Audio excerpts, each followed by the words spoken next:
As you know, we have only 45 minutes for the session. I have seen your profile of the people who have joined today, so I'm not going to put time into going through each and everybody's profile in the session. And I'm sure you guys have seen the agenda. In session one, we will talk about SQL and how do we work with complex data using SQL. What is the role of SQL? Why it is one of the top 3 skills in data science. So couple of rules here, guys. Please remain on mute until you have a question. There is a chat window as well here where you can ask questions, or you can unmute yourself when you are asking questions. Okay. Other than that, I would strongly request you all to remain on mute so that we do not hear any background noise. All right, guys. Okay. Just a quick.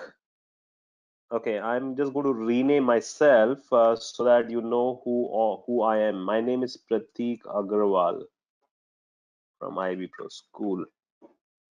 All right, so you can see my name now in the participant window. I can see there are more than 50 people who have joined in today.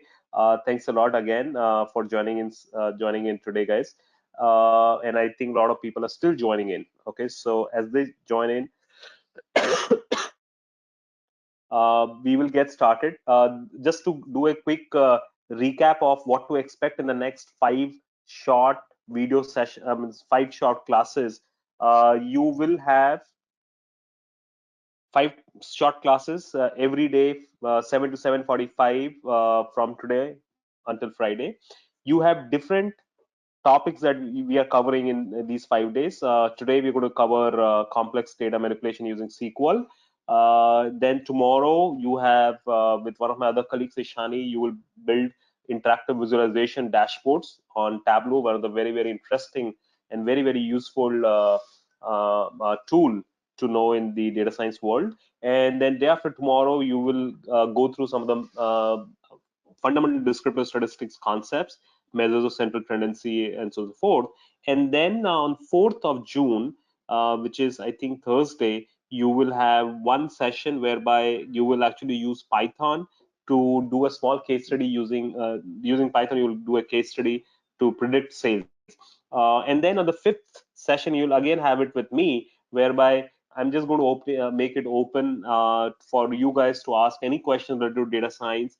And probably I'll give you some industry statistics and so forth. Anything you want to understand about data science on Friday, on 5th of June, we can have that discussion. So that's the agenda. You will get a certificate if you attend all the five classes. Okay, not an exception. You have to attend all the 5 classes in order to get the certificate from us. The main objective of these 5 classes is to give you a taste, an idea, an overview, a fundamental understanding of what data science as a career choice is, as an industry is, what kind of problems we end up solving in data science, and also some quick view to some of these more popular tools that are used in the world of data science. For example, SQL, Tableau, statistics, and Python. So that's the main idea, not to make you an expert in 5 small sessions, but to give you a fair bit of idea so that you can start talking about it, you can get interested, and then you can decide what you want to do with it. So that's about the agenda. My personal profile quickly, guys, in 1 minute. I am a computer engineer, but I did my engineering donkey years ago, in late 90s, and after that I did my MS in information systems and operation research from Texas, but that was also in early 2000. After that, I worked as a data consultant, management consultant in the US, in India, mainly in the US for a lot of years. And then in India, I set out of a lot of startup companies. I've started a few companies as well. And one of my forte areas is data manipulation using SQL. I also like to solve problems. And I'm available on LinkedIn. Feel free to get connected on with me on LinkedIn. One of the things that you should try and do in these 5 sessions is that you should try and build network with all the faculty team members, and also probably with the colleagues who are attending the session. Okay, so if you just search for Prateek Agarwal Ivy, you will find me on Google. My profile will come as the first profile on Prateek Agarwal when you type Prateek Agarwal Ivy, and that's going to be my LinkedIn profile. I'll be more than happy to get connected with you all. If you want any further advice in the world of data science, I'll be more than happy. Already, great. So the session, the way the session I have planned, at least my session I have planned today, is that I'm going to give you a small overview of what SQL is. I'm going to assume that you know nothing about SQL, okay? And that's what I'm going to assume across, because it's a large class, so I will not have a time to again ask each and every person. But so I'm going to assume that you have very little understanding of SQL. So I'll give you what SQL is, what are the things that we do with SQL, and why is it important in the world of data science.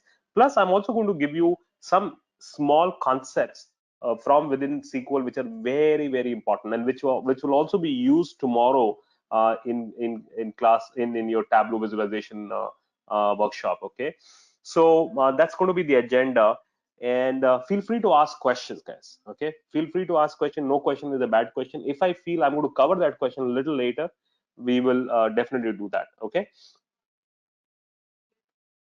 Yeah, guys, I don't, if everybody can disable the camera, that will be great, guys. It saves a lot of bandwidth for other folks.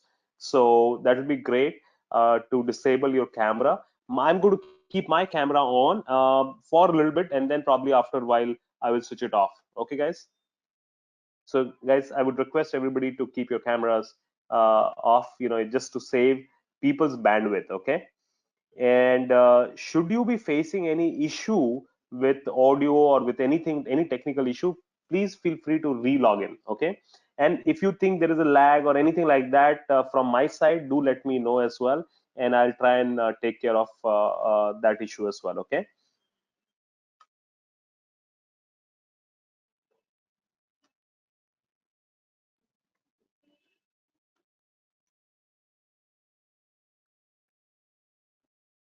Okay, guys. So I'm going to actually go ahead and open an Excel sheet where I've just created a two very, very simple tables. Okay. Now I think everybody understand that data science is the study of data, is the science whereby we study data. Yes, you will get, okay, so just one couple of more logistic things. You will get the recordings of the classes, but recording would only be given to the people who are actually attending the classes, not to everybody who have just nominated themselves. So recording to would be given to the participants who are attending the sessions. Okay. Second, you will, again, as I said, if you get certificate, if you attend all the 5 sessions, so it's mandatory to attend all the 5 sessions to get the certificate. Plus, I'm going to give you all the reference materials that I'm going to be using over Google Drive. Plus, we'll create a classroom in our learning management system where you will get the recording and the PowerPoint decks and the Excel files. Dhaval, I haven't given any overview of SQL yet, so I'm going to give you that now. Vashant, yes, you will get the certificates, you will get the recording and the PowerPoint presentations that I'll be using. Any reference that I'll be using, I'll upload it onto Learning Management System where you will get the access to it. Okay, guys. I'll try and make it as simple as possible for everybody. Okay, so so data science is a world whereby we work with data, right?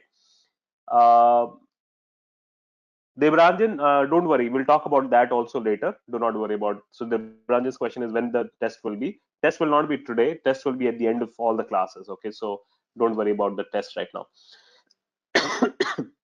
Yeah. So data science is the world where we work with data. What we do with the data is we take the data, we convert this into information, and from that information we generate knowledge. Okay, just to give you an understanding of what this information to knowledge, data to information to knowledge to decision, that is the ultimate purpose of data science. Right now, what is the meaning of data? So data example could be, let's say, when you go to Facebook, suppose you're thinking of buying a phone, right? So what you do is that you go to Amazon, right? You look for phones which are, let's say, under 10,000 rupees, and you get, maybe a couple of phones there, right? And you pick up one particular phone, and that phone has certain features, certain data or facts given to it. For example, the phone has 10 megapixel camera, right?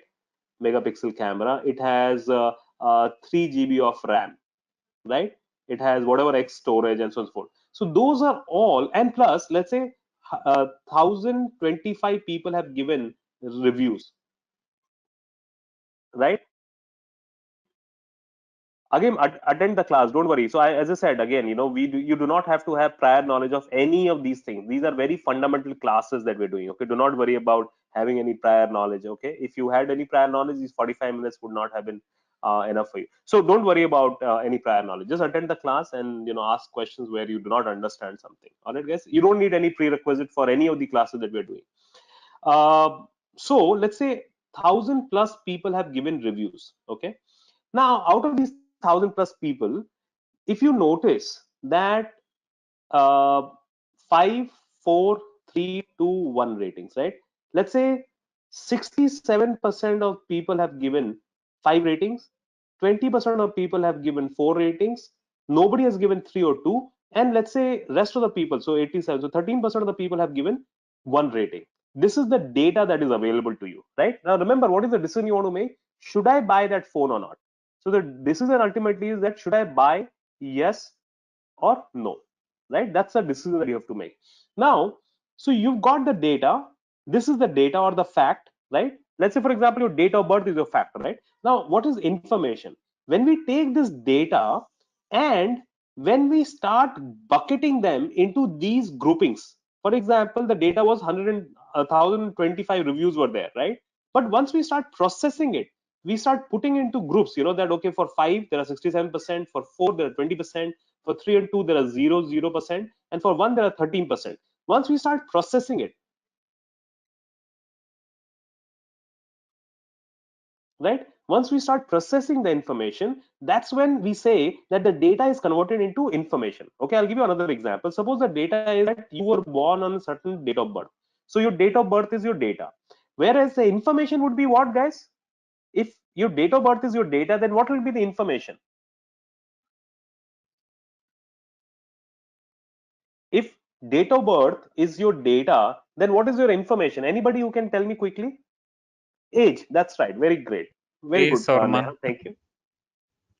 Age, right? Or Age. how old are you, right? So that's the information that would be there, right? So when we, sorry about that, when we process the data, we convert this into some kind of information, or we convert into some kind of a data point. So we call it as information. So your date of birth is your data, and information here is age. The the data here was the number of reviews that you got, or actual individual reviews. But what was the information? Information was these groupings of these reviews as per their rating, right? And probably converting into some kind of percentage. So that is your information. And what is knowledge here in this case? So the knowledge is what what do you make out of this? What insight do you generate out of this? What insight do you generate out of this processed information? So what is the insight? Let's say in this particular case, anybody can say the insight that I generate, that this phone is a bad phone or a good phone. What do you guys think? Looking at this information that I have given you, which is 67% 5 rating, 20% 4 rating, so is it a good rating, or is it a good phone, or is it a bad phone? Good, good. Okay, great. It's a good phone. It's a good one. All right, it's a good phone. Thank you, guys. I'm going to mute everybody again. Thank you. Great.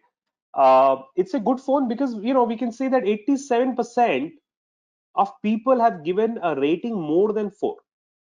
Does make sense? So that is the insight that we are generating, right? So we started with the data, which was just the features of the phone and the number of reviews, the actual individual reviews. We processed it, put into buckets, we created some information, and then we generated insight.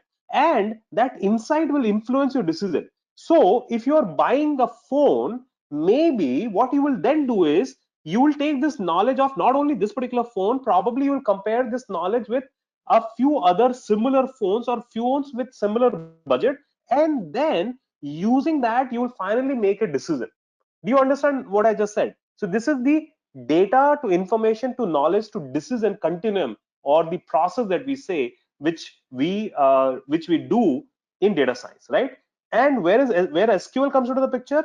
Whenever you want to process the information, so for example, where is this data residing? So this data must be residing in a data repository, which we call it as a database.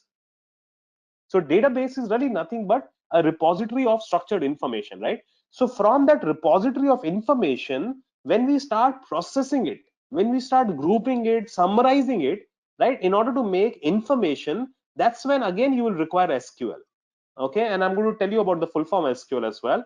And then when you take information and then you further try and summarize it further to generate knowledge or to generate insight, to generate trends, so that's when again you would use SQL.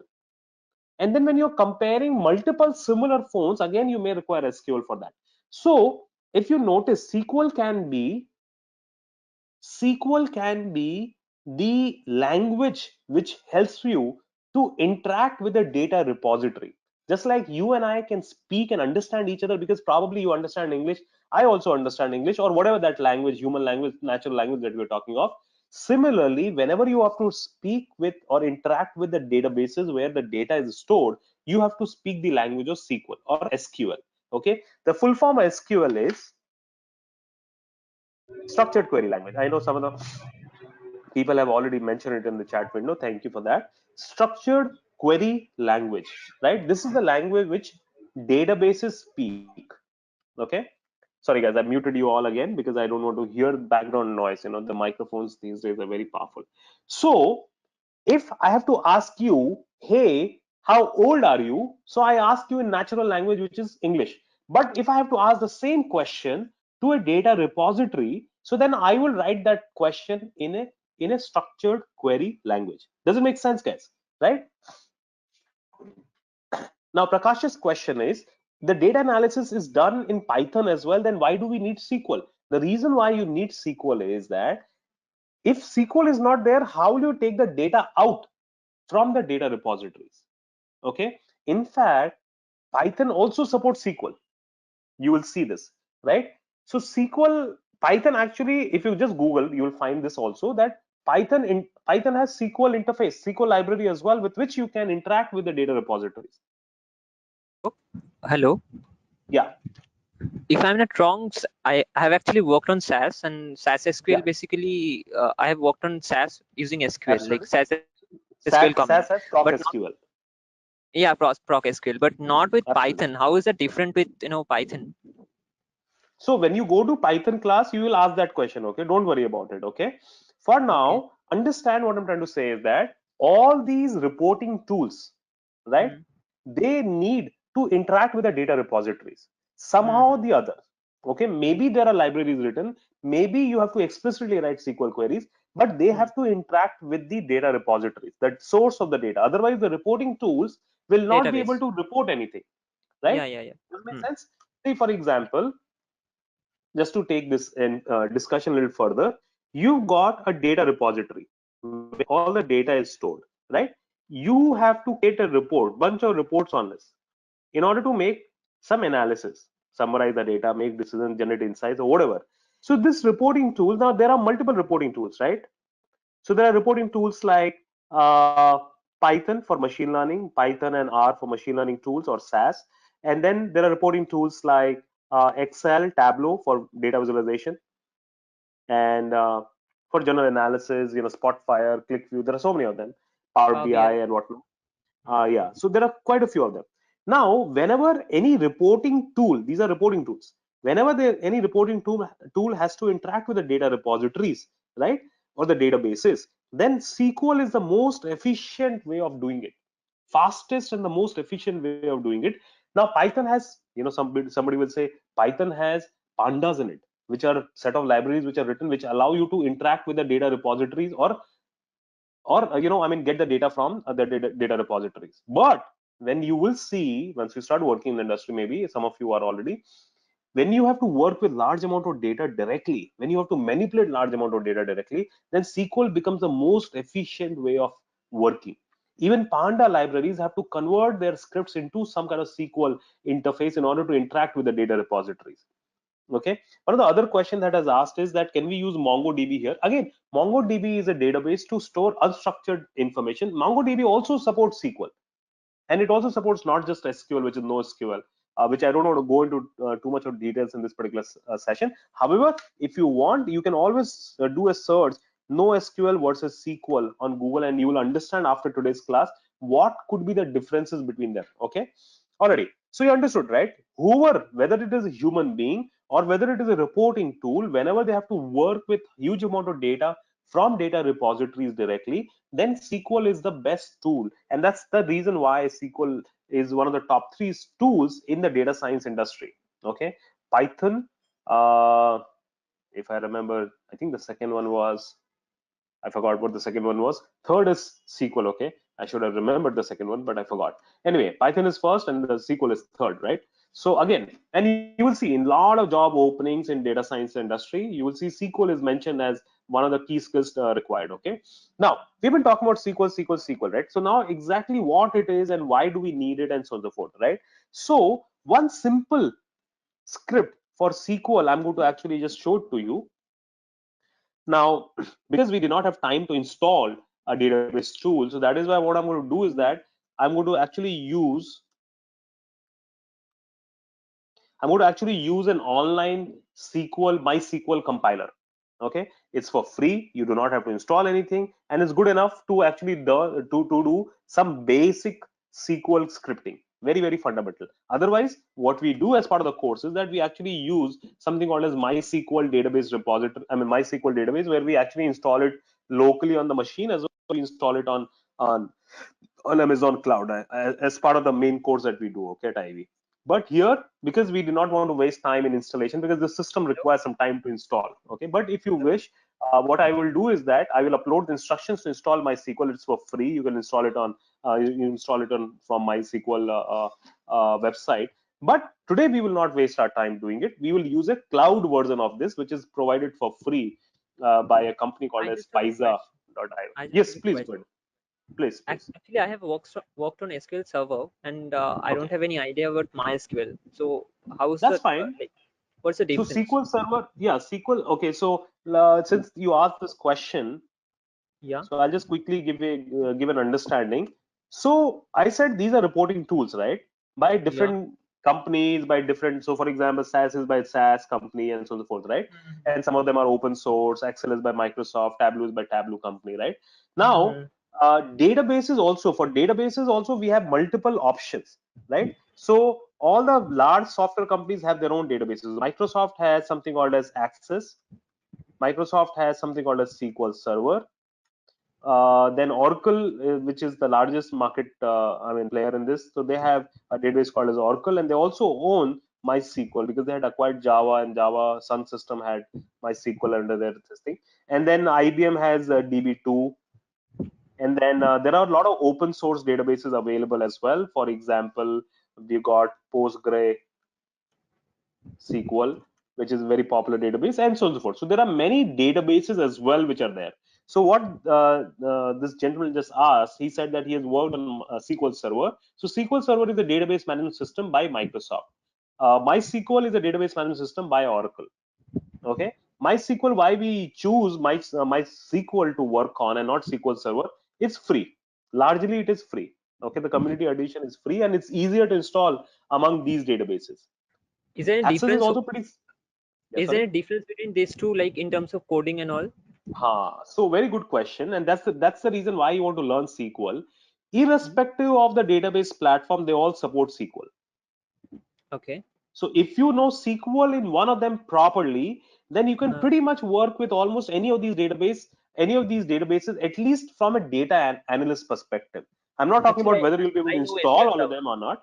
Yeah. Hmm. So if you know SQL Server, you will have an understanding of SQL, and so then you can almost pretty much work with SQL from any of these. Yes, just like how we speak English in different countries, a little differently, right? So similarly, these the SQL as a language or protocol, syntax and semantic may vary little bit from one platform to another platform. Okay, but very slightly it varies. Okay, in fact, when I started my career, I think the first database that I started working was Oracle. Then I went to MySQL. Then for a long time I worked with Access. Then a little bit with SQL Server. Then again I'm back to MySQL. Okay, Okay. so for me, from an analyst perspective, if I know SQL properly, then it takes me very, very little time to acquaint myself. So it's like if I can speak English in Australia, if I go to the Mm. UK or if I go to America, I can adapt to that English very quickly, It's right? just So the the same accent that concept difference. lies. Yeah, Yeah. The dialect may differ. Maybe some of the commands that we write in one platform in SQL may differ from some other platform. I'm going to ask this question to you all, okay? Because some of the people may be wondering what we're talking about. So let me ask this one quiz question for you guys. So who owns SQL? Can anybody answer this question quickly? And I don't want you to answer the one who was just talking to me, Picasso, whatever that computer name was. So somebody else can answer this question. Which company or who owns SQL? Anybody? Microsoft. Microsoft. Siddharth is saying Microsoft, Oracle. Okay, some of the people are saying Microsoft. The answer that I was looking very quickly was okay, W3 schools, Microsoft. No, nobody really owns it. That was the answer that I was looking for. Okay. Again, as I said, that's right, Sushmit. Very good. No one owns it. Again, as I said, it's a language. It's like English, right? I mean, who owns English? Do we say that England owns English? No. Probably they created it. Do you understand what I'm trying to say? SQL is just a language which any person can learn, and any person can actually start using it. And all these databases, irrespective of the company they come from, they all support SQL. And that's again one of the reasons why SQL becomes such an important thing to learn. Does make sense? Okay, there is a body which controls SQL, which is called as American National Standard Institution, NSI. That's a body that controls SQL, but nobody really owns it. Okay, so that is why if you learn SQL, you can almost pretty much work with almost any of these platforms. Okay, as an analyst, as a data analyst. Does make sense, guys? Now, this is the website that I would recommend you guys to. I mean, I don't want you to practice it right away, but I'm going to give you the recording and the scripts and everything. You can practice it over here. Okay, just go there. You don't even have to create a profile. You can almost start running the commands right over here. Okay, so whatever commands I'm going to give you, you can run those commands over here. Okay, so the same command, because this is again MySQL only. Okay, the same command I'm going to run it over here in MySQL because it just looks better. Okay, no other way, no other reason why I would otherwise run it here. I mean, you can take the commands and you can run them over here. I'm going to show you how to run them here, and but I'm going to show you right now as to how to do it over here. Okay, because this just looks little better to look at. Already, guys. Now, uh, as I said, SQL is not very difficult to learn, because SQL is very English friendly. So if somebody knows English, then they also can learn SQL very quickly. Okay. Now, uh, what I'm going to do is that I'm going to introduce you one term, and then I'm going to go to SQL again. I'm just going to introduce you one term called as E, T, and L. Anybody who can explain this, what it is? Extract, transform, and load. So what is the meaning of ETL is that you extract the data. Again, you require SQL for it. SQL helps you to extract the data. Transform the data, meaning you make some changes to the data. And load the data, that means you save it in some other database. Okay. So SQL helps you to extract. Extract meaning you query the data, right? So from the database you query, you change, make some changes to it, and then you save. That means load it into a destination. Okay, just to show that to you. Let's say I have a table here, so I'm going to just use one database. So there is a database. This is one database called a students database. This database has a lot of tables in it. Lot of tables. So tables are really nothing but like how we see in Excel, we have tables, right? Like this is a table of data, right, which has columns, and then which has rows of information in it, right? And it has a lot of rows of information. Similarly, what we have done is that we have created a simple table. We have created a database, a dummy database, which has a lot of tables in them. One of the table here that we are interested in is student table. Okay, now when I click on the student table here, you can see the list of columns in the student table. Do you see this list of columns, right? So this table has ID, this table has full name, date of birth, sex, class, H code, D code, remission, M test, P test. Lot of rows are there. And now what I want to do is first part, which is extract the information. Extract the information. Now, how do we extract the information here? So how we extract the information here is we had an ARIA stock here today. Somebody logged in with Arya Stark as the name. Interesting. I'm going to, how do I'm going to extract the information is that I'm going to come here and I'm going to write a command, write a script here, select, and before I write star here, I'm going to write ID, full name, mtest, sex. Uh, uh, yeah, I think these are the commands that I'll write. These are the fields that I want from the student table, right? Now I select this and I'm willing to run. I'm ready to run. And in my SQL workbench, the tool that I'm using to interact with that SQL database server, I am going to select this and I'm going to click on run here. So when I run it, what it does is that it goes to this database, it goes to this database, it goes to this particular table of this database, right? And it pulls out these 4 column information. Is making sense, guys? Right? Now, here in the output window, you will see ID, full name, mtest, and sex, right? So these are the 4 columns, and there are a lot of rows. Whatever number of rows are there, are there. Got it? So what we have done here is that it shows all the rows of the student table, right? And by the way, these means that I have written the command in comments. That means when I write the command under / asterisk and asterisk / what it means is that these commands are going to be not considered as SQL, but they'll be considered as non-executable, just English statement, commented. Okay. Now, what I want to do is, Hello. now some of the student must be wondering, how did the system understand that it had to, because there are so many other databases again in this server. So how did it Hello. understand that? Hello. Yeah, who's, yeah, please go ahead. Picasso here. So Yeah, I think if you like write down select star from students, it will show all the rows from the student I'm table. coming to it, Picasso. Don't worry about it. I'm And coming to it. because actually in the comment section you have written show all the rows in the student table, that's why I just said, because it will only show it this it four is actually it is columns. still showing, no, it is still showing all the rows, it is not showing all the columns. I'm coming to it, Yeah, Picasso. yeah, I yeah. just want to address one question by Justin Paul. So Justin has given a very good point. He has asked this question: how does it know it should open the student database? Where did you find that database? Very good point, Justin. Ideally, what I should have done is that I should have written the students database as well. Students underscore db dot student. Justin, are you getting my point? So this would have meant that in my database server, please look for which database? Look for students underscore db1, and from students underscore db1, look for a table called a student, right? This is like your folder path. When you go to here, right, you have a folder path here in Google, in your Windows machine, right? That this folder, then this folder, then this folder. It's like a path, right? So this becomes like a path for this particular table, but I had not given that. The reason is that this particular GUI, graphical user interface tool, is very intuitive. Here what you can do is that you can right click on a database and make it as default database, or you can write it as use students underscore db underscore 1 as the statement to make.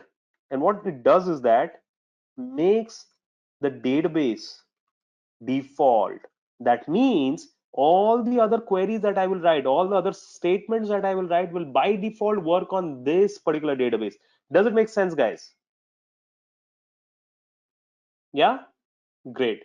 Now what I want to do is that, since I had already defaulted it by either writing this command or by right clicking, yes, you will get the recording as well, Munir, if you only if you attend the entire session. So if I right click here and I default it, or I use this use students underscore db underscore 1, so then in that particular case what would happen is that this database has become defaulted already. So even if I don't write the database name, it will be okay.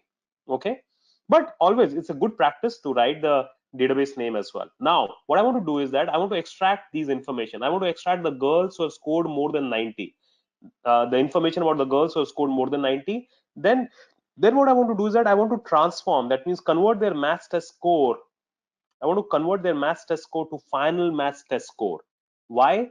Because maybe this maths test score that I got here, this one is just a unit test, like a intermediary test. This is not the final test. For final test, we have to make a transformation that from this intermediary test, from this unit test, you can say uh, before the final test, right?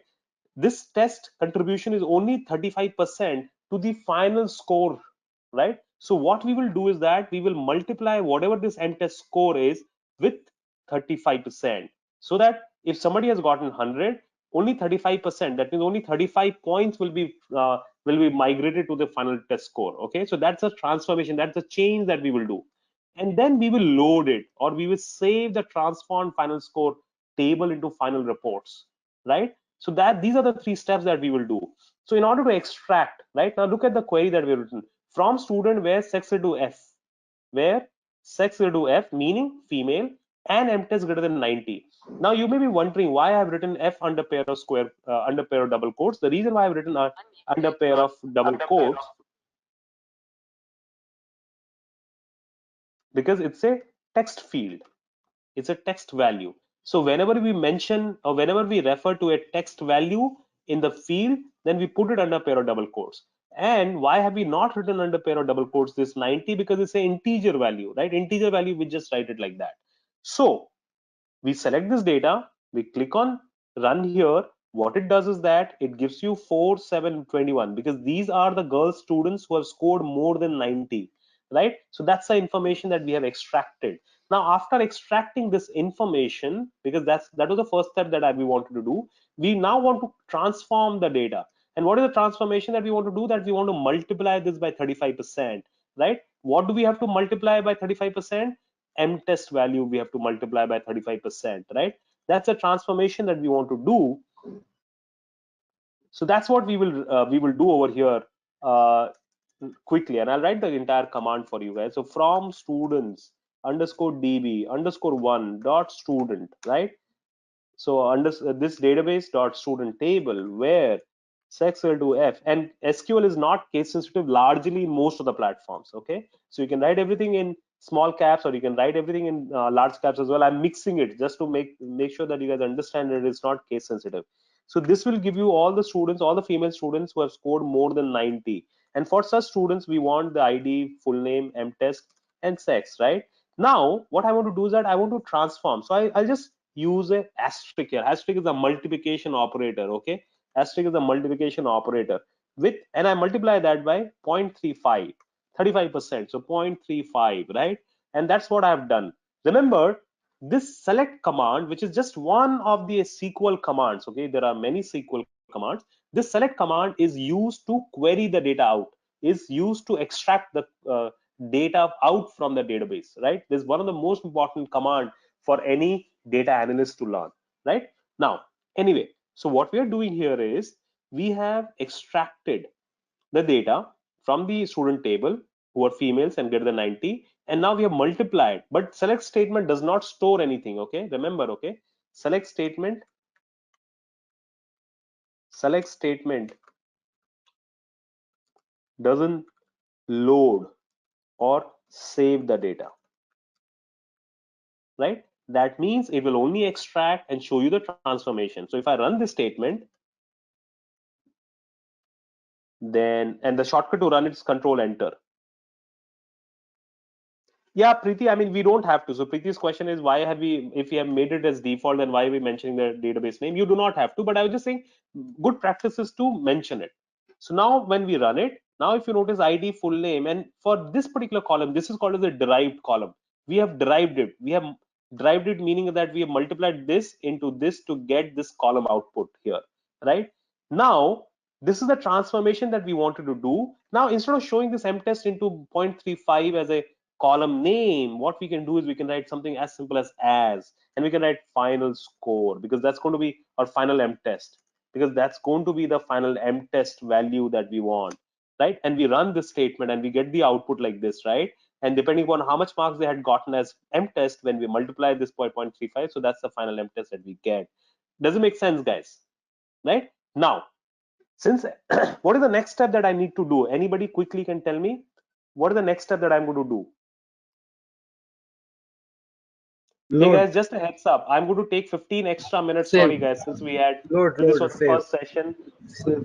first session, and we invested some time in introduction. So 15 extra minutes. So we will finish the session by 8 o'clock. I hope you guys are fine with it. Okay, so what are the next thing that we will do?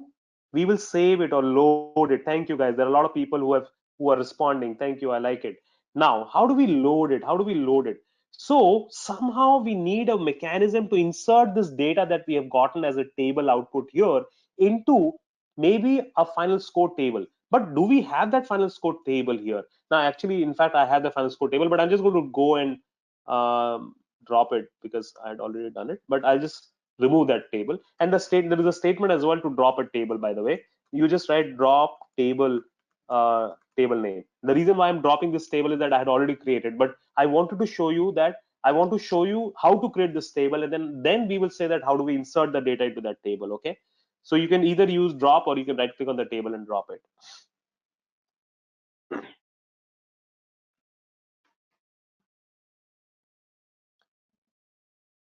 So Justin's question is a very intelligent question. Justin is asking one small doubt: when we multiply MTest with 0.35, all the values have become less than 90. Then how is it showing all these people, these three students at all, right? How are we getting these three students?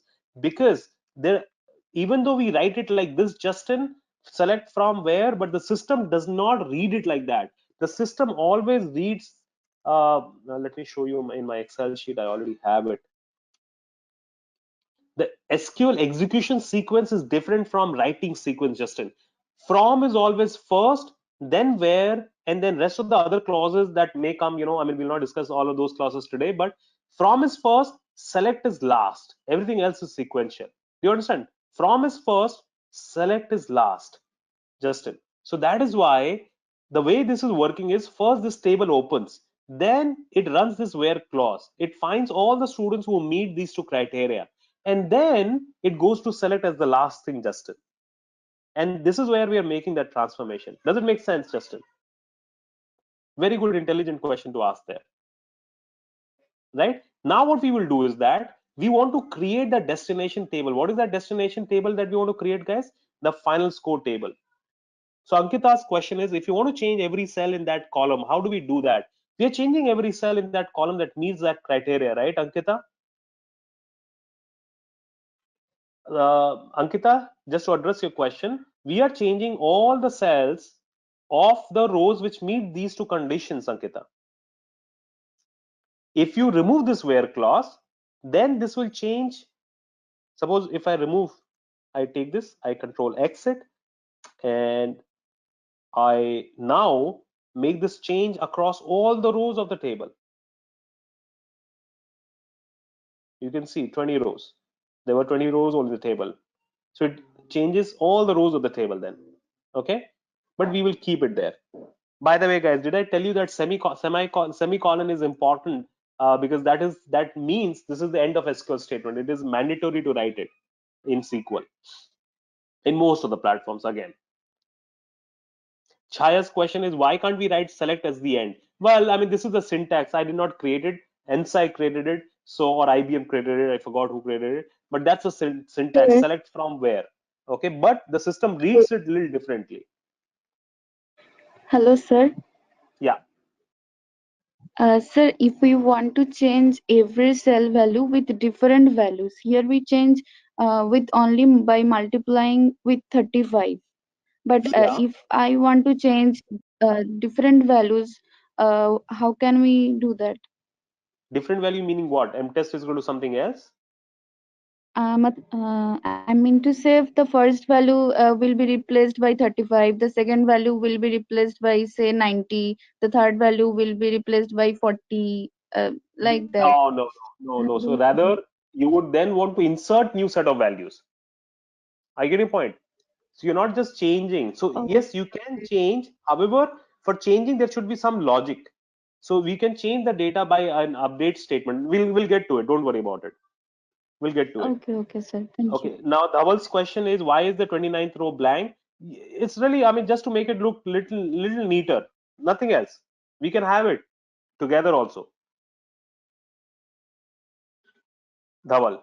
Okay. And Debranjan's question is, why did I not put a semicolon at the end of SQL statement here? So maybe I think he's saying, why did I not put a semicolon here? Why only after? Semicolon only means you want to put it right at the end of the entire SQL statement, Debranjan. See, remember, we can write the entire SQL statement in one line also. It's pretty flexible. Or you can write them in different lines. Okay, it doesn't matter. I'm writing them in different lines so that it becomes easier to read. And when I get an error, it can say in which line have I gotten the error. Okay. Now, Dr. Rabina's question is, does the original table get overwritten? Here, with the select query, nothing gets overwritten, Dr. Rabina. Not with the select query. Select statement does not save the data, does not load the data. For that, we will write another statement, another SQL statement that we will discuss shortly. That's the next thing that I want to do. Now, we want to create the destination table. So what we have done here is that to create the destination table, there is a command here called as create command, which is also a SQL command. So create name of the table, final score is the name of the table that we are creating, and these are the four columns that we are creating in the destination table: ID, full name, sex, and mtest. And for ID, what is the data type that we have designated? Integer. For full name, what is the data type that we have designated? Character. And what is this 100 doing? 100 is a number, is a maximum limit that is allowed to be entered under full name column. Okay. Sex is the again a character field with 5 as the number of characters that it can take. Final mtest is again an integer field, or int integer field. So any database will actually support at least 4 data types. One is your integer, second is character, third is date, and fourth is boolean, yes or no. Does make sense, guys? Now, when we run this statement now, so look at this create statement, create table statement, okay? And I'm going to give you all these statements where definitely, guys. So when I run this statement, right? When I run it, I and when I refresh this command here, I can see there is a table called as final score. And if I do select star meaning select all the columns. So it's like writing select all the columns. If you are lazy and you do not want to write all the columns names individually, so you can then instead what you can do is that you can write select star from final score. When you do that, what it does is that it selects all the rows, all the columns from the final score table. But why is it showing empty? Because we just created it, but we have not inserted any data in it. Does it make sense, guys? Now we want to insert the data into this table, right? How do we insert the data into this table? So there is a command called as insert, which helps you to load the data. Okay. Now look at this statement, huh? Insert into final score is the name of the table. These are the column names which are there in the final score table. But what are we inserting? So the insert, what are we inserting? Either you can write here values. So suppose if you write 999, you write my name here, Pratik. You write mail here. You write final name test is, let's say, 34.5, right? So what it does is that it will insert how many rows? It will insert only one row, and it will insert this one row to the final score table. So if I run this statement, give me 1 second, guys. I know somebody has a question. So if I run this statement, what it does is that it says one row affected, green tick mark, that it has worked. If I refresh it, and after refreshing it, if I run this command now, select star from final score, any idea how many rows will I get when I run this command now? Any idea how many rows will I get if I run this command now? Sauradip is saying 3. No, we will get how many rows, guys? Quickly. Very good. We will get 1 row because we just inserted 1 row here right now, Dr. Rabina, Saurabh. We have not entered any more row. Then But we have just entered 1 row. Yeah, go ahead, please. Was there a question by somebody? No? All right, great then. Okay, so we've inserted only 1 row, guys, here. Okay, so that's the reason why we got only 1 row. Now, what do we want to do? We want to insert all this data, all this transform data we got here, right? When we got these 3 rows, we want to insert this data. So what I'm going to do is that I'm just going to copy this query, because this query, this select statement gives me those 3 rows that we want to insert into this final score table. And I'm going to come back here where I wrote values, right? Where we wrote values. Now, instead of writing values like this, what if we want to insert multiple rows, right? So these values become very boring. You have to write 1 row at a time. So what you can also do is that you can write that entire select statement. So I just copied that entire select statement right after the insert statement. Magic. So if I run this statement, what do you think will happen? What do you think will happen if I run this statement? What this statement will do is that it'll first open the student table, get all these rows who are female and have scored more than 90, do this transformation mtest multiplied by 0.35, and then take the rows that come like these rows and insert them into the final score table. Does make sense? Magic. So if I run it, it gives me an error. The reason why it gave me an error is, oh, look at the mistake. Anybody can pinpoint what is the mistake that I'm doing here? What is the mistake that I have done here? It says incorrect integer value, F for column. What is the mistake that I have done here, guys? Any idea? Anybody who can quickly pinpoint it? Satyaki is saying full name. No, sex column. Okay, great. If you look at this, right? After the insert statement, I've written ID as the first column. So ID matches with ID, no problem. Full name, good. Text column, full name is text. But here under sex, I'm trying to insert a numeric column. But sex is a character field. So I'm trying to insert numeric field into the character field. That's where it went, that's where it got confused. So what we will do is that our sequencing here was wrong. We should have written something like this mtest into 0.35 should have gone into final mtest column, right? So the sequencing was wrong, and that's the reason why we got the error. So I'll run it again. This time it gives me a tick mark, 3 rows affected. And if I run this statement again, select star from final score, how many rows do you think we will get? Three, Neha three. Three. says 4. A lot of people Three. are saying 3. No. Three. Dr. Rabina says 4. Think again. We will get 4 rows.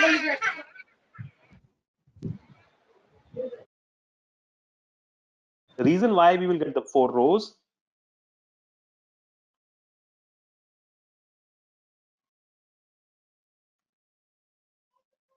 give me a second, guys, okay? I think I ran this query twice. Just give me 1 second, okay?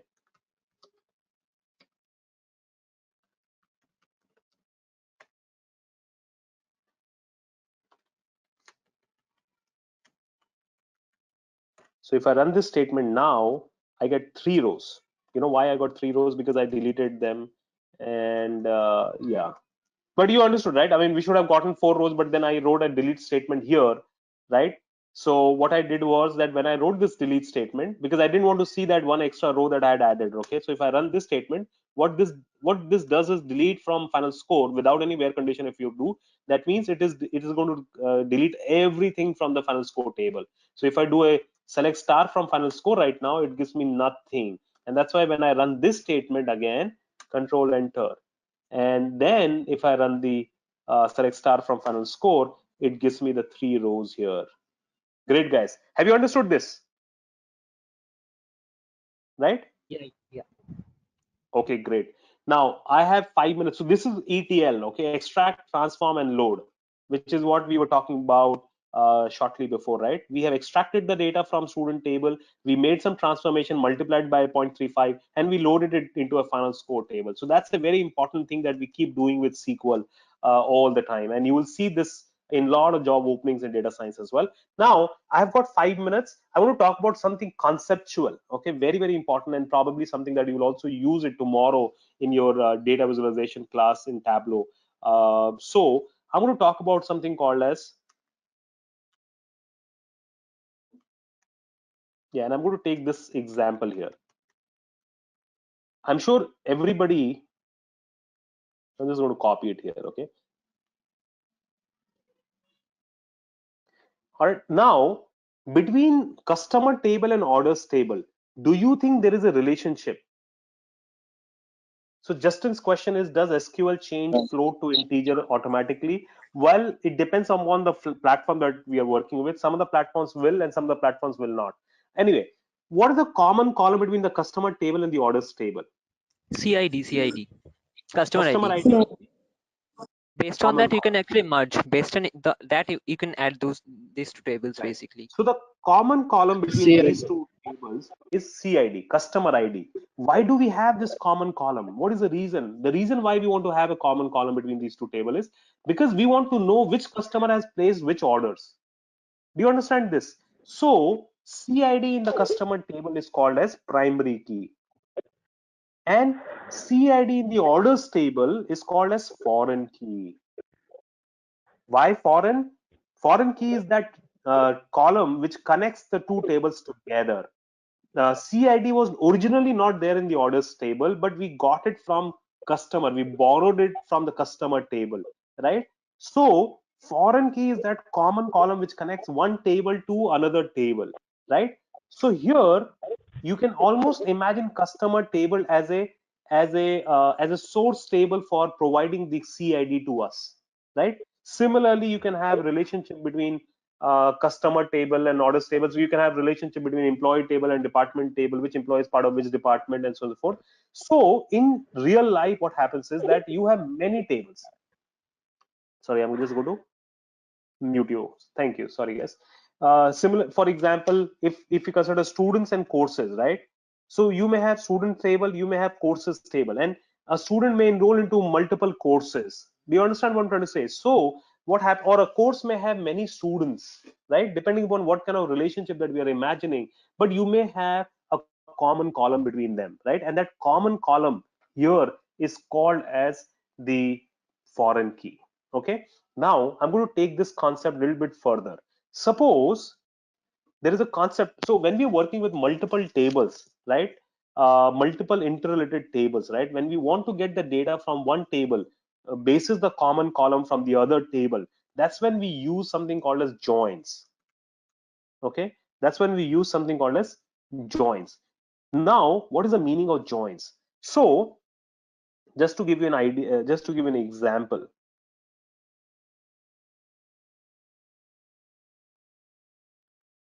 Sorry.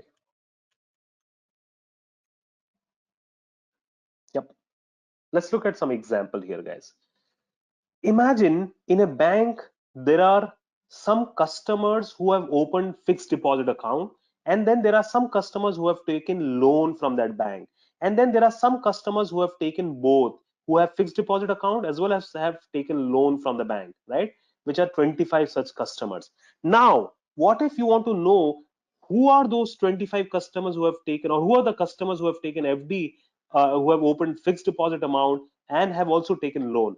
Because maybe these are the customers who are little less risk customers. Maybe we are doing some analysis and you want to understand who are the customers who are highest risk customers, and who are the customers who are least risk customers, who are the customers who are moderate risk customers. So who are the customers who are highest risk customers? What do you guys think? Who are the customers who are Clone. highest risk customers? Customers who have taken loan but who have not opened FD, right? And the least risk customer would be who?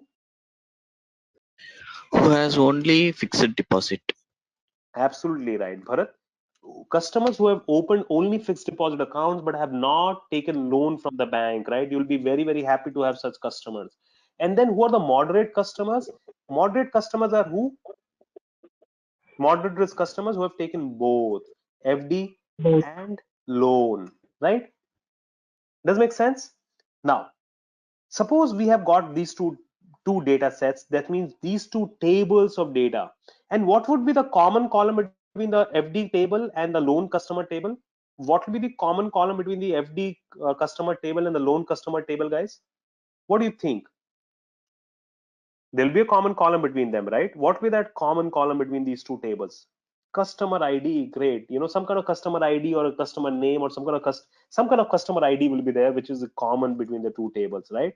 So based on this common column, we will try and get the data who are moderate risk customers, or highest risk customers, or least risk customers, right?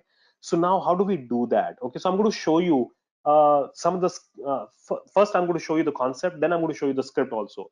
So the customers who are suppose if you want to find out the customers who are only who have taken FD but not have, who have opened FD but not have taken loan. So that means these are the least risk customers. In order to get that, we do something called as difference query. Difference query, right? And what is a difference query? I'm just going to copy this, paste it over here. I'm just going to show you what is the difference query, right? So we write select from FD where cust ID, suppose that's a common column, not in select cust ID from loan. And for such customers, you will get whatever you want, select star. So that means what this query will do, what will this query do? This query will give you all the customers from the FD table who have not taken loan. That means whose IDs are not there in the custody in the loan table. Doesn't make sense, guys, right? And similarly, when you want to get, so this will give you least risk customers, right? Similarly, when you want to get the highest risk customers, suppose you are the credit officer, you want to get highest risk customers. What modification will we do to this query, guys? Anybody who can quickly tell me what modification would we do to this query? Just replace FD and loan. Absolutely right. So Yeah. what we will do is that Select customer we'll ID come here from loan. FT.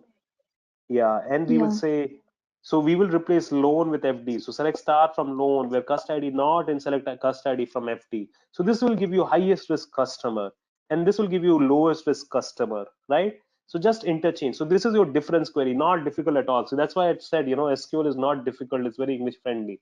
Now, how do we get both the customers? This is where the concept of joins come to the picture, okay? And now what is joins? So joins is something called as Cartesian product, which we learned in our school days, but of two different matrices. Suppose this is table one, this is table two. This table one has two tables, field one and field two. Coming to that, Sauradeep, table one has two fields, field one and field two. Table two has one field, field three. If you join these two tables, that means if you do a Cartesian product between these two tables, then what will happen is each one of these rows will be combined with each one of these rows here. That means AA11 will combine with XY, AA11 will combine with YZ, AA11 will combine with CC.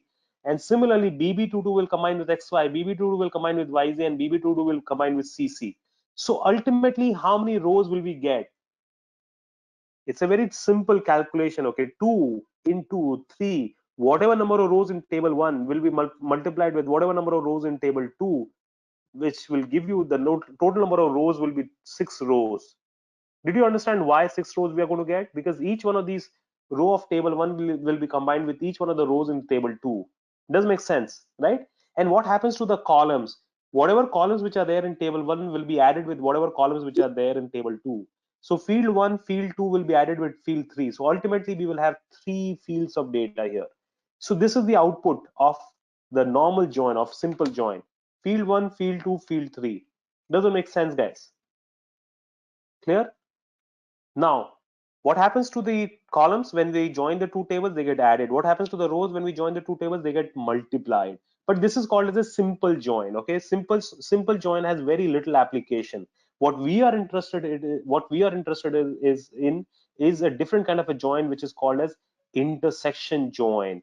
We are interested in something called as intersection join. I'm going to come to here.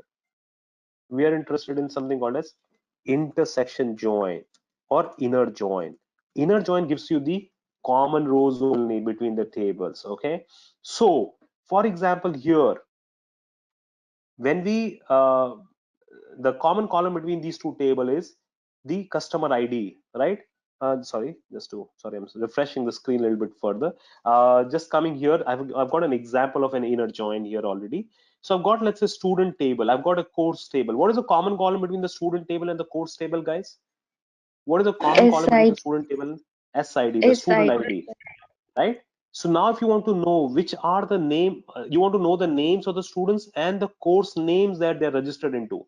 You want to know the names of the students and the course name they're registered into. That means ultimately the output that I'm expecting is name and the course name. Output here I'm expecting AA and the course here I'm expecting B maths, and here I'm expecting CC, and here I'm expecting SST, right?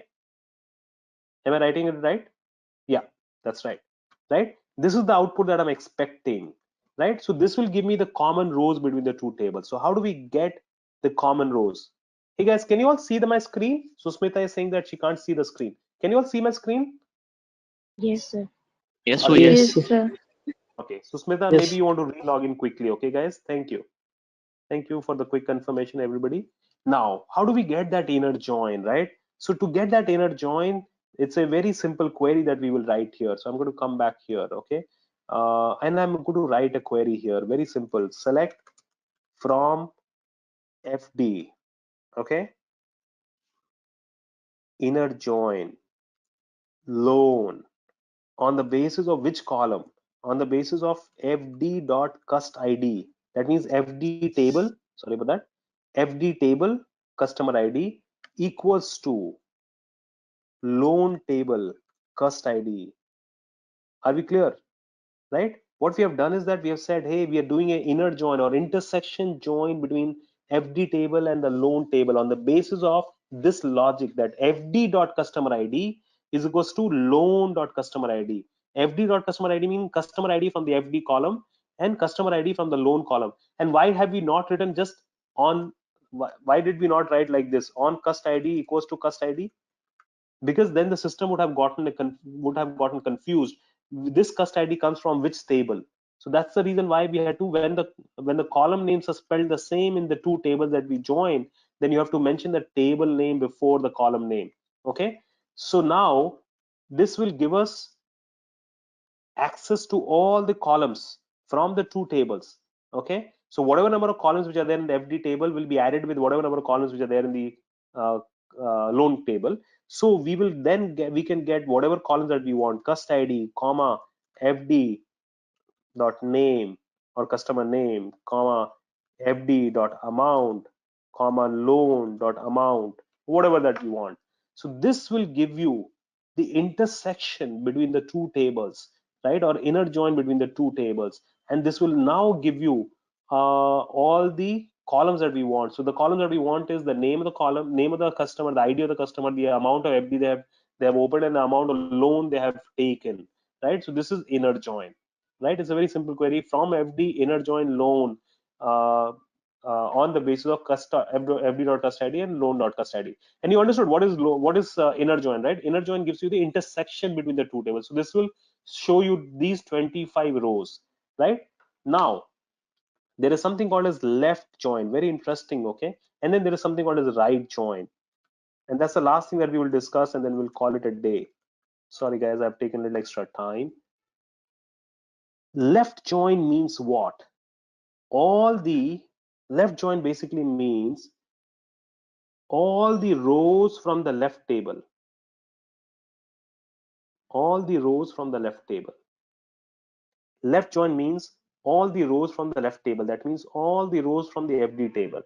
But if left join is that, then means what? I mean, then we would have just simply written select star from FD, right? What would have been the difference between writing select star from FD table versus doing a left join? Left join also means that please include the matching rows from the other table. That means left join, although it is all the rows from the left table, but it also includes the rows that are matching with the right table, and for those matching rows, some information from the right table. So what is that information that we would be interested from the right table? Anybody who can tell me that? What would be that information that would be interested from the right table in this particular Loan case? that loan they have taken. The amount of loan they have taken. Very good, thank you, Dr. Rabina and Bharat. The amount of loan they have taken, right? So this will, on the left join, will give us all the FD customers, including the customers who have not taken loan, which would be this set of customers, including the customers who have not taken loan, plus the customers who have taken loan, which are these customers, right? And the customers who have taken loan, the amount of loan they have taken. Does it make sense, guys? So for left join, FD. So the same query that we wrote here, we will write here again. The difference will be, only the difference that we will do is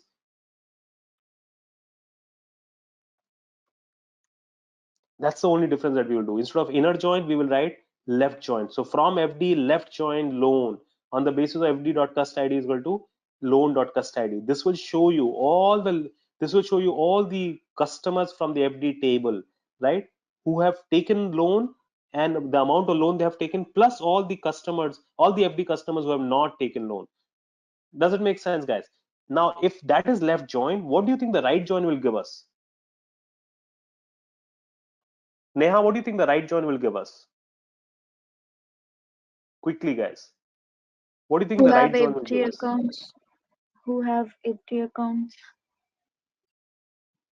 Okay, Neha, the right table and the common table between right and left. Very good. So it will give you all the loan customers, including the loan customers who have taken FD or who have opened FD and the amount of FD that they have opened.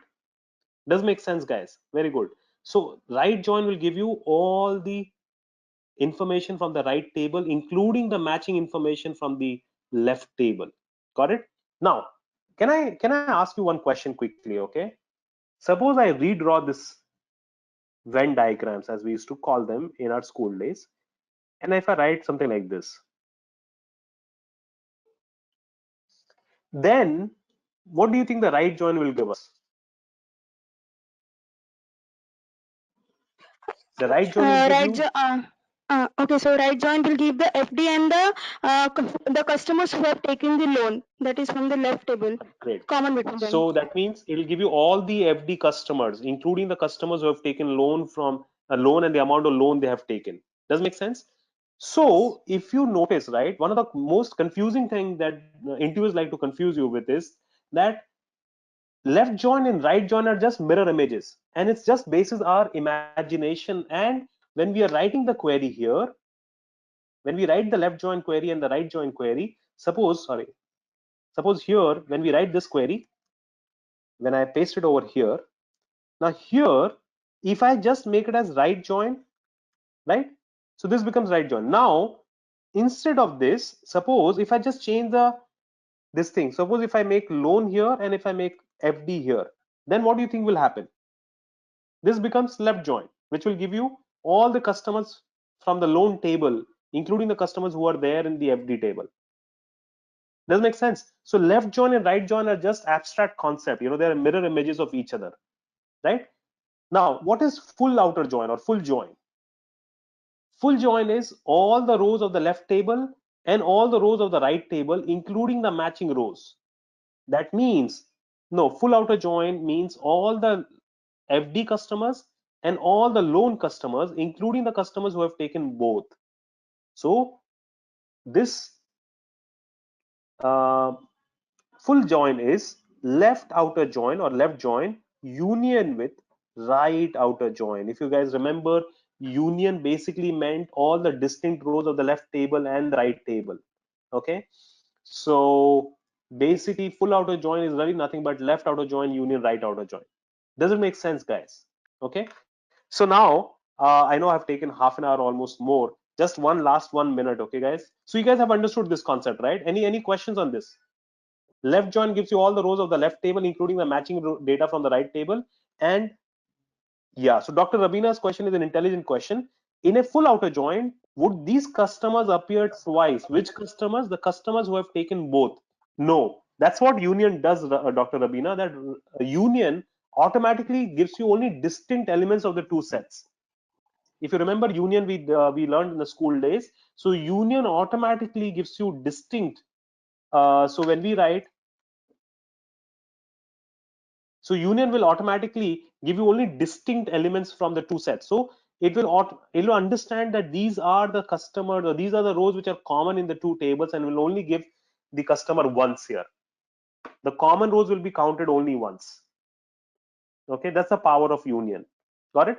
So left outer join gives you all the rows of the left table, including the matching rows of the right table, and right outer join gives you all the rows of the right table, including the matching rows of the left table. Okay. One last question, guys. Okay, that's this is like my question to you guys, just for me to understand whether you have understood left join and right join or not. Look at this large table that I'm showing you. Okay, there are three tables in here. Orders table. There are three tables in here. Orders table, which has row ID, order date, ship mode, customer ID, customer name. Let's call it as people or person name, which is really nothing but customer name. Person name, customer name, that is segment, city, state, country. Saradeep, just hang on to this question and I'll explain this difference between union and full auto join. Look at this region and so on and so forth, right? These are all the columns which are there in this orders table, okay, which is like a transaction table or a fact table as we call them. And then if you go to the returns table, okay, so the returns table has two columns in it, order ID and return. So what is a common column between orders table and the returns table? Order ID. Order ID. Order Absolutely ID. right. Order ID. Order Okay. ID. Great, great. Thank you for the quick answer. Now I'm going to just quickly draw.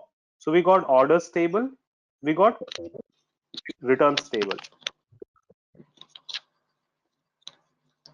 Got it, guys? And then there is another table here called as people table or customer table. This is really nothing but customer table. Now, what is a common column between the customer table and the orders table? Customer table has two columns in it. Customer name. No. We got person name, right? So the person name is same as this person name, right? Great. So we got one more table here called as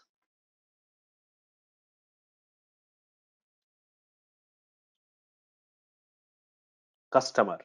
Now, what I want to understand is if I want to find out all the orders, right? Including the returns, or suppose if I want to find out all the orders that were returned,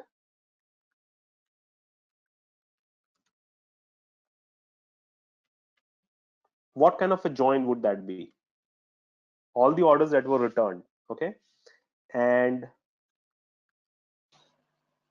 It's the left join. First one is are the you left sure? join. Are you sure? All the orders that were returned. Inner join, inner join.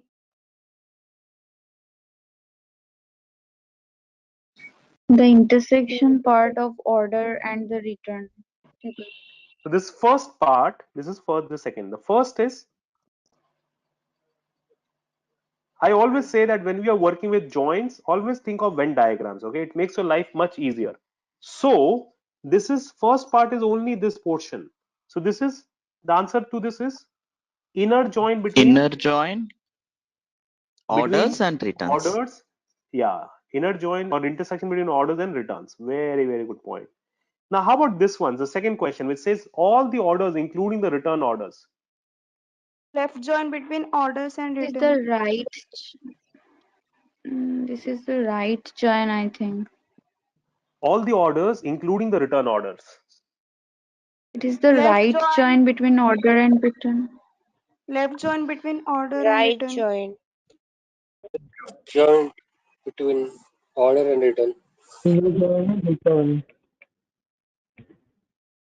All right, let's look at let's look at from.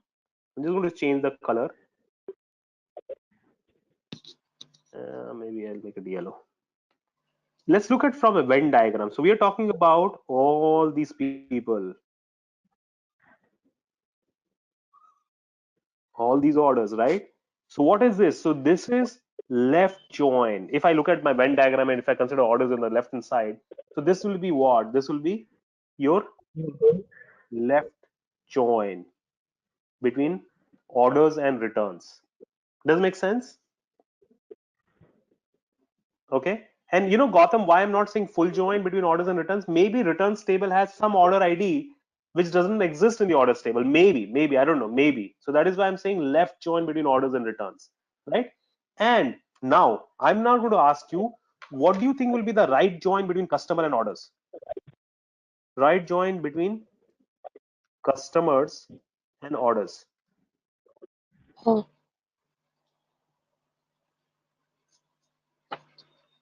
What is the meaning of right join between customer and order? What will this give us? all the orders that were already ordered. So Manashi is saying, or Manashi is saying, all the written All the error only. customers who have ordered something. now this is where you have to first tell me which table are you considering on the right hand side and which table are we considering on the left hand side. Let's agree on that first. So which table are we considering on the right hand side, guys? Customer left and order right. Okay, customer is on the left hand side. So this is L and this is R. Okay, so let's that be clear. So then right join between orders and customers will give you what? Damini is saying all the orders corresponding to a particular customer. No, customer on the left, orders on the right. No, so Sauradeep, we have what All we have the assumed is that customers, orders are on the customers on the Hello. left. It will give all the the All customers who customer have order. Rahul, please go ahead. Rahul. It will give the customer name and order per given by them. It will Okay, give the but customer name and order given by them. okay, but Yeah. what if there are some it, customers who have not placed order? Will they come? No, it will not come because Right. it is a So right join. basically, this will give you all the orders and the corresponding customers for those orders. Does make sense, guys? But if there are some customers who have not given order, then they will not come. Are we clear, guys? Great. Yeah. So I think you have understood, right? And now last question, sorry, and then we'll call it a day. What if I wanted to list the customers who have not given any orders? What will that be? List the customers who have not given any orders. Customers column plus order column. Think for a moment and then answer. The customers who don't fall into the intersection between the customers and the orders area, and excluding Okay, the orders so area. we are Yeah, saying this that part. part, right? Yeah. So how do we what is this part? How do we get that in SQL?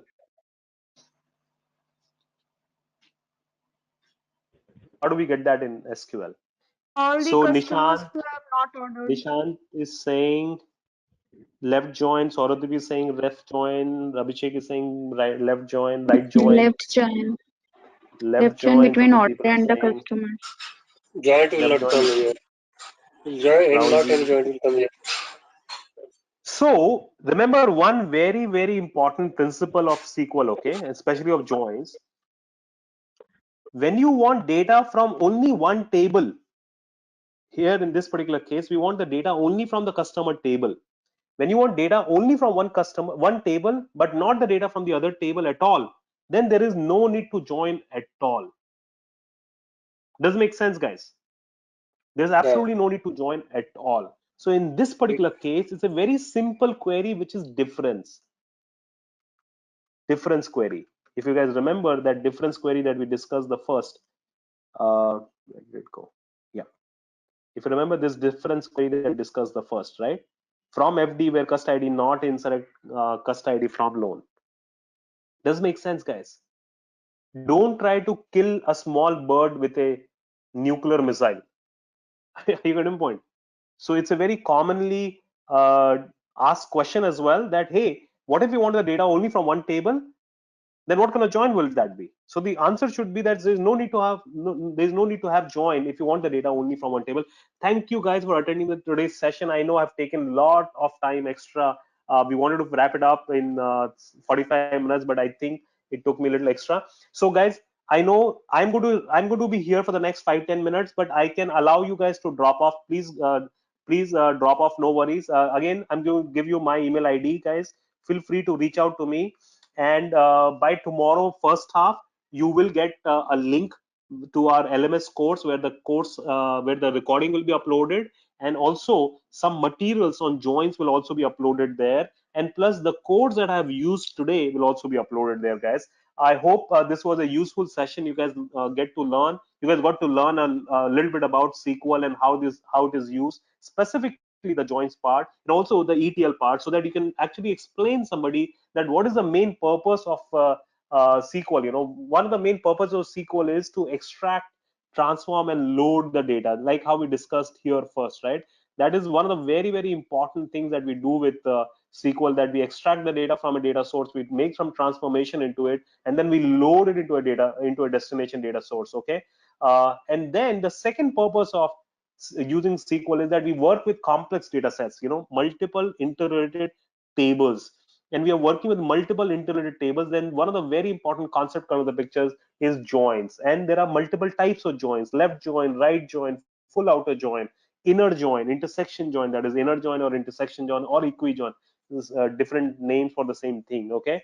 And as we just saw, they're not very difficult at all. It's not rocket science. It's pretty easy. But if you understand joins so well, then you can actually work with complex data structures, complex databases as well, which you will get a glimpse of it tomorrow in data visualization class in Tableau. Tableau also supports SQL, by the way. So you'll actually see the left join being discussed over there as well.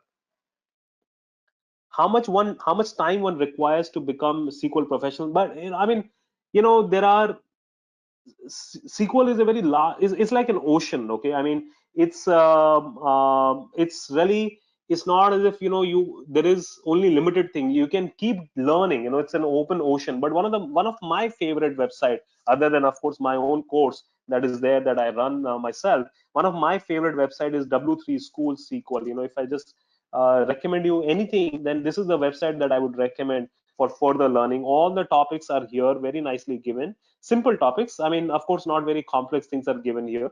In the course, we of course go beyond a little bit and become, but this is a very good starter website. One of the other things that I like about this website is that it allows you to try yourself. Okay, so that's one of the other thing that I like about the website, that you can try and run those queries yourself here, and you can get an idea as to how this is working. You can try them. So that's why I like it. So you will get recording of the class and the PowerPoint that I was using briefly, and some of the notes as well. You will get by first half tomorrow. You will receive an email to all the participants who have attended the session. You will receive an email to kind of you can just, your profile would be created there, and you can view the recording there. You can download the materials and so forth, guys. I hope you guys really had a great time. Now I am open to questions, and one of the questions that I'm going to take again, as I said, guys, feel free to get connected with me on LinkedIn. This is my email ID, and if you Google Pratik Agarwal Ivy, you'll find me. And the first profile that comes is of LinkedIn, which is my profile. When you search Pratik Agarwal Ivy, feel free to get connected. That's the best way to get connected with me. I don't check Facebook at all. I mean, and Instagram is very new to me. So this LinkedIn, I'm pretty active. Feel free to get connected with me, guys, there. And there was a question that was asked.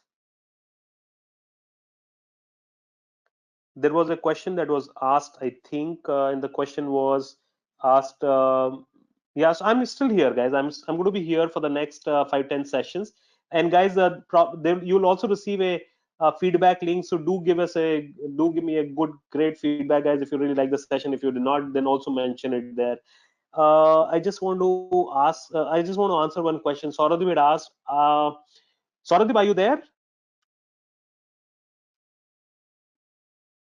Yeah, I think he's there. So the question was, what is the difference between full join and union? Okay, so I'll just explain. So full join is actually doing union, Sauradeep. It's taking all the rows of the left table and all the rows of the right table, and including the matching rows as well, right? In terms of number of rows, you may not find any difference. So if you do a union between FD and loan table, you will get probably 100 and 150, so 125 rows. Okay, Sauradeep. And when you do full outer join, also you will get 125 rows. The difference is the way the data would be presented. The way the data would be presented when you do a union between this table and this table versus when you do a union of left outer join and the right outer join, the way the data would be presented would be a little different. Okay, if you want to stick around, I will show it to you with some more examples here that I have. So I'm going to open a table.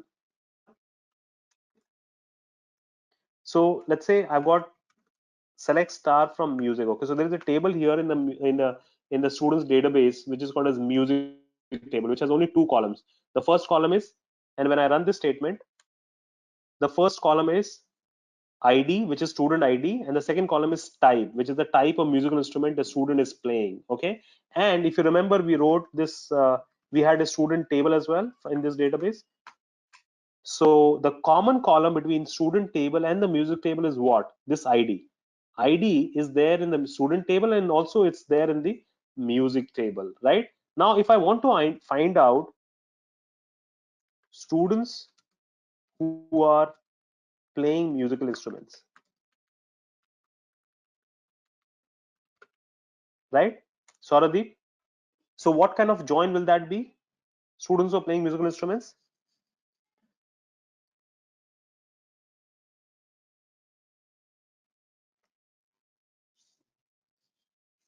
Gautam, I will add you to my I will add you to my profile, Gautam. Definitely. Indranath's question is definitely I'll add you. Indranath's question is BCom student make a career in data analytics, Calcutta market. Most will look for tech. I mean, Indranath, we've had a lot of BCom students. Yes, BCom, I mean, generally not a lot of people are there, but yes, we've had some good BCom students as well. Xavier's and some of the students from Bhawanipur, they have made a great career. It's a vocational skills. Anybody who has great skills can make a career, but you got to remember one thing, that it's a skill where we do a lot of number crunching, a lot of analysis. So if you are inquisitive, you have that kind of a mindset, then that will make sense. It'll make sense to explore this career. Bharat's question is what areas in SQL should you focus on, important and really useful for data science? I mean, Bharat, I mean, the data analysis part, okay, not so much of PL/SQL part, but you feel free to run PL/SQL and stored procedures also. But the data analysis part, which is the select statement, which is how do we create the table, how do we add data into it, how do we manipulate the data, and how do we query the data. So those are the statements which are very, very important, okay. And So again, as I gave you a very good beginning, okay, this is a good start to this, okay. But then in of course I mean in my course I also cover things like cornered subquery, and I cover variety of nested queries. I cover custom table expressions. Those are again the things which are used mostly for data analysis, are the things that we should try and focus on in SQL, not so much of programming or PL/SQL or stored procedure if you are again trying to get into data science per se. Economics is a great field, Manasri. If Manasri, if you're asking MSc Economics, I think after engineering, the next field of study that we have had, most of the students who have been successful have come from MSc Economics. And we have had students from Delhi School of Economics, Madras School of Economics, ISI, from Calcutta University, from Presidency, a lot of university, I mean, Symbiosis in Pune, a lot of students from various economics colleges, and they do pretty well in this particular class. I mean, in this particular course. One thing I'd So like to add. Aruprava, we'll give you the video recording by tomorrow. Hello. Yes. Post my MBA, I was working as a analytics consultant basically with e-clerks, but I had to leave due to this COVID crisis. Okay. And what I found out is that I lack in terms of programming in R and Python. So Okay. Good. how Good. programming is important when it comes to data science, because I was not totally into So that. I tell you one important thing. Okay. So here we are not building we are not creating an algorithm to fly a rocket. Okay. Or we're not writing a software, or we're not creating a software. We are users of software. So even when we're using Python, right, the purpose of using Python is to run those machine learning techniques. For example, when you learn statistics as well as part of this curriculum, and when you go to Python, you will see that when you want to run a statistical model, or when you want to run a statistical function, like in Excel, you write equals to sum to do, or equals to average to do, let's to find the average or to find the mean, right? Similarly, in Python and in R and in SAS, right, what happens is that all the machine learning algorithms are already pre-built. The libraries are already there. Okay, there are a lot of great libraries, great functions which are already there, which you use in order to do your task. So you're not required to really, yes, it is coding, but the coding to an extent of, and we call this kind of a coding as business coding, where you're using to do, or you're using to solve a business problem. Okay, you're not really creating those libraries, you're not creating functions, you're not creating equals to sum. You are actually writing, you're actually using equals to sum. Do you understand what I'm trying to say, Picasso? Yeah, So yeah, yeah. I do. it's not about writing those functions. You are actually a user. Somebody has already written those functions. Somebody who had excellent computer science background or a computer programming background, they have already written those functions, and you just have to call it. For example, a simple regression model, right? So you'll call it, regression package, and you'll import regression library, and you just use that function which is there in the regression library there. You're not actually writing that regression function yourself. Yeah, yeah. Actually, I have built few models using Yeah, R and Python, but yeah. still I find difficulties while coding on my own. I have to go through Stack Overflow, GitHub, and all those things. Acha, So that's what. anybody, see Picasso, I'll tell you, I'm a computer science, student as well. I did computer science. It's been a long time, and in my days, there was no Stack Overflow, and I'm talking about late 90s and early 2000s. Okay, there was no Overflow, or there was no Google per se, where you just quickly find answers quickly. So, we would refer to books, we would refer to our senior notes, we would refer to a lot of these manual libraries of C and C++. What I'm trying to say is that anybody who tells you, any coder who tells you that they do not refer to Stack Overflow, or they do not take help from some or the other place while coding, is lying. So don't worry. If you have to go to Stack Overflow to get your answers, it's fine. It's about practice. The more you practice, the better you become. For Okay. the same question, you will not go back to the Stack Overflow. Do you understand what I'm trying to Okay. say? Yeah, yeah, yeah. I get it. Yeah. Thanks. Sorry, one last question, and then I'm going to come back to Sauradip's question. Which language should I learn for DSR or Python? Well, there are proponents, there are advantages, disadvantages for both of them. But if you just simply go by popularity, then I would say Python. But you see, Python also has its own shortcomings. R also has its own advantages. Um, Python in terms of jobs right now, Python is better because there are a lot more companies which are using Python. Bharat, I'm glad. Thank you for this remark. You made SQL look very easy. Thank you for this remark. And you were pretty involved in the class, I noticed. So again, coming back to what this Sauradip had asked this question. So Sauradip, okay, and I'm just going to take this example from this website only just to explain you what union. If I'm just looking for Venn diagram, okay, so they have not given Venn diagram. So I'll go back to my example here. So here, Sauradip, when we do a union, right? So say for example, this is set one, okay? Loan customers, loan cust IDs. Suppose these are the loan cust IDs 1, 3, 5, 9, right? And let's say there are FD cust IDs. Let's say 1, 5, 11, 19. Okay. So when you do loan union FD, so what are the cust IDs that you will get? 1, 3, 5, 9, 11, 19. So what union does is that it gives you all the distinct elements from the two sets that you're unioning together. Are we clear? That I'm sure you understand, Sorodip. Now, what union does is that it takes the rows from first table, stacks it on top of the other table, like put it on top of the other table, like adding them together. Okay, adding them together. Now, what left out? And so, for example, here, yeah, just like absolutely, just like set theory. Absolutely, there's no difference between set theory and here. Now here, suppose if my question is list, yeah, in fact, I'll show you two more tables. Okay, select star from chess and select star from bridge. Chess table contains ID, full name, sex, class, chess performance of some 5 students. Mary, uh, Peter, Eddie, Kenny, George, and so forth, right? And bridge table contains also 5 rows: Peter, Kenny, Aaron, Kitty, Edmund. If you closely see 9802 and 9804, Peter and Kenny are also there in the chess table. Peter and Kenny are also there in the chess table.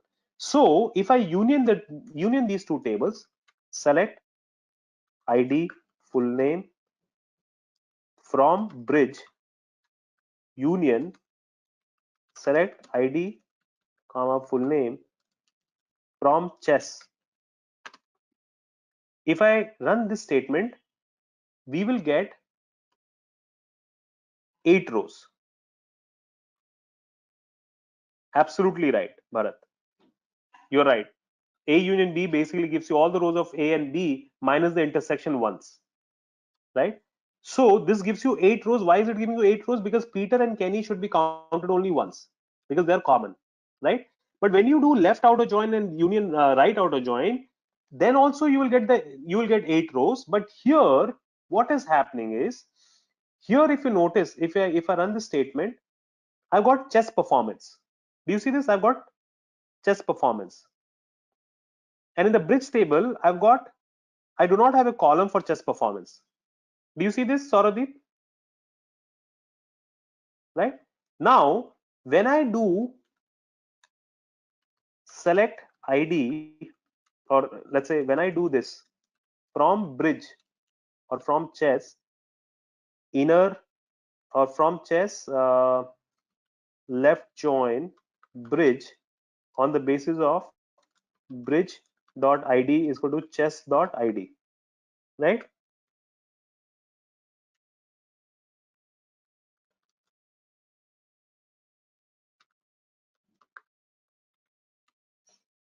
And chess performance. Okay, suppose if I do these, and these are chess.id or whatever bridge.id or whatever you want to write, is going to the same. So if I do this, it'll show you, sorry, left hai na? Chess, huh? Sorry. If I do this, what this is going to do is that it's going to show you Peter 7, Kenny 5, Mary 0, Eddie this. Now, if you notice, right,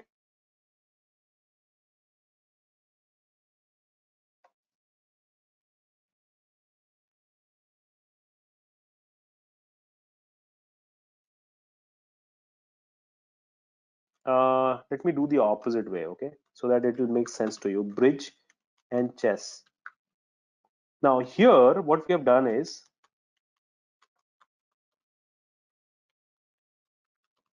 okay, bridge. Remember, the bridge table contained did not contain chess average. Chess table had chess average or chess performance, right? Now, when you do, we will use full outer join as well. I'm coming to it. So when you run this statement, it is going to give you all the data from the bridge table. But if you notice, right, Aaron, Kitty, and Edmund, these three people do not have any data under chess performance. Why? Because these three students or these three participants or players are not there in the chess table. Do you notice this? Right, Sauradeep? Now, if I do the same query,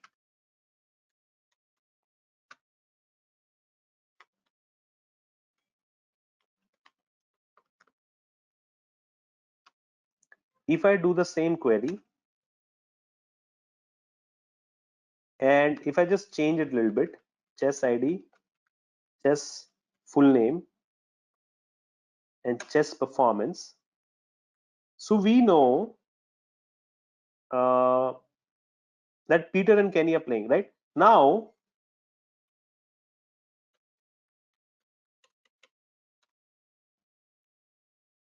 so these are the players from the from bridge table.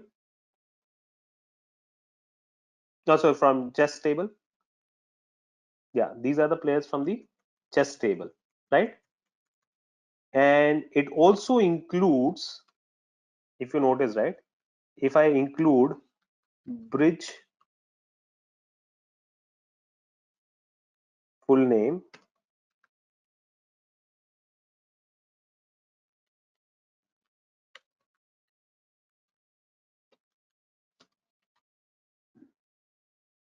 hmm, this will make it more clearer.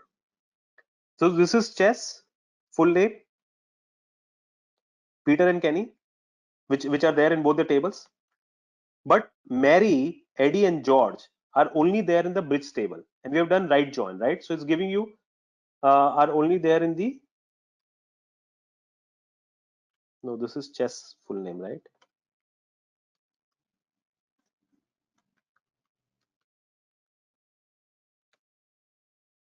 Yeah, this is chess full name and this is bridge full name. Yeah.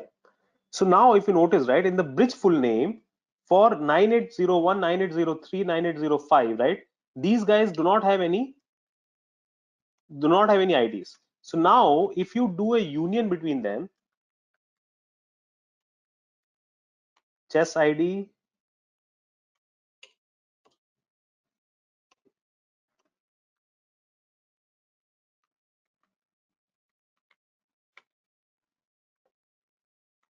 bridge ID, chess ID.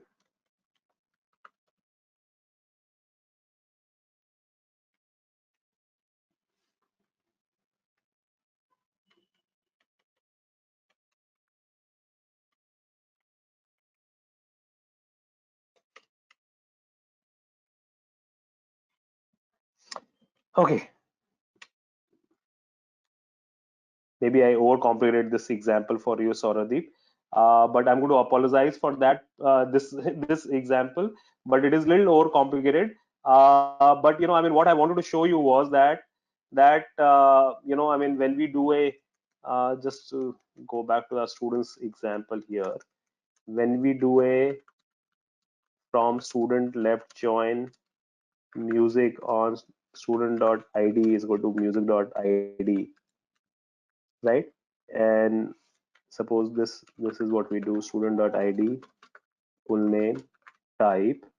Now if I run this gives me left join, and this also gives me some of the students who are not playing any musical instrument.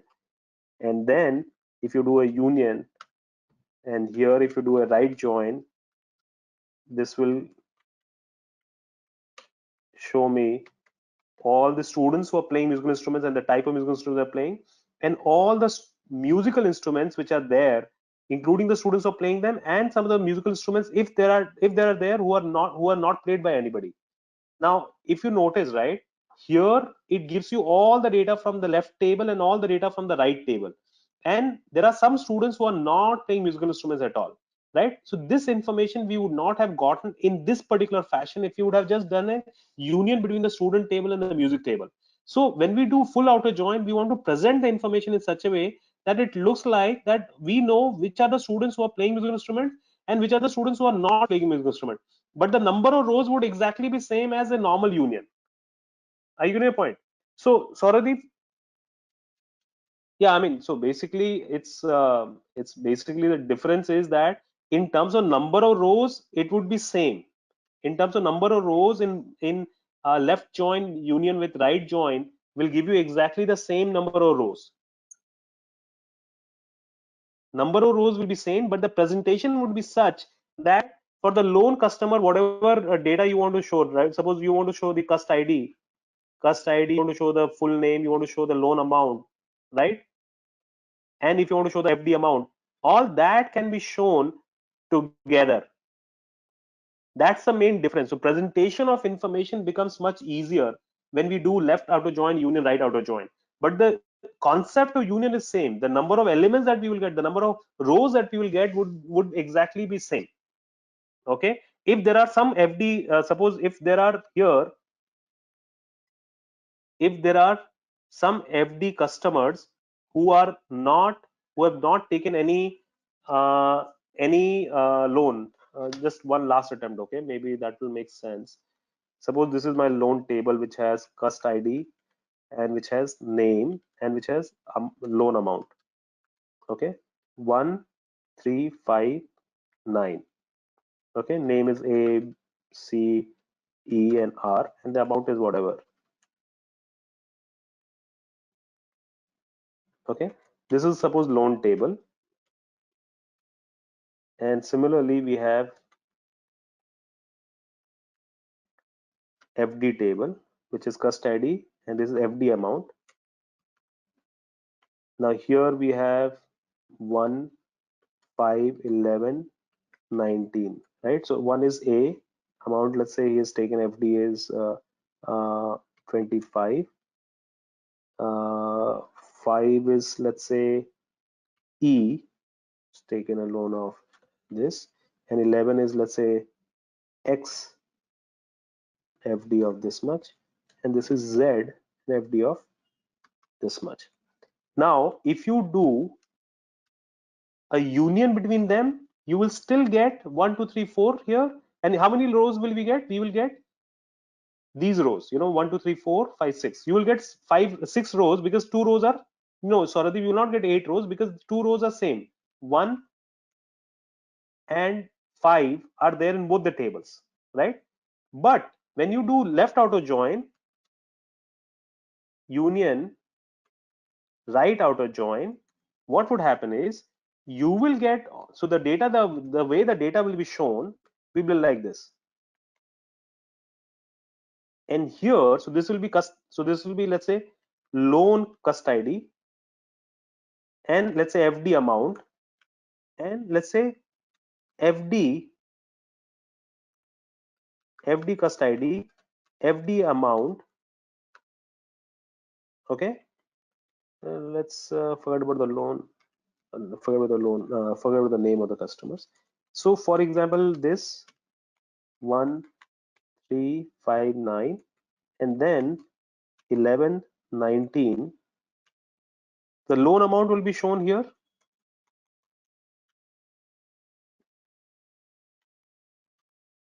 and for 1 the loan amount is this, sorry, the amount is this. Do you see this? For 3, no FD amount. For 9, no FD amount. And these guys, 11 and 9, what will be the loan amount? Nothing. And the customer ID, FD customer ID will be 11 and 19. And here, the FD customer ID will be 1, again nothing here, and 5. Do you understand the way the data will be shown? And here the FD amount will be 24 and 23. The idea is that if I get this as a final report, this table as a final report, I can do all the analysis. I can do the analysis, and let's say if I even if I remove this column, I remove this column, I control X and I remove it, and I just take this column of information and I put it here. So what information do you get? The information do you get is this customer is a moderate risk customer. Let's say we create a derived column status. We say this is a moderate risk customer, moderate risk. This customer is a high risk customer. This customer is again moderate risk. This customer is again high risk. This is least risk. This is also least risk. Do you understand what I'm trying to say, Sauradeep? So this presentation of information becomes significantly better if you do left outer join union, right outer join. The number of rows that you will get would be exactly same. But this kind of presentation whereby you can also show loan amount in one column and FD amount in other column, and then you can create a derived column. This kind of a presentation will not happen if you simply do a union. Sauradeep. Sorry, I took a longer route to explain this.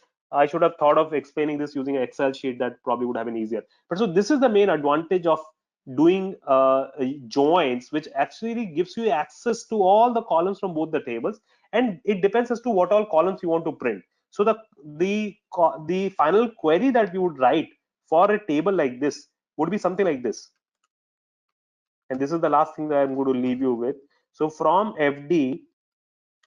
from loan left join FD on left.id left.cust id equals to FD.cust id union with the same, okay, and select after that loan.cust id loan.amount FD.amount status, right? And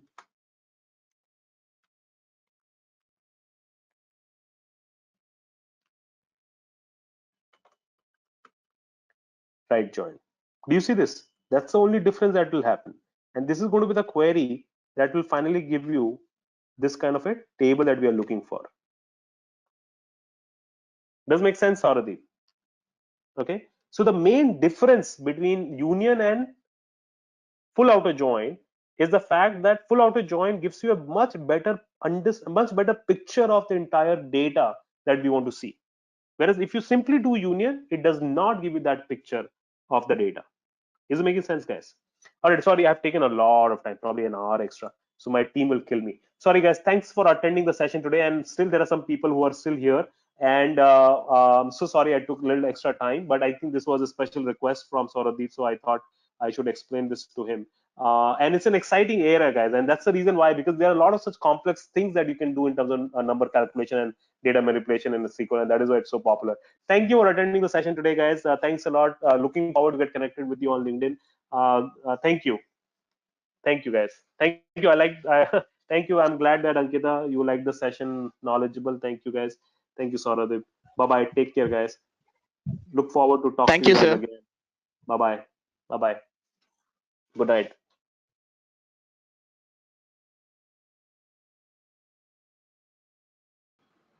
All right. So welcome everyone to session two of our. Thank you for asking, Siddharth. I'm doing well.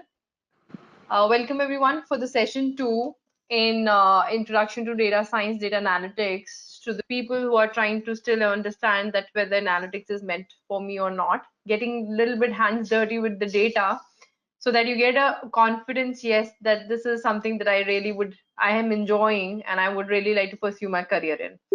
So today's topic is data visualization. Anybody understands what is data visualization? What do you mean by data visualization?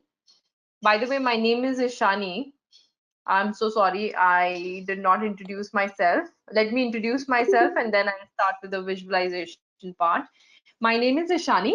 I have been into analytics since 2008. That's the time, very few people in India would have heard about the word analytics. So we were pretty much spreading the understanding of analytics. My role in IB is more into the descriptive side of analytics. One of the tools that you worked on yesterday was Excel and concept of SQL. That's also in the descriptive side of the analytics.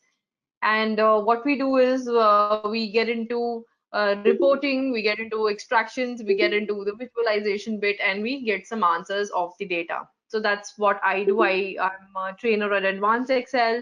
I train people on automation of Excel through the programming language called VBA, and I do the data visualization using Tableau. So that's my forte. I also possess knowledge for SQL because to be able to work with multiple data, to be able to work with multiple tables, you need to have a solid information about SQL. Hence, your first session was SQL, where Mr. Pratik Agarwal must have taken you through the joins. And today we will use the same concept that you learned yesterday in Tableau as well. Okay. I'm an engineer. I did my bachelor's in civil engineering in India in Thapar University. Thereafter, I worked about 1.5 years in a company called Punchloit, which is one of the major construction companies in India. Especially back then, it was very big. And then I did my master's in engineering itself and worked as a consultant in US for about 6 years. And then I moved back to 2008 to India in 2008. And since then, my my since then I've been involved in with analytics with Ivy. Your role in Ivy, okay, all right. So welcome everyone. Now I would like to understand that what is your understanding of data visualization? Like I see So people have answered. Yes, go ahead. basically, visualization is something like when we found some insights about some data. So how we can Mm-hmm. give it to the customer, how we can present it to them. So in a Okay. very easy to understandable language, we can present it through visualizations. Absolutely correct, Neha. Very good. And Sneha has also answered presenting data in a more user-friendly manner, easy to read and understand. Then sorry, Deep has answered graphical representation of the data is visualization. Exactly correct. Interpretation of complex data. Very good. So basically, everything that we are doing over here is giving pictorial or graphical representation of the data.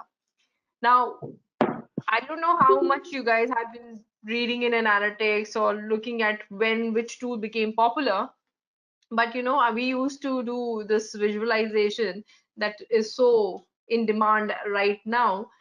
I don't know if you guys know that it is among the top 10 skill sets to possess in for being a data scientist at this point. It's among the top 10. Data visualization is one of the tools. And before all these tools, fancy tools and the nice and powerful tools came up, we used to do visualization in Excel. And we had to do obviously a lot of hard work.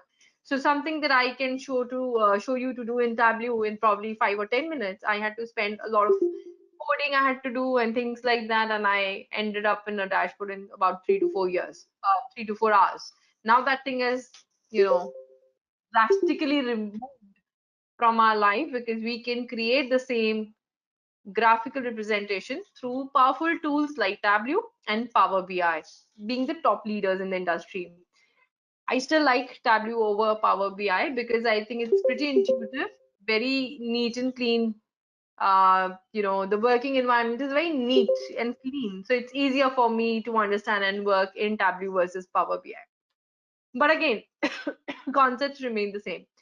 So your concept of visualization actually kicked in year 2015, and that's the time when every company, every client, all of them, when we wanted to send out reports to them, they wanted certain reports which were easy to understand and at the same time interactive.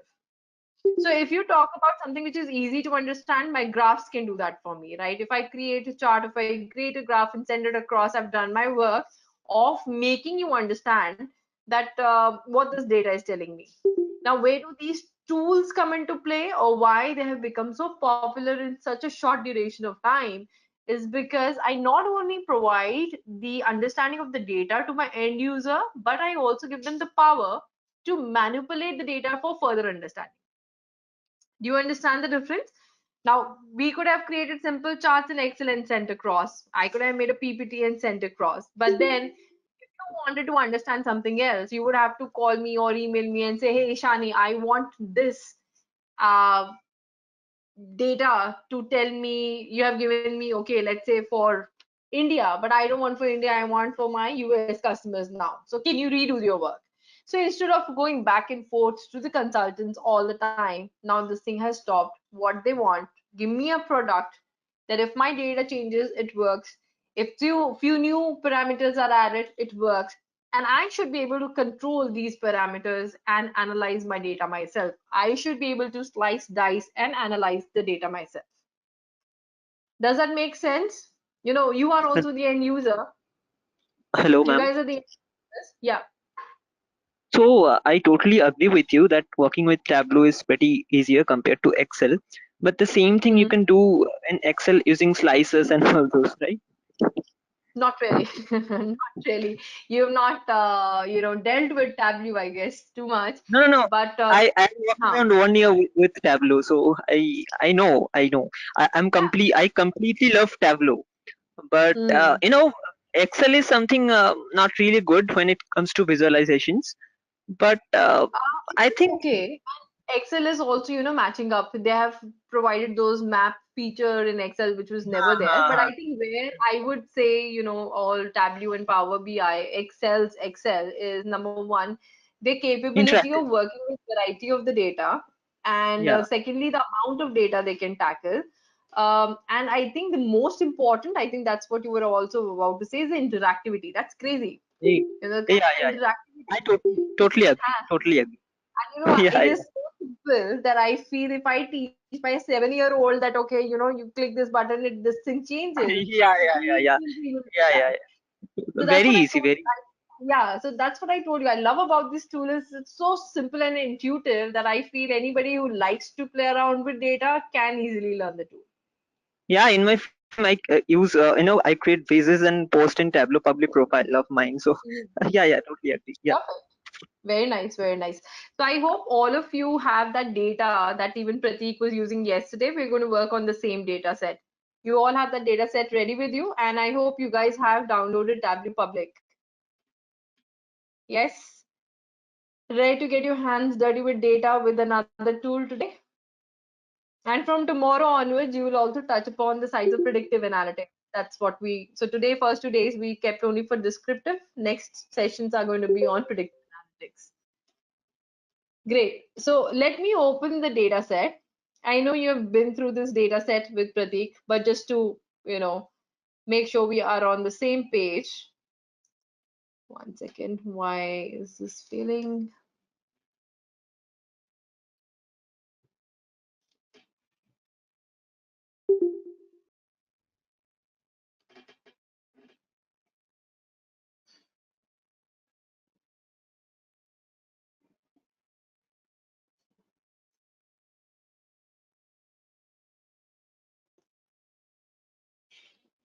I don't know why this is coming up, but anyways, let's get down to it.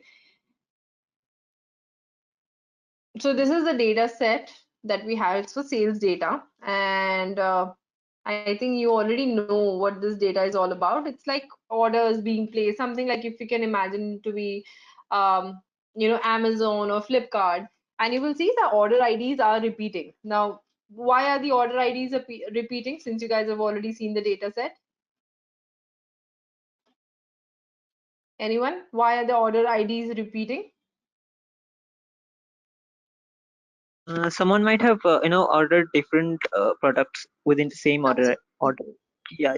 Absolutely. So what is going on? So for example, let's say I went to Amazon and I liked 5 things that I would like to purchase. So I placed the order. Now the invoice that gets generated against that particular order would be only one.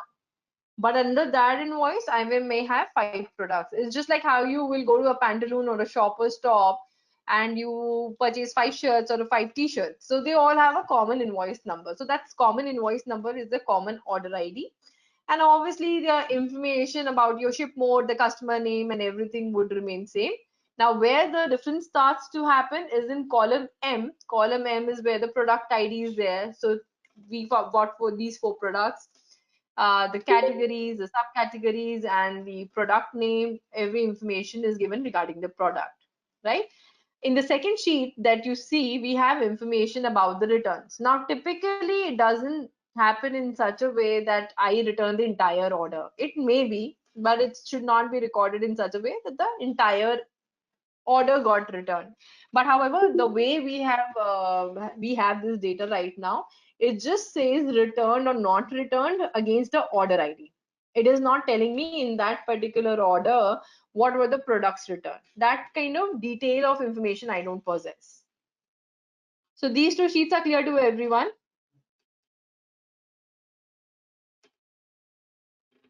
Adrita, Akash, Apeksha, Ashutosh, Charu, Devika, Dhaval, Kavipriya, Mohan, Pallavi, Rudra, Shreya, Shrishti, Sujit, Vaishnavi, Vandana, Vineet. All this is good, right? Perfect. Now so don't work with me. That's my humble request, even though we both have the same data set.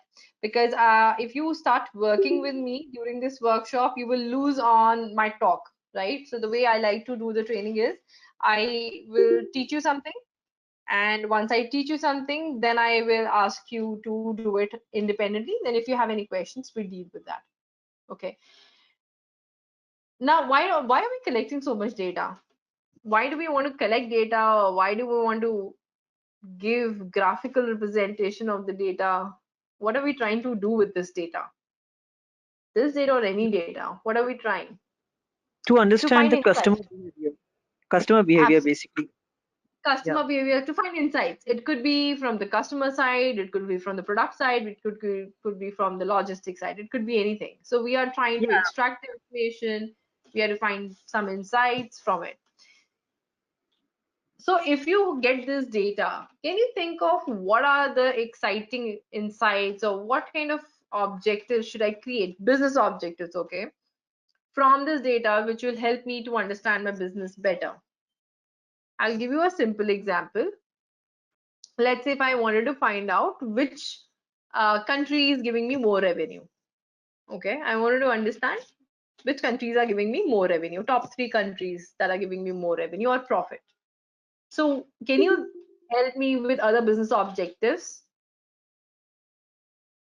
Yeah, which product is doing better, like in terms of sales, or might be which product is being returned in a massive manner, like so that I can if you can deep dive into the data, if you can understand like if there's any logistic issues or maybe the quality issues or something like Okay. that, pricing issues maybe, and all those things. Right.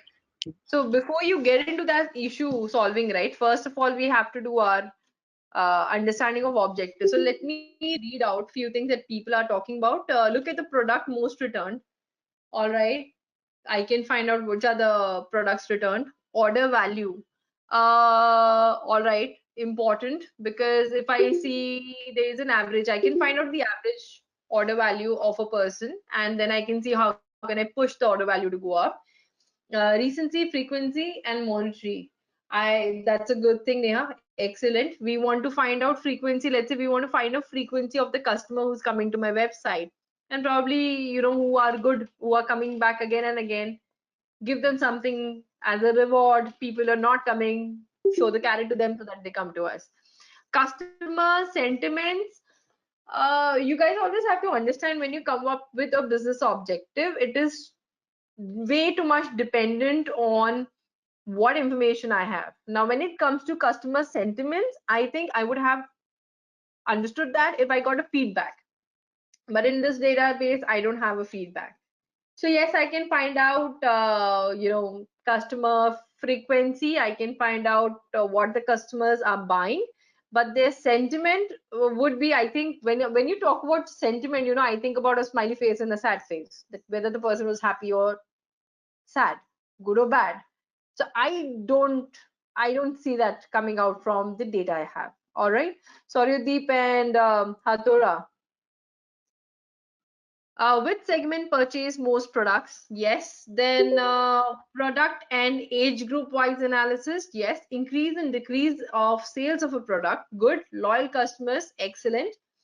Where there is more demand and increase in supply. Where there is more demand. Okay. Demand. How would you understand where there is more demand?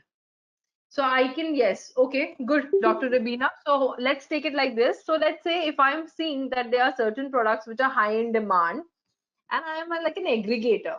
Amazon is an aggregator where the person is going to the different vendors and getting the products listed on the website.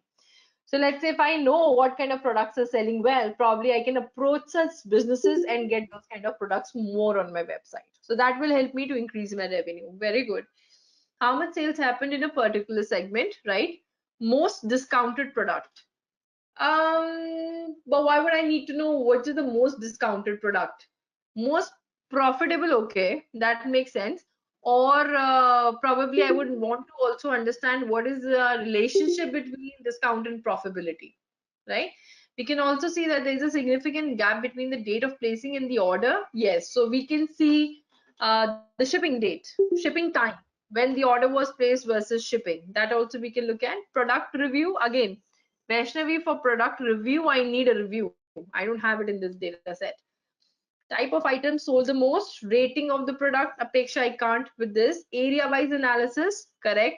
Profitable products, yes. Based on order ID, order ID should not be of a significance, because if the order ID number is 27828 versus 79397, it's not going to make any difference to me, right? It is more on which region or which segment, which category, that will be of more benefit to me. This also give insights into logistics, absolutely. Sales forecasting, absolutely correct. Profit of revenue, brilliant. So you guys understand what this tool can help you to do and how powerful this tool is. Because when we talk about descriptive analytics, people sometimes think, oh, it's just a simple report. Yeah, it is a simple report, a simple graph. But based on these graphs and these reports is where you make a business decision also, or you're able to find a bottleneck in your data. I can understand, okay, there's a process bottleneck there. Regional demand, great. So let's go ahead. I'll just show to you few objectives that I had thought about that we will be working on in this particular case study. Okay, so everybody, if you could at least open your Tableau. Let's open Tableau.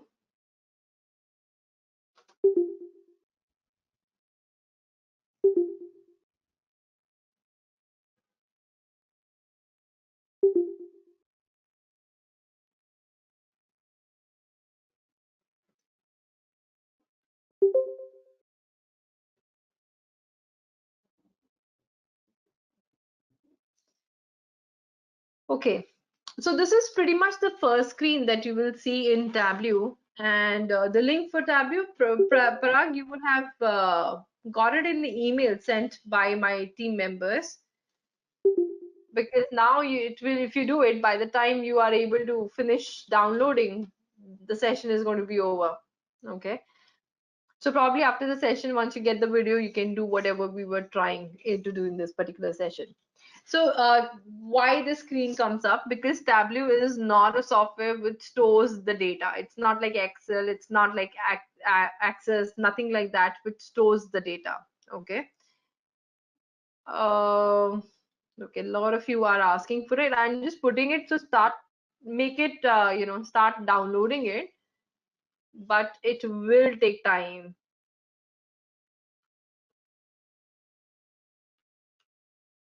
So just search for Tableau public download.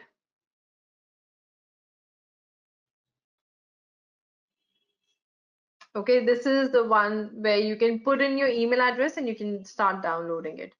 So Tableau is not a software which stores the data for you. And to do the analysis, to do our creating graphs and charts and relationships, we do require the data. So the very first step that you have to do in Tableau is to go and connect to a source of data. Now, what can be a source of data? We are living in a world where there is lots and lots of data in all variety of data, different things that are used for saving the data sets, depending how big or small the data is. So it may vary from anywhere from an Excel to a text file, which is a CSV, comma separated files, JSON files, Access files, and we can also connect to the Google Sheets. We can also connect to the web data connectors. Now, what is a web data connector? Let's say I wanted to connect to a website which has some data in a Tableau format, and I want to pull that data. So I can do it using web connector by giving the URL of that particular website, setting up how I want the data to be refreshed, and it pulls the data in Tableau for my analysis. So today what we're going to do is work with the Microsoft Excel. So once I click on Microsoft Excel, and I'll go ahead and select the data sets that even you guys have.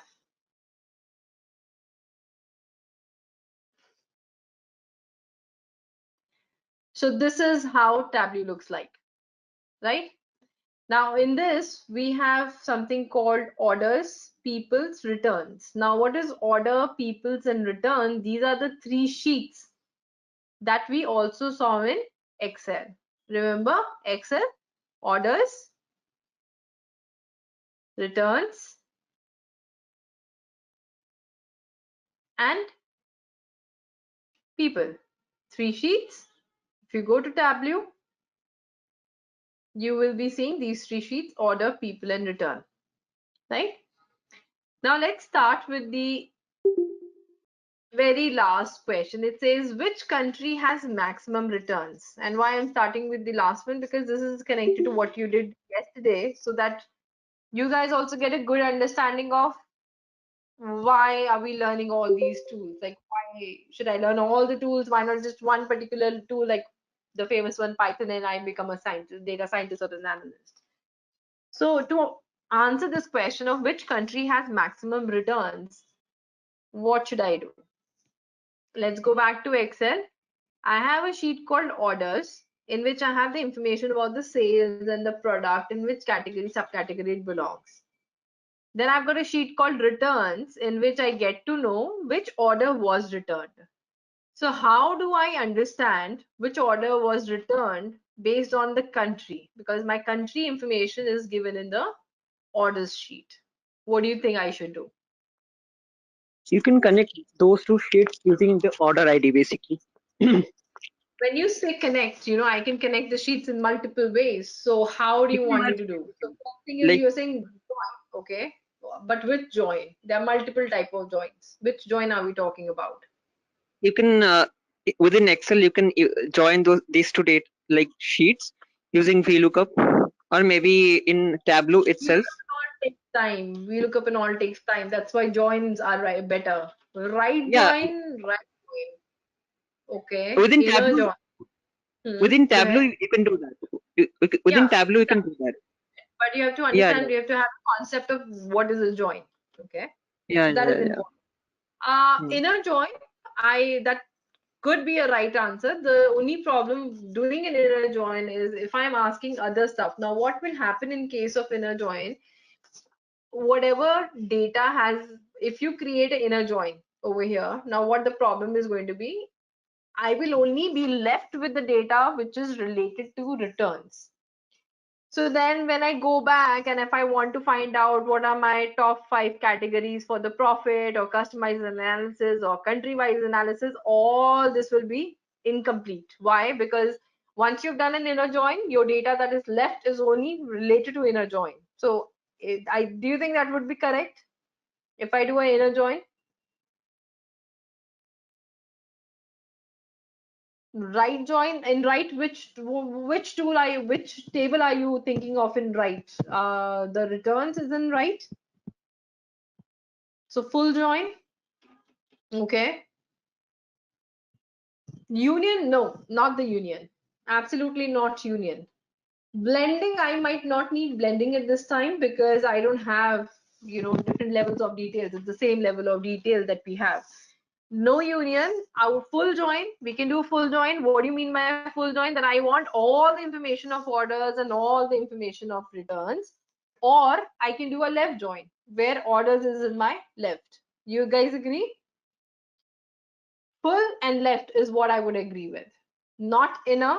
The reason is that I don't give a proper output for my other questions. I may answer this one correctly, but for other questions, I need to go back and change my data source again, which I don't want to do. So how do you do these joins in Tableau? Very simple. I'm going to drag orders, leave it. So as soon as I do that, I get all the information at the bottom for the orders table. Now I want to return, so I'm going to drag returns, leave it. And what does Tableau do by default is a inner join. Okay, when I click on this symbol over here, I get a choice of changing it into inner, left, right, and outer. So I'm going to pick left. And if you see at the bottom, what it is joining it based on order ID. You already know the concept of joining. It needs a common ID to create a join. So the order ID is a common ID. And how did Tableau understand that? Because the name is the same of the two headers. If this name was not the same, then it might not have joined it. So this is join has been created. Let's go over here. Now, just to introduce you to this page sheet 1 of Tableau, what it does, it divides all the fields, all the what do you call the headers into two parts, dimensions and measures. Now, what are dimensions? Dimensions are the fields which are categorical in nature.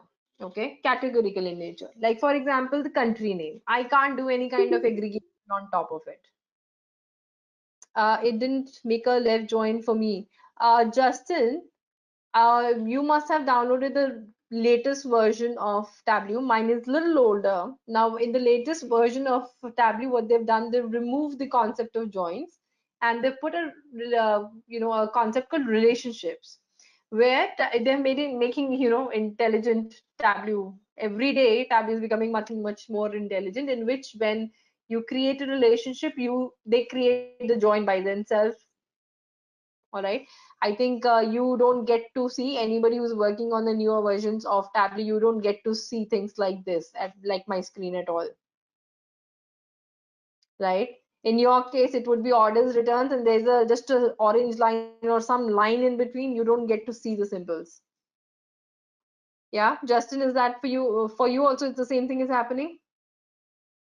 Yeah, so that relationship is created. Don't worry about it. If you click on the details, you can edit the relationship. So when you click on the line, it opens up the thing and it shows what it is performing. So that should not be a problem.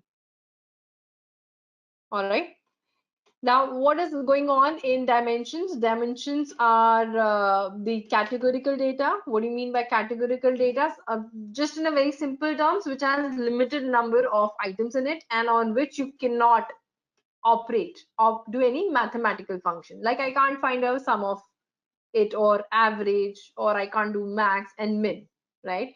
Like I can't do it on product ID. I can't do it on customer ID. I can't do it on customer name. Yeah, you can. We can continue without making any changes in your data. So this information is dimension. Now, what are measures? Measures are the field in the data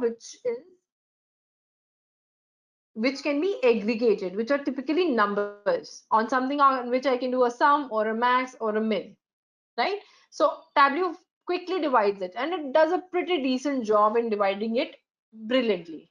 Now, I said I want to find out returns based on a country. Which country has maximum returns? Now, which fields should I use to create this graph or a chart? And we call them views in Tableau. So what all do I need? I want to do country-wise number of returns. Quantity, let's not talk about quantity, because let's say there's one return where the quantity was 100, but that doesn't mean there were countries returning more. Let's talk about whether the returns, over here, you see my returns table is there. So return order ID, that is given. So I am not going to deal with quantity. So I need the country, yes or no? Do I need the country to get country-wise returns? Yeah, so I'm going to double click my country and I will click on returned. How did you open the sheet? I'm clicked on sheet 1. Once you're in data source, the next thing is sheet 1. That's where you click it. And I'm going to click on returned. Now returned is what? Text or a number?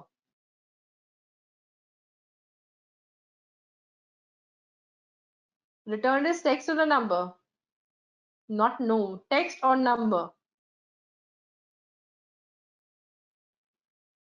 It's a number. Returned is a text. Okay, over here, returned. This is the column of returned. This is yes, yes, yes. It's a number. So instead of a number, I'm going to convert it into I go to measures and I convert it into a count. Okay, it's not a number, it's a text. So I want to make it a count. Once I do count, it helps me to understand how it has written. Now I'm going to go to this part called show me on the right side, right? And what I did, once I click on show me, what this helps me to do, it helps me to show the variety of charts that I can create based on what I've dropped, right?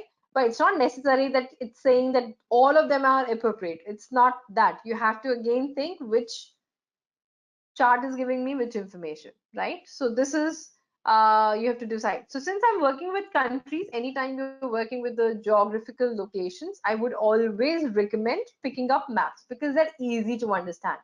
Now imagine if I had to look at a table where it says China, India, New Zealand, Australia versus I look in the map, I have a better understanding on who's behaving, how are the neighbors behaving, and I get a better understanding of my products, my client behavior and everything, right? And in show me, what I did, I went ahead and clicked on the map type, which is called filled map. Okay, and how does the filled map show you the data is based on the color. Now it shows, if you look at the legend on the right hand side, it shows the darker the color, the higher the returns, the lesser the color, the lower the returns. So if I ask you the question, which country is doing the maximum returns, which is number 1 and number 2, how do you do it? Can you tell me by looking at this thing, which is my country number 1 and second country in terms of returns? China, very good. And what do you think about second number country? Australia, perfect. So it's China and Australia. Easy to understand. Correct?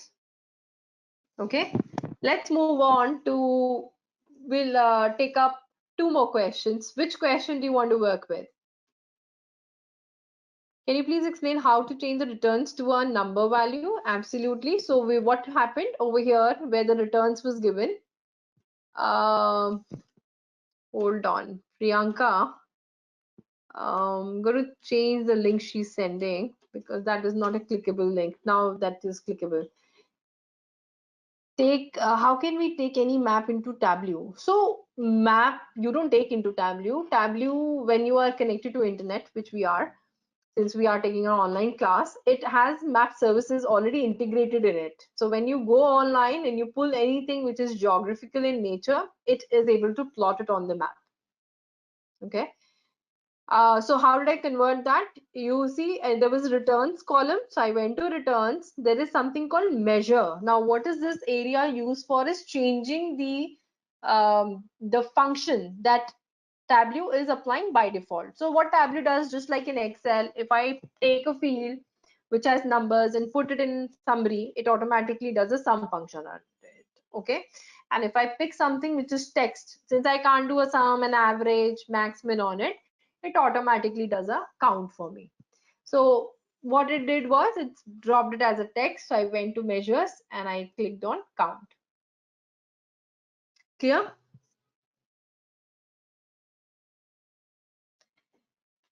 All right, let's go to question number 2. Question number 2 says, let's do the customer analysis based on the category. So what I want in this question, so this is returns based on country. And then I want customer category wise customer base. Category wise customer base. What is the difference between count and count distinct? Difference, Picasso, between count and count distinct is, for example, if I go back to my Excel and you see let's say the name of a customer is repeating 4 times, right? But that really doesn't mean unable to get audio. What about others? Are you able to hear me?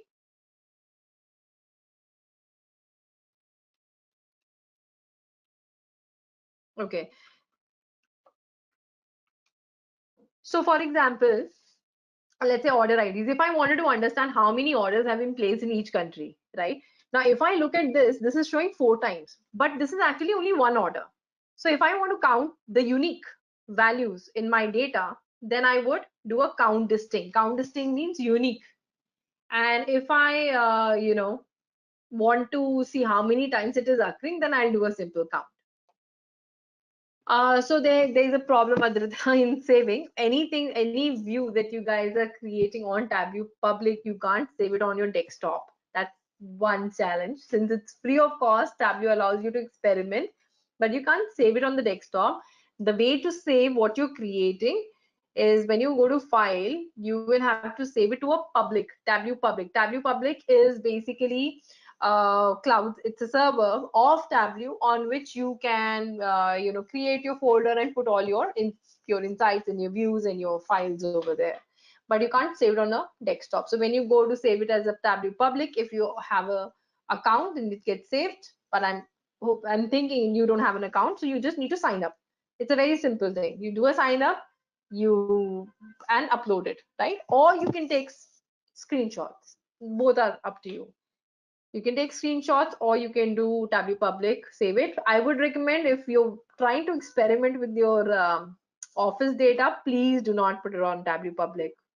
Okay, you don't want, there's a lot of security and there are a lot of things we can do, but still putting up data in a server is still a threat. So please don't do that. Right. Next question, customer base. How will I find which category has how many customers? So anyone? Which fields do I need in dimensions and measures?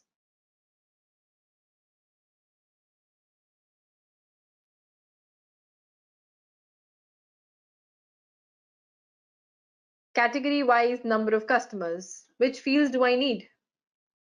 Category, easy one, right? I need my category and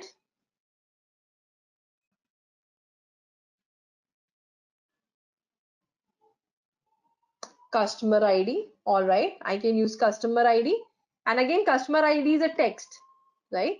Customer ID is a text. So I'll convert it again into a count. I want to make a count distinct because there's a distinct. I don't want one customer to be added multiple times. So this has come up. Now to make it even more better, you see over here, there is a symbol of swapping rows and column. So if I have a bar chart, I can convert it into a column chart. What else would make this chart look better? So I can see office supplies has a maximum number of customers, followed by tech and followed by furniture. What will make it look much better? A pie chart.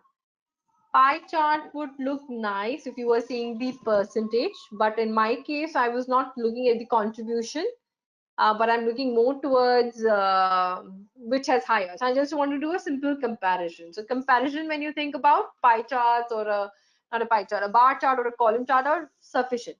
Line chart, not at all. Not at all, line chart. Histograms are these only. You stick them together, they look like a histogram. Right?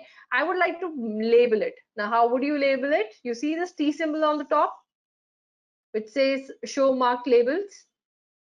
Yeah, you can see this. So I'm going to click on it, and as soon as I click on it, it shows the labels on top of it. So I can again clearly understand there's 790, there's 737, there are 725 customers in each category. So highest is office supplies. Clear?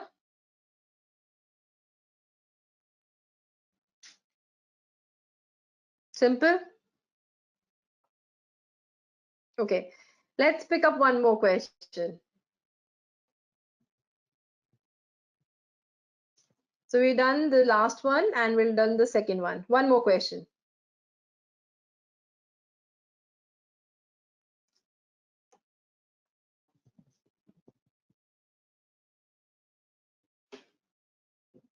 Come on, anybody can pick it.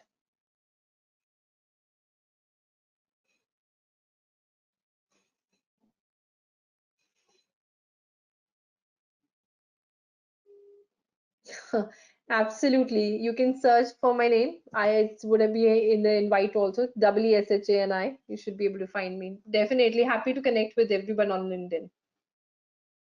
First and fourth and top five. Top five is third. Second we have done. Fifth to average shipping. Okay, top five. Top five have come. Fourth is analysis. Top five. Top five. Top five have come maximum. So I'm going by the the frequency of which one is being asked. So let's go for the top five. Let's get the top five subcategories based on the profit. Subcategories based on the profit. Okay, so top five subcategory. Again, think about what are the, tell me which fields do I need? Top five subcategories based on profit. Which are the fields that I need?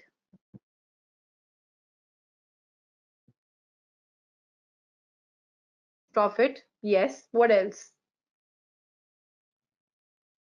Subcategory. Perfect. I need subcategory. I need profit. So let's go search for it. Done. And I'm going to go ahead again. I'm going to the show me on the right side, and I'll pick this graph over here. So I get all of them, all categories. Now I want top five. So what do you think I should do to get top five? Not in Tableau. I'm just asking logically, what do you think I should do in order to get only top five? Sort. But sorting, the only problem, sorry, Deep.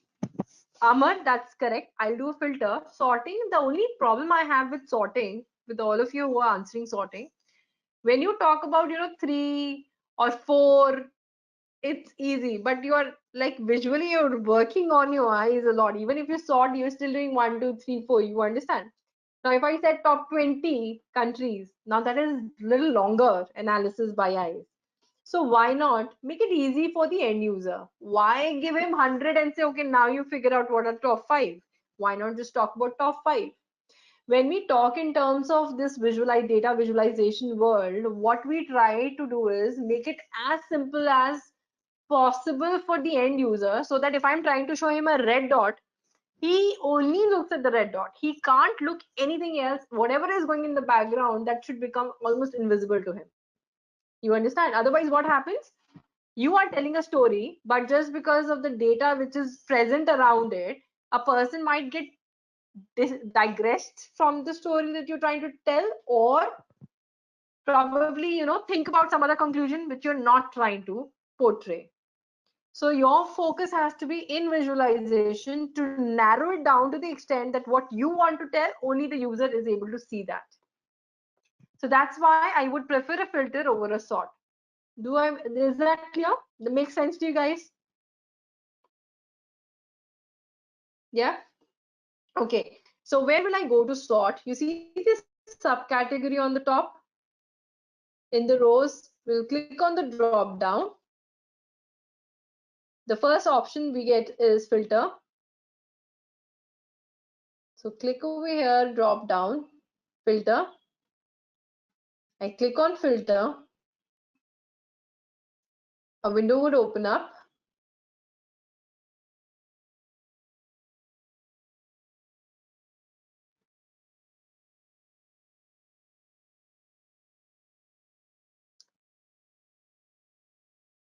Okay, we are going to go to the fourth tab called top. And I'm going to pick by field. I want top 5. So I can change this number of top 10 to 5. I want to do based on profit and sum of profit. So top 5 profit by sum, and I click OK and done. So now what am I showing my end users? Only the top 5, nothing else. So he doesn't have to worry about it. Now the beauty of Tableau is that we can manipulate a lot of things.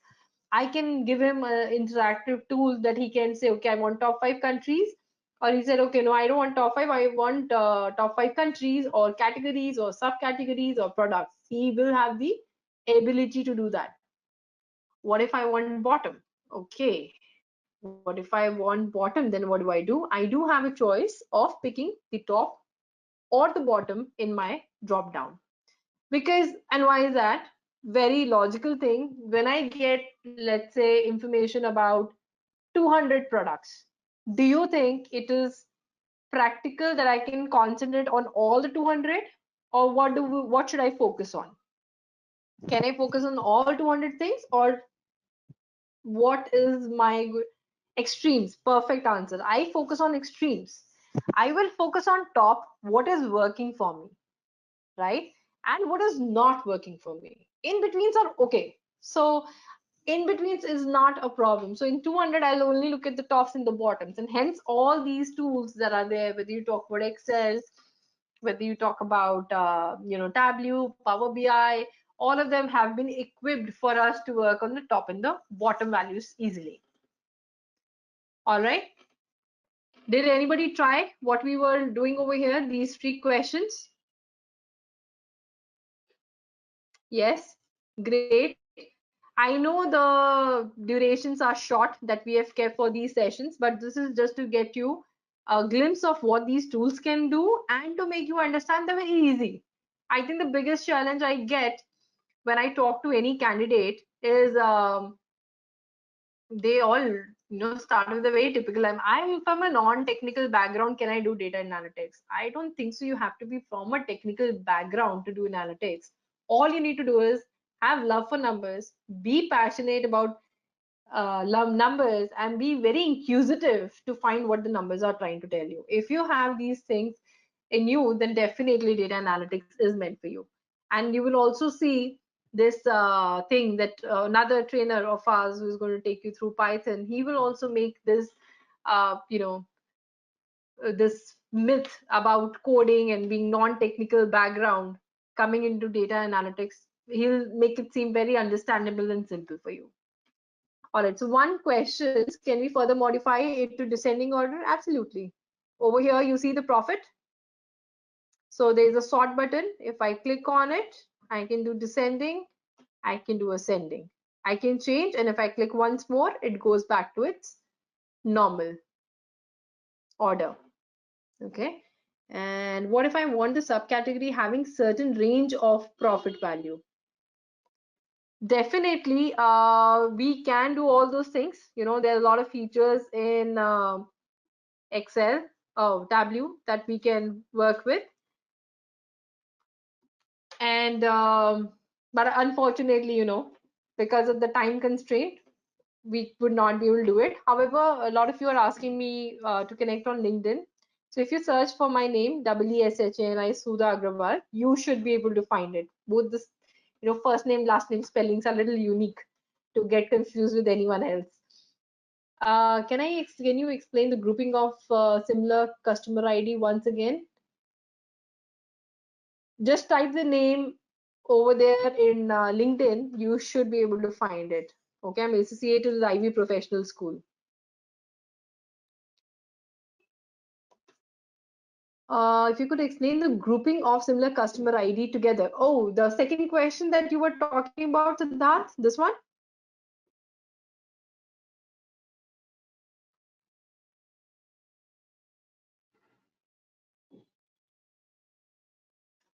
Gautam, if you could send me your profile link over here, then I can.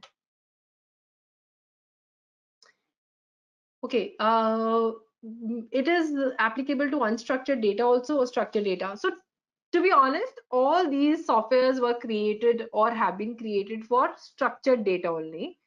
Unstructured data, no, they don't work very well.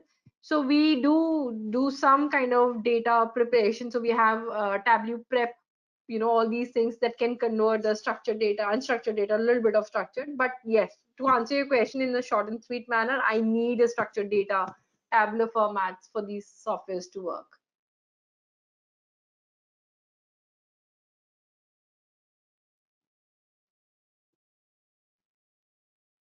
All right.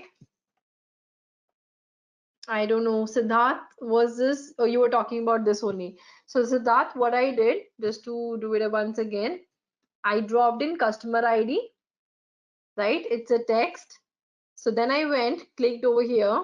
There's something called measures, right? And I did a count distinct on it. Clear?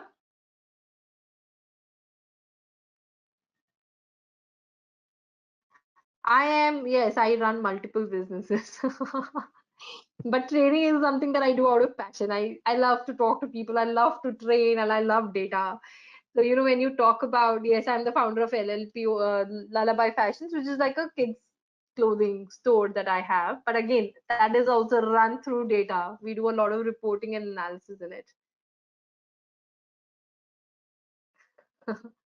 What is the difference between count and count distinct? The count and count distinct is, let's say, Adrita, you went and you shopped at a certain store 10 different times. Okay.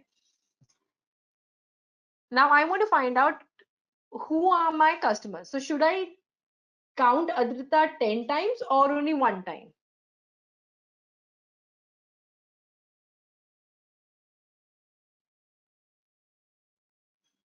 Should I say there are 10 Adritas who are buying from me, or should I say, okay, there is Adrita who is buying from me? Only one time. Now, if I want to count you one time, I want to do a count distinct. And if I want to see, okay, how many times did Adrita come to my shop, then I'll do a count on it. Got it?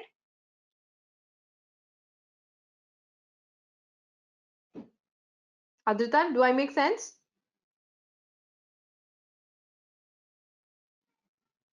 All right. Great. I hope you enjoyed this short and sweet session.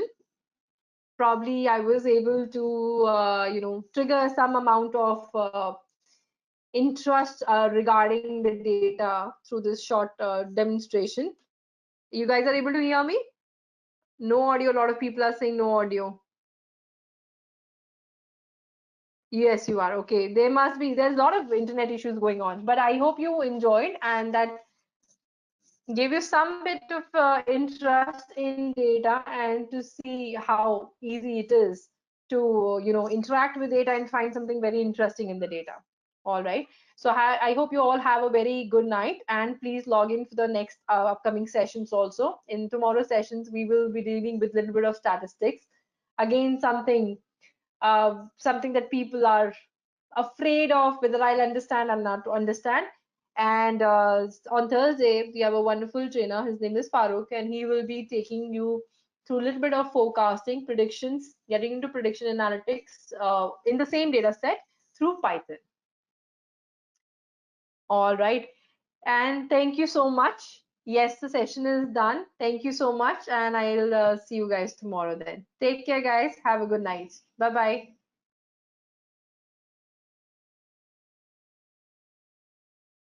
So before moving on to that, have you all downloaded the data set which was provided to you all?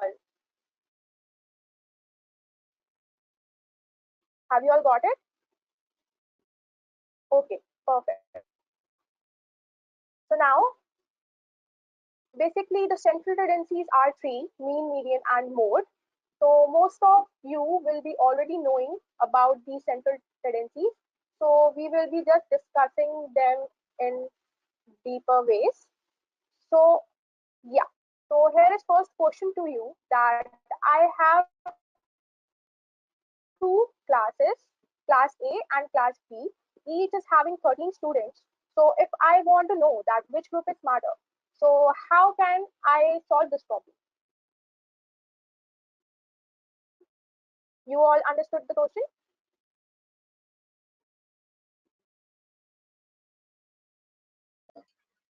By getting their mean IQs for these different classes. Exactly. This is the answer I was looking for. Thank you, Ankita. I guess that was Ankita. So Ankita was correct, and most of you also have written the mean or average. Yeah, mean and average is the same. So we will be directly finding the mean. So can you tell me, can anyone tell me how can we find the mean here? What is the formula of the mean? Average. Summing up all the data and divided by the number of students. Yeah, so here, what will be the formula? Like sum of all these values divided by, Summation xi divided by n. N will be the number of students and xi will be the IQs. and here n is,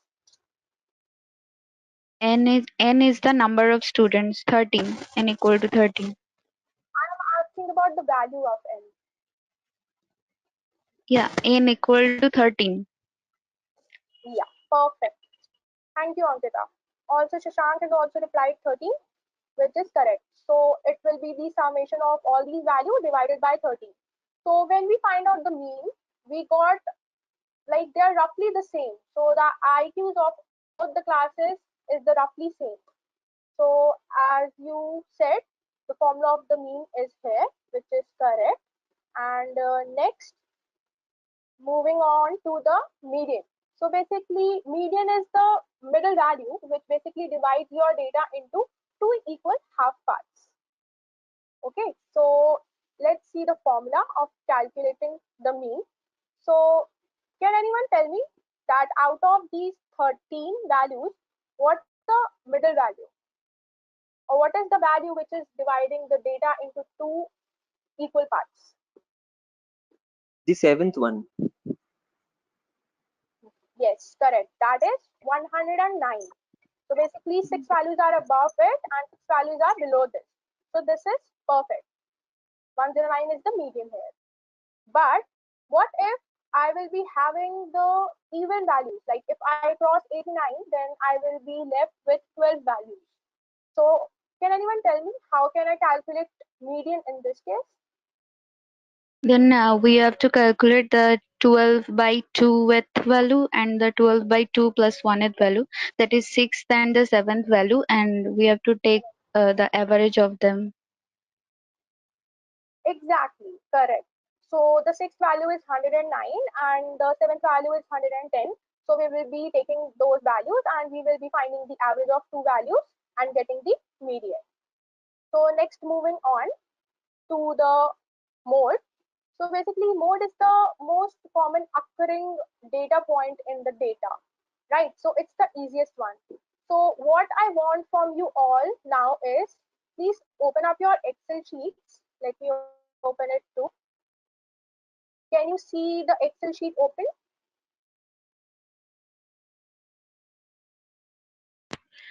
Ma'am, it is downloaded as a PDF format. Oh, is it?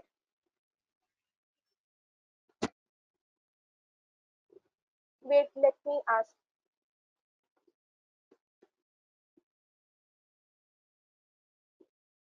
Her Hatora is saying it is in Excel only. Can you please share It is in Excel. share with her? I guess, yeah. Everyone is saying that they are having Excel file only. Can you please re-download it, Ankita? Actually, I am downloading it in my mobile phone. So after downloading it, I am getting a PDF format. Okay, I'm trying it for my laptop. Please download it in your laptop, exactly, because we need to manipulate data here. So it will be better if you download it from your system. Yeah, okay. Yeah. Yeah, Namrata ma'am has already shared the link in the group. Those who you are not having the Excel file, please download it from here and let me know once you have downloaded.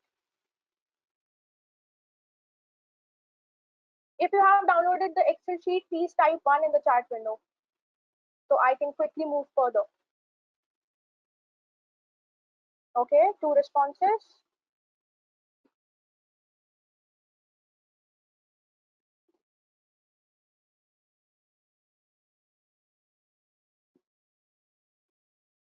Okay.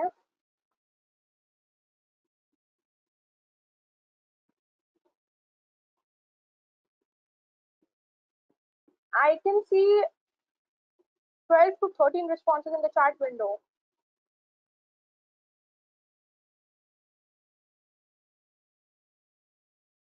Yes, Rabina, in Excel sheet there will be numbers only.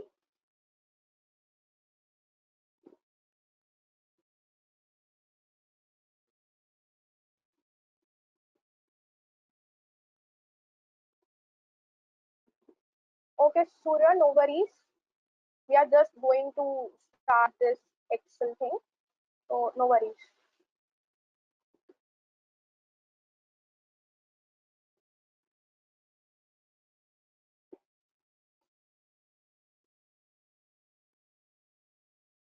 Justin, don't worry, I will be providing you with the questions. Hello? Yes, Gautam. Yeah. Yeah, are you Yes, talking to me? Gautam, I can hear you. Your voice is, yeah, you're saying something and your voice is not clear. That's why I'm asking. At which point my voice break out? Can you please tell me so I can repeat that part for you? No. Actually, I just joined the meeting because I was trying to connect with the Google Class dashboard, but I can't find the link for that today's class. So I'm just that's why I messaged Namita. Then she sent me the link. No worries, no worries. Please quickly open your Excel sheet. We are just about to do some manipulation here with the data. Open up your Excel sheet. Okay, my Excel sheet is just a second. Yeah.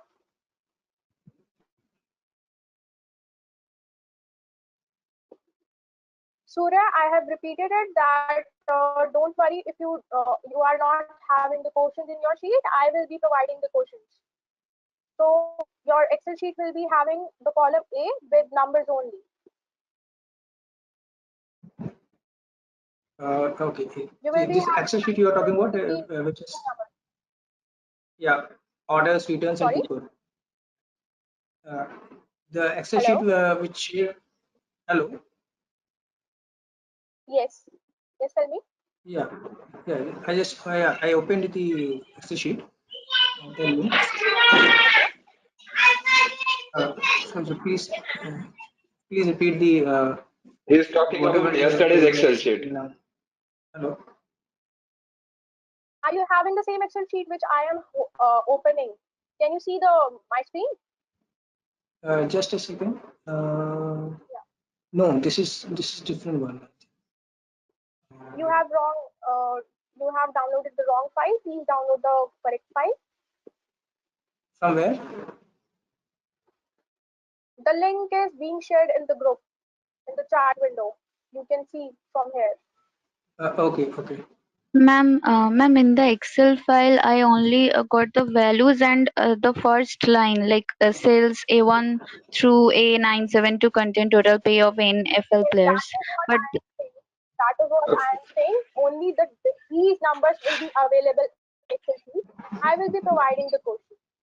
So you have got the okay, correct sheet. okay, Don't worry about yeah, that. Yeah, okay. no worries.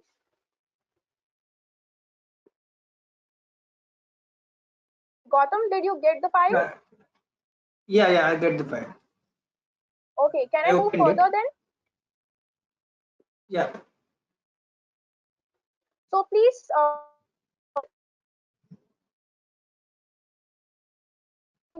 everyone, mean, median, and mode of the data in column A. So please quickly find it and let me know the solution. Your voice is Are you guys breaking. working on it? Can't. Just a second. Please, can you repeat your question? I'm saying the first question is find the mean, median, and mode of the data in column A, as you can see on my screen. So can you please all do it Okay. and provide the solution? Nikita has already Okay. answered. Okay. Okay. Yes.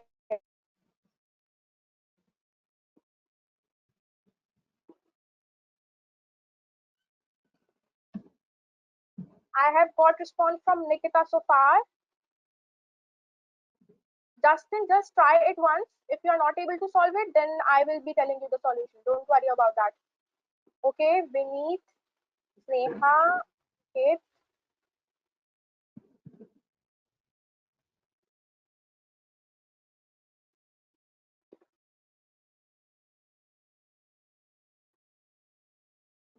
Vineet, Amar, I got your responses. I'm waiting for everyone else to solve it too. Then we can move further. Let's wait for another 1 minute.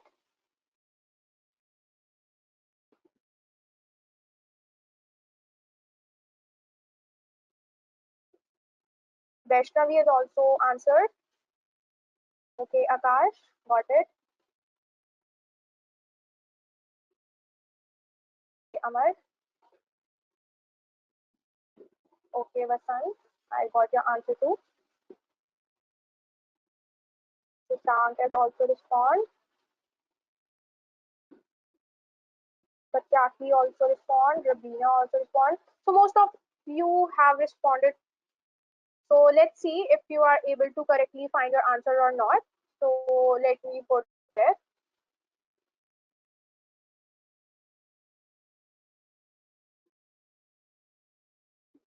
I'm so sorry.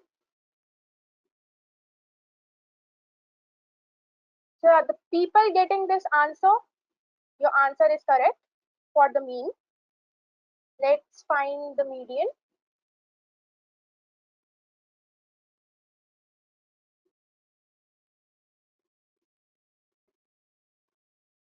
So the median is this 4,17,100.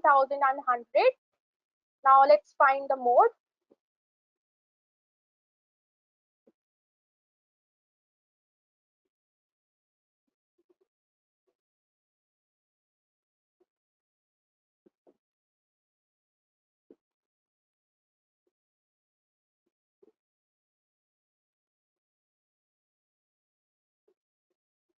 So yeah, the answers are on your screen. So I guess it was the answer, right? Is anyone not able to solve this? Please let me know. I will help you.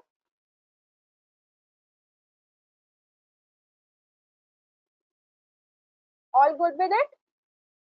If you all are able to solve it, please type 1 in the chat window so that I can know.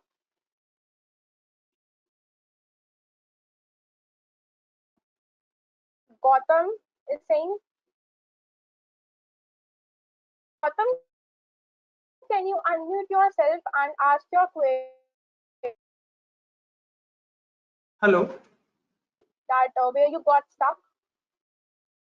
Actually, I don't know. I'm doing it first time. I think I do I need to do this with the Anaconda notebook? I don't understand. I mean, Hello, Gautam, can you hear me? hello. Yeah, Yes, Gautam. Please yeah. quickly tell me that. Yeah, yeah. I mean, how to solve I'm not. deal. I mean, how to calculate all these numbers for mean, median, mode. I don't understand. I think I have to use Anaconda workbook. I actually I joined in the middle, so I don't understand how to use it. Anaconda, no, we are doing it in Excel. So it's simply to find mean. You can use the average function in the Excel, right? Are you with me? Okay, okay. Sorry. Yeah, getting it. Yeah, yeah, And yeah, for median, we use this median function. And for mode, we can use this mode function. You got it now? yeah, yeah. Sure. Thanks, thanks. Okay, okay. So let's move further. So we have discussed mean, median, and mode. So let's see. So basically, these measures are referred to as measures of certainty. But if we want to find the location, then we can use the uh, range, interquartile range, variance, and standard deviation. Right. So let me tell you. So basically, wait.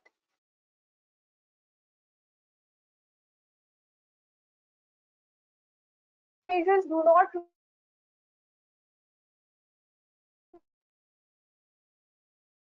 So basically, central tendency may reveal about the variability present in the data. And by variability, I mean the scatteredness of the data series around its average. So if I find like I'm getting the, so for that purpose, I need to look for the variability. So variability can be checked through, as I have, or through interquartile range, or through variance and standard deviation. So let's quickly discuss about the range. So can you spot the difference between the two graphs? Can anyone tell me what is the difference between these two graphs?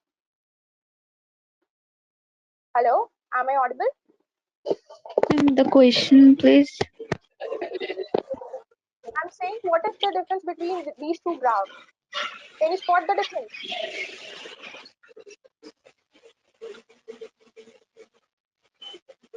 The second graph is more scattered than the first one. Exactly, exactly. So now we are going to link it with the variance for this purpose.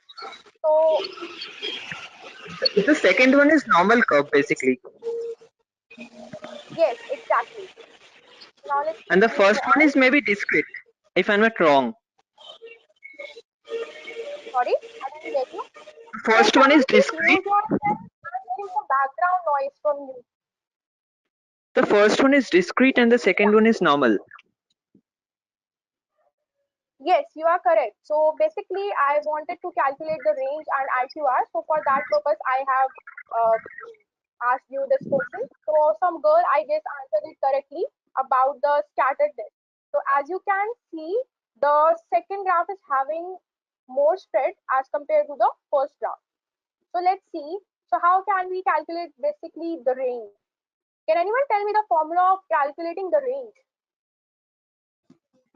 The maximum value minus the minimum value. Looking at the screen and answering, right? You know it? Yeah, ठीक है. I was just joking. It's perfect. So range is basically maximum minus minimum. So let's get back to the Excel sheet. Are you all able to see my screen?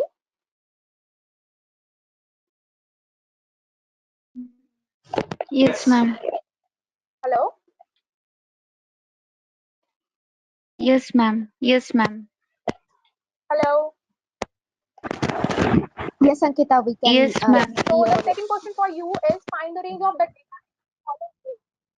So can you please quickly find the range of the data in column A and give me the solution?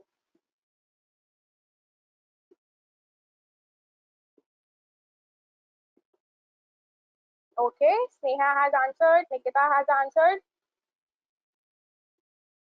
Can everyone else also please answer? Okay, Basant. Okay, Matt, Amar, Mini, Sauryadeep.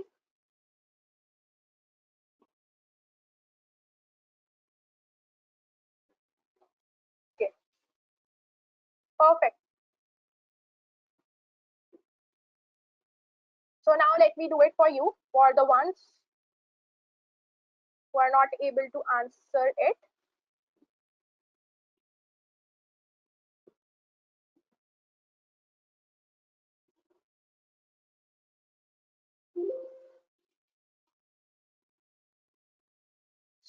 So I guess most of you have done it correctly and getting the same answer, which is 66 lakhs and 7,300. That is correct. Can I move further? Is anyone there who is like not able to solve this question? Please let me know.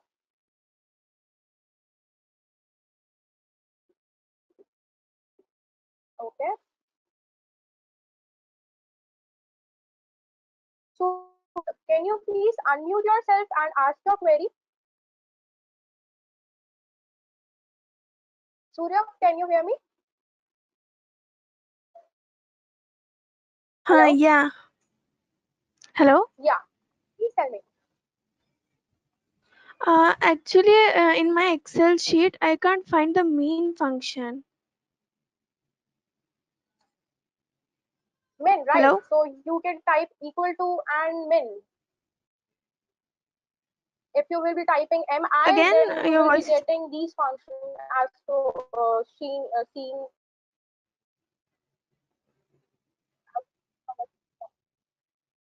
Your Hello. voice is breaking. Am I audible now? Can you hear me clearly? Hi, Yeah, yeah, hi, yeah. Madhu.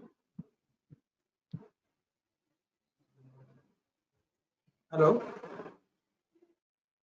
Hello, guys, can you Yeah, hear me? actually, yeah, hello. Can you hear me? Yeah, Hello. can you hear me now? Yes, Uh, Gautam. yeah. Actually, I just want to work with my sheet that you've just given me, but it is showing me that I cannot edit it. So I don't know. I mean, how I can use it? I don't know. I'm trying to. Have you clicked on the enable editing button? Yes. Uh, Are you able? just a second. You are not able. Yeah, It is please click showing on the only enable view. editing button, right? Sorry. On that, please click on the enable editing button so that you can edit the sheet. Uh, it is not showing actually. It is showing only view only. Uh, If you are not able to resolve your problem, please can you contact Namrata ma'am for this? okay. Yeah, Okay. contact her. Yeah. So somebody has asked me. I guess it was Surya that she was not able to find the minimum function. Hello, Surya, are you there? Surya?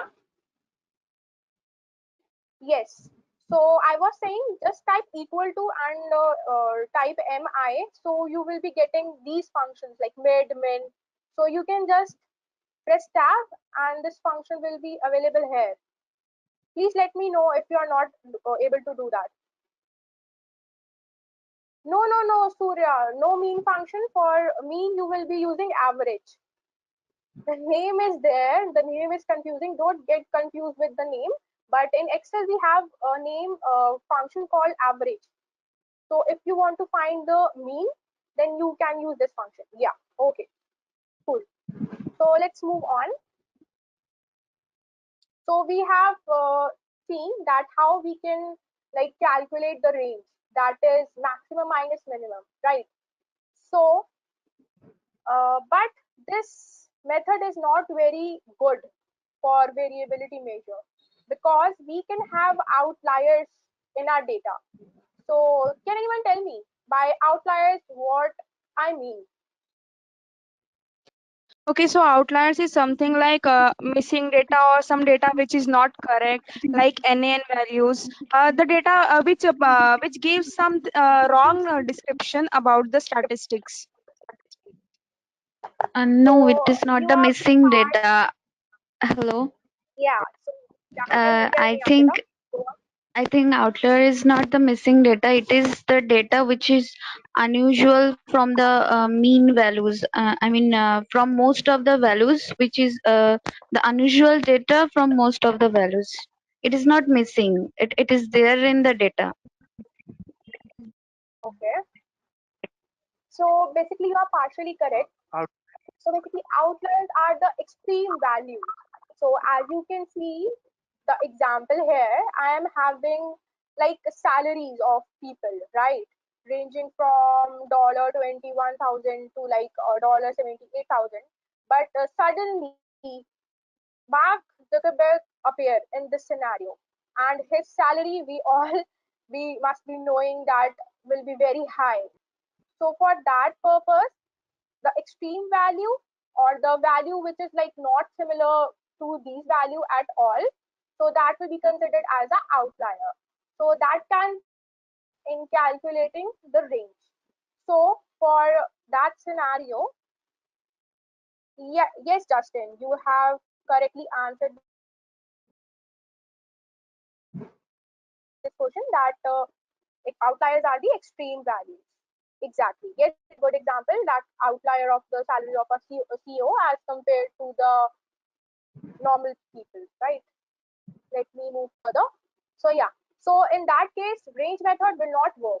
So to rectify this or to overcome this, we are having these quartiles. So basically, quartiles are the values which divides your data into four equal parts. That is 25% is first quartile, second quartile will be dividing 50%, and then third quartile will be dividing 75% of your data, and then the fourth quartile will be like 100. Yeah. So wait. So now since we have learned about the quartiles, let's see its application. Please just open your Excel sheet once and try to calculate all the values like minimum. Q1 is the quartile 1, Q2 is the quartile 2, Q3 is quartile 3, maximum. Don't find the median as you have earlier find the median. So please find minimum, Q1, Q2, Q3 and maximum values for me and answer it in the chat window.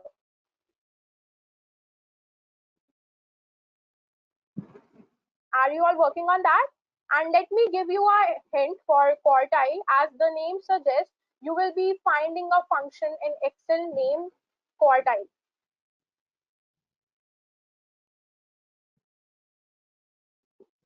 Don't use this quartile excluding or including because we are not excluding or including anything. Just use the normal quartile function and see its operation. It is saying array and the call. Here is a tricky part. Try to find it out first on your own. And then if you are not able to find it, then just let me know. Are you all working on that?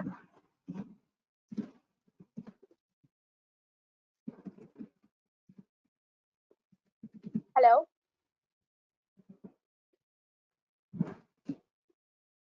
Can you all hear me? Please respond. Please respond. Are you working on it or not? Yes. Okay. Okay. So Vaishnavi, I'm saying that I want to find minimum quartile 1, quartile 2, and quartile 3. So minimum you can find maximum you can find, but for quartile, there is a function in Excel called quartile, which arguments are saying array, comma, quad. So in array, your first A column values will be there, and quad, you need to think a bit here. Okay, Nikita has answered for Q1. Okay, please, Nikita, find for Q2 and Q3 as well.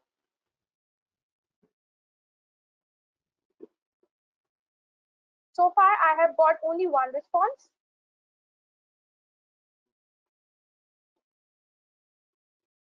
Everyone, please quickly solve this.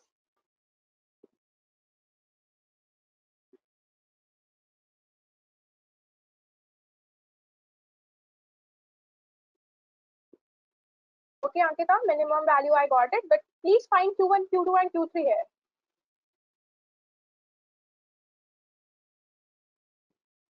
I will just check it once. Wait. Okay, Ankita, I got Q1 value from you. Okay, let me do it. Quartile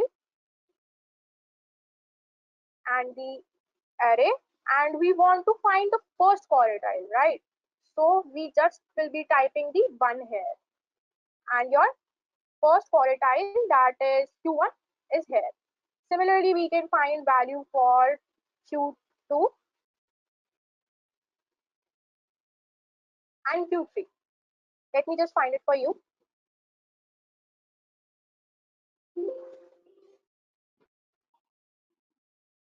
One second. Yeah, it's done. And for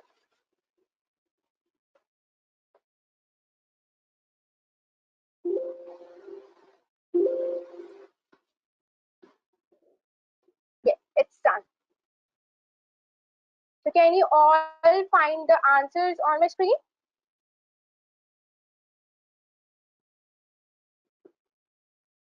Did you all get the same answer? Please respond. Okay. So I'm finding minimum and the maximum value too. So yeah, this is your maximum 66 lakh 67,300, and this is your minimum value.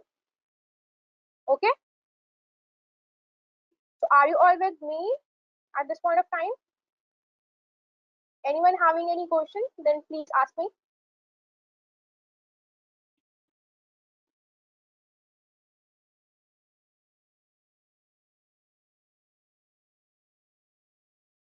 Okay. Okay, Harbhajan. Okay, Vinny, we have solved all the values. Great, cool. This is the very important question.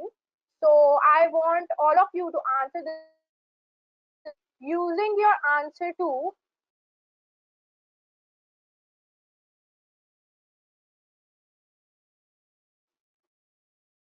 using your answer 3. Let me rectify it. Using your answer 3, what percentage of players were paid more than 2,53,600? Can you all please tell me the answer? Let me give you a hint. It is totally based on the concept of quartiles. I have got answer from Nikita, 75%, 75%. Vasant, 75%. 75% of the player. Okay, Ankita.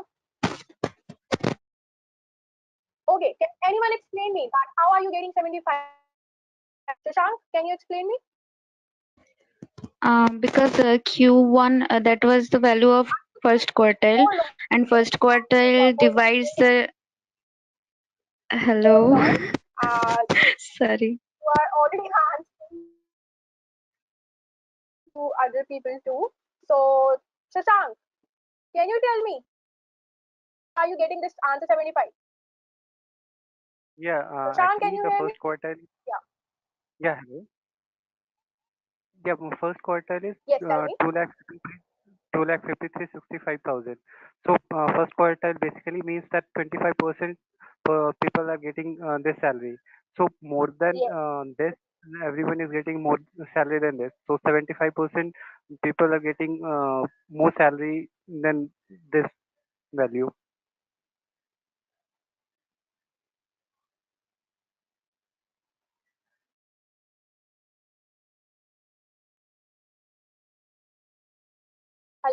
Actually, your voice is breaking.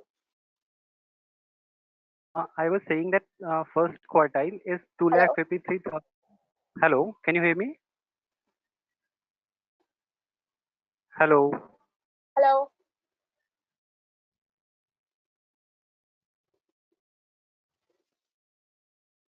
Yeah, I actually you're not audible, so your answer is correct. So let me explain this. So since we know that Q1 is like at 25%, Q2 is at 50%, and Q3 is at 70%. So since we can see from here, like for Q1 we are having this value. So if it is asking that what percentage of fares were paid more than this, so it will be excluding this value and including all the values. So which means excluding this 25% and getting this. So basically 100 minus 25, that is 75. So we will be getting the 75%. Are we all on the same page? Hello?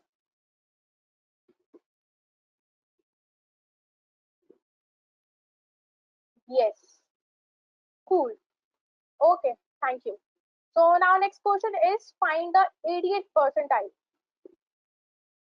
So can you all try this quickly?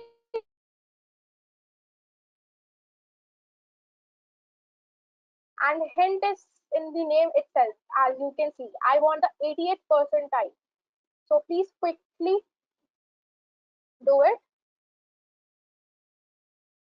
and give me the answer.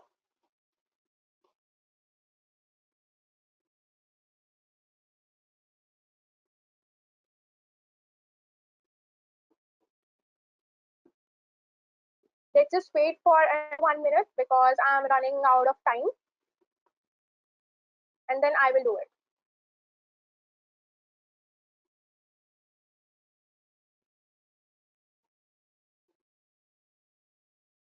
Are you trying it?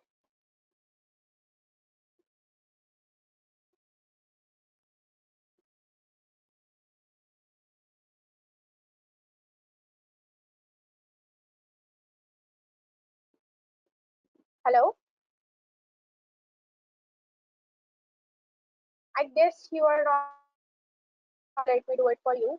So here is a function called percentile. So we just need to pass an array to it and the which percentile we want to calculate. That is 88th percentile, that is 0.8. So the answer, did you all get it? Yes, Vinny, your answer is correct. Rest of the people, please respond so I can move further if you understood it. Okay, Gotham. Okay, I can repeat for you. So the question was find the 88th percentile. So in Excel, we have this function called percentile in which two parameters are there. First is arrays in which we need to give the value, and then the second parameter is k. Basically, it is asking you for the percentile value. So 88 percentile, 80%, that means 0.8. So just need to give it and your answer will be there. Okay, Gautam, is it clear?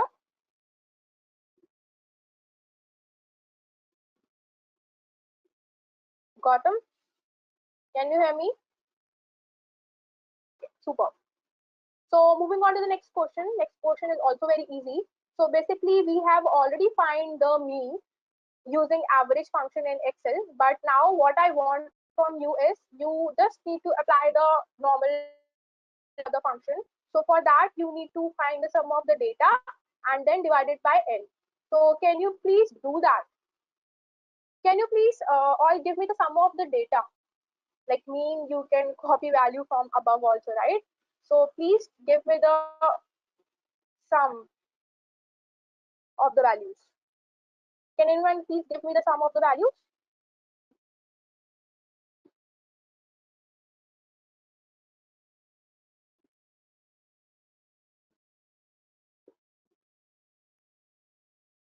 Okay, Siddharth has responded. Okay, let me find it.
I just lost for the moment.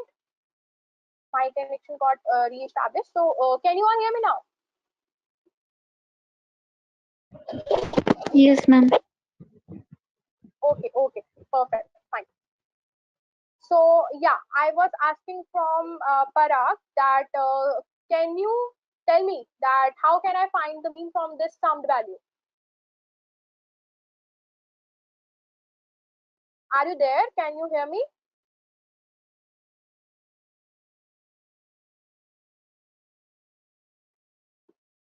I guess he's not here.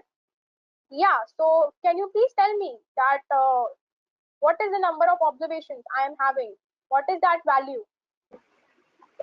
Ankita and We can use the count function.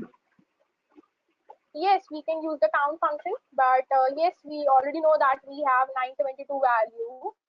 So we just need to divide it by this. Okay, so you will be getting the mean. So now the question is, it's the important one. Please guys focus now. So what is bigger, the mean or the median value? And which way the data is skewed? I haven't told you yet about the skewness, but based on your existing knowledge, can you like tell me this is the wait. So this is the mean value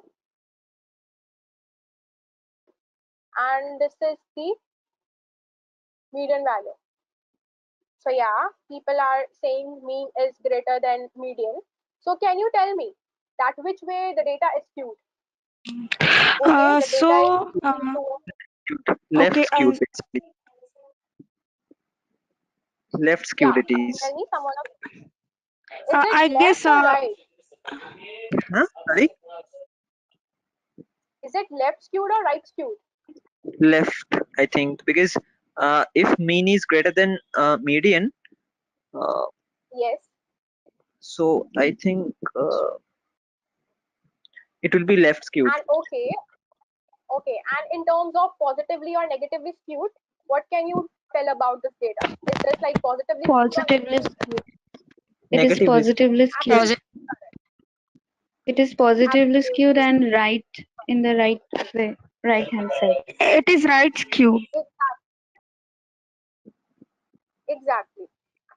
It is right skewed and it is basically positively skewed. Okay. Okay, got it now?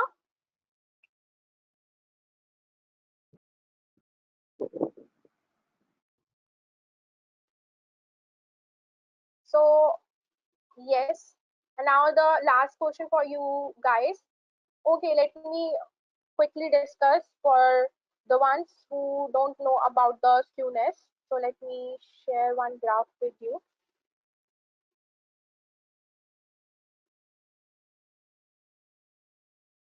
So yeah, as you can see from here, if we get mean greater than median and greater than mode, then it will be positively skewed. That is, it will be running in positive direction. Okay, and if we get mean, less than median, and less than mode, then it will be negatively skewed. Any doubts on this part? Are we all clear?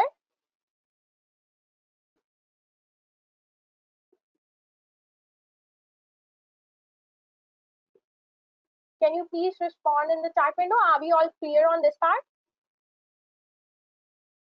Yes, ma'am. Okay, cool. And when you are having mean is equal to mode is equal to median,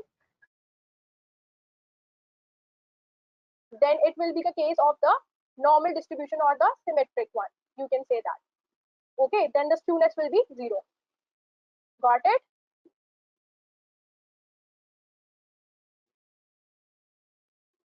Yes. So the last question was for the variance. So before moving to the calculation of the variance, let's discuss the theory a bit. So why do we need to calculate the variance? IQR also have one problem that it is same for all the distributions. So we will not go in detail for this one.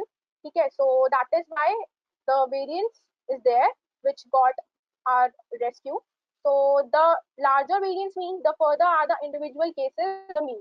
So basically, variance means the scatteredness from the mean, and the smaller the variance, the mean,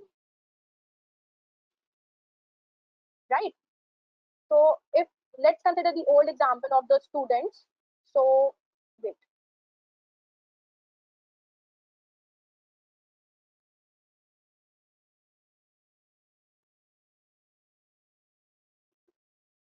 So I'm not giving detail to calculate the variance. I will just quickly do this part because we are already out of time.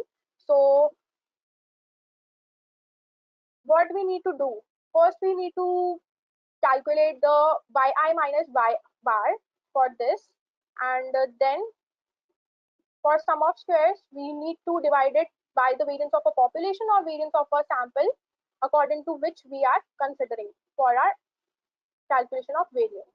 So for that one, variance has not that much of meaning to us. So in that case, we calculate the standard deviation. So basically, the standard deviation is the square root of the variance, which tells in the case which we were discussing previously, the class 1, we were calculating their IQs. So the standard deviation is this 15.34 if we calculate.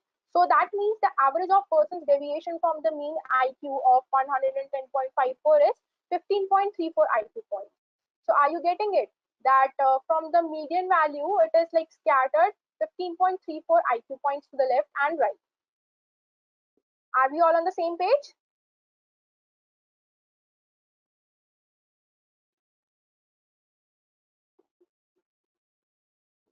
Okay. So now with this, let's move to the last question. Ma'am, So the last question is the final. hello. Yeah. Hello. Yes. Ma'am, can you tell me the interpretation of standard deviation one more? Yes. So you remember the previous example which we have considered for the students IQ class wise. We were having two classes, class A and class B, right?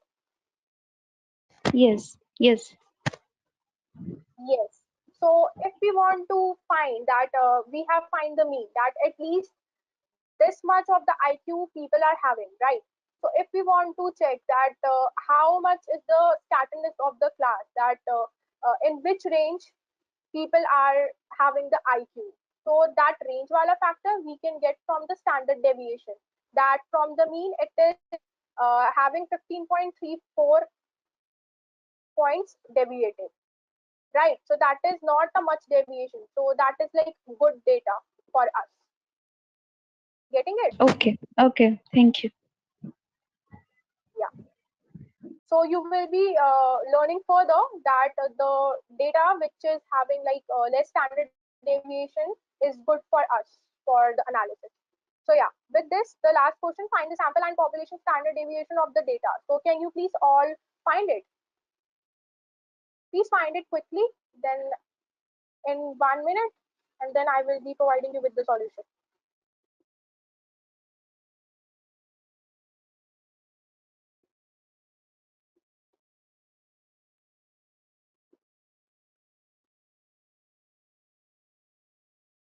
Okay, Nikita has answered sample and for population.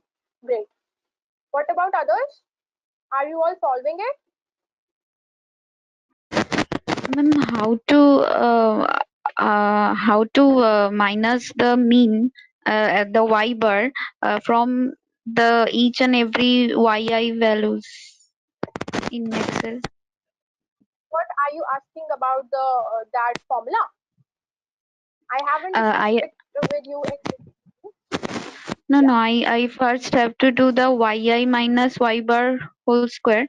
So I have exactly. to minus the y bar from each and every yi's. So how can I Exactly. do that from each and every yi?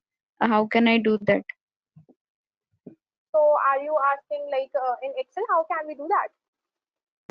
Yeah, in Excel, how can I do that? So wait, are you guys solving this question? Meanwhile, you solve this question. Let me try to find a solution for this.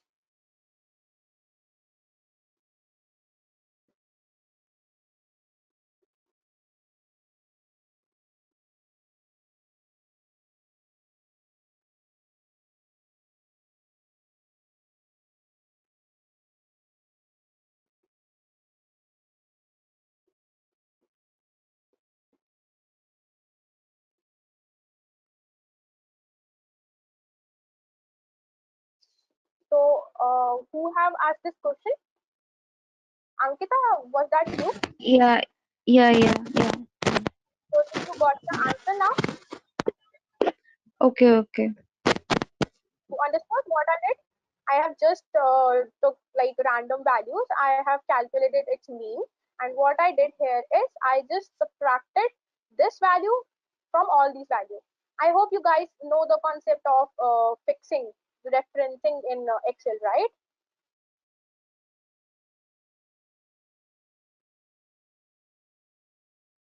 Got it, Ankita? Actually, I have to pull it down from 1 to 972. The the box. I have to pull down the box from 1 to 972. It's a bit hard. I didn't get it. Oh no! Just you can do what thing is you can just control and press control shift and press the down arrow. So it will be all like selected at once. Getting it? The shortcut is Okay. shift control plus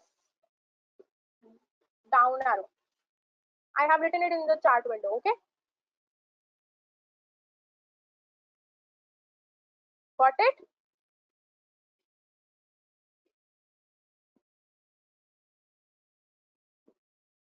Ankita, did you get the answer?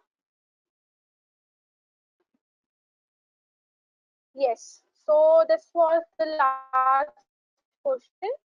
For the population, we need to find, and for sample we need to find. So in Excel we have two functions: standard deviation of population. P stands for population and S stands for sample. So we can calculate from here. So it's done. You can check your answer from these two.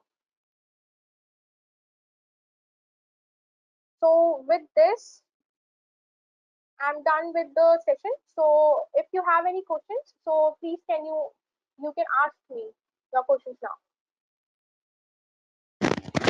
Do you have any Ma'am, questions? I have a question. Yeah.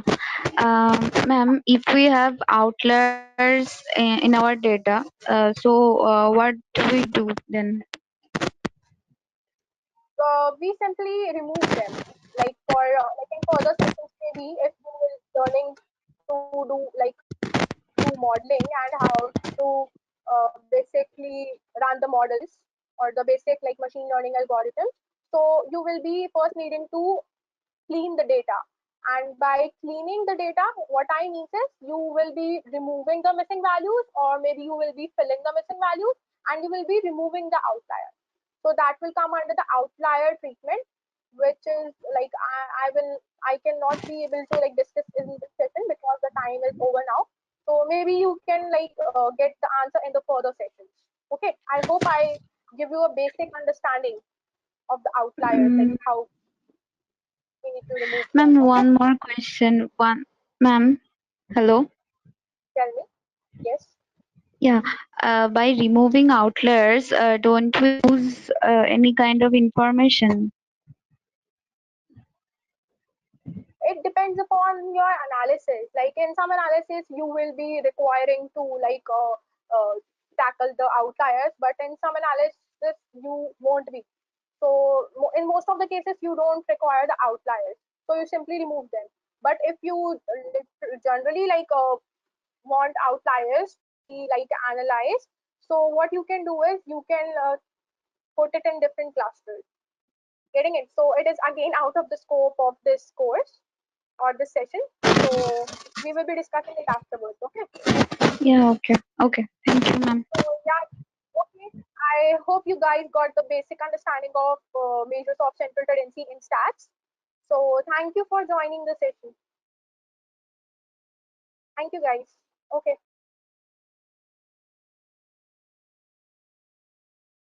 So, so guys, when we work in the IT industry, so this is for because this is a mixed group. So I would like to first help everybody understand how data science fits inside the industries. Okay, so that we all are at same page. So let's spend some 5 minutes to understand this, like why you are doing this or why you are probably spending so much time and effort to even learn it. Like why learn this?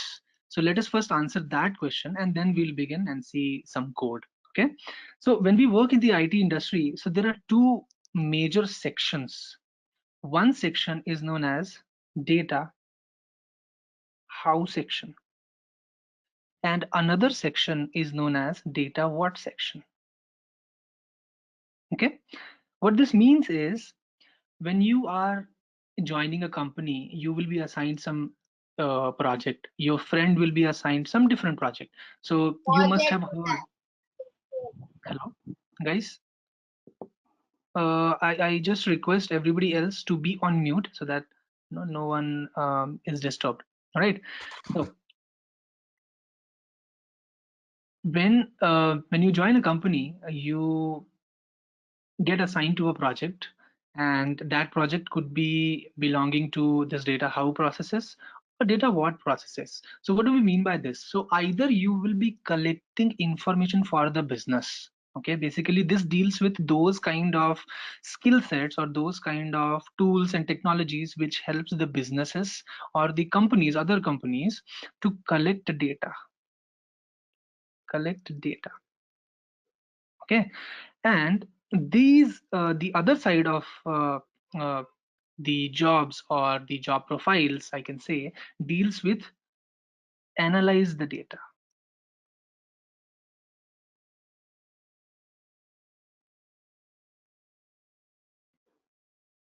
Okay, so when you say collect the data, then things like databases should come to your mind, or ETL processes should come to your mind. So people who are SQL, who learn SQL, or who learn ETL tools, which is based out of SQL, who learn database handling, for example, Oracle or MySQL, SQL Server, Big Data, MongoDB, your Hadoop. So all these keywords which you hear, these keywords belong to the data collection projects. So what you will be doing when you will fall into this section, you will be collecting the data for the business. I'll give you an example, like when you transact at an ATM. Okay, so the bank makes a record that this person has withdrawn, let's say, 5,000 rupees. Now this should be updated in the bank's servers, and by servers what do we mean? Their databases and their data records. So from that ATM machine, how that transactions information travels to the database of the bank's server is what this collection data or data how deals with. Like they extract the information from the ATM machine, they transform the data and they load the data. Where they load the data, they load it into Oracle databases or MySQL databases or SQL server, or maybe big data databases like MongoDB, Hadoop, etc. Okay, so basically you are collecting the data, you are storing the data, and there are different kinds of job profiles like SQL developer, ETL developer, or PLSQL developer, or big data administrator, big data developer. So all these kind of profiles fall into this domain or data how domain. Okay, now once you have the data with yourself, then what do you do with that data? This is the next part, or next you can say line of jobs in the IT industry. So there are two sections over here. Once again, either you analyze the historical data and tell what has happened, what has happened. So basically, let's say you create some charts and graphs. Okay, like how was the sales in Australia, in New Zealand, and let's say in the US, and then you analyze that, okay, I'm not doing good in New Zealand and maybe I need to do better there. Okay, or maybe create some pie charts and understand how the distribution of my sales was, right? So you analyze your data, your historical data, and tell what has happened in past. Okay, and to do this, what you use basically is, I think Preeti has mentioned one of the hot tools in the market for that. It's called Tableau or ClickView or even Excel. To analyze the data, the very easiest and the go-to tool for creating simple charts and graphs is Excel. Okay, everybody swears by it. Then you have tools like even SSIS suite. Then you have Power BI, right? And there are many more. Like uh, if you look through, then there are many tools which helps you to create charts and graphs.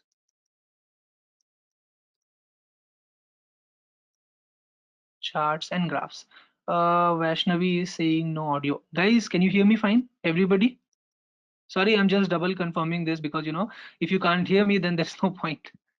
Okay, Vaishnavi, please check your internet connection once. Okay. Cool.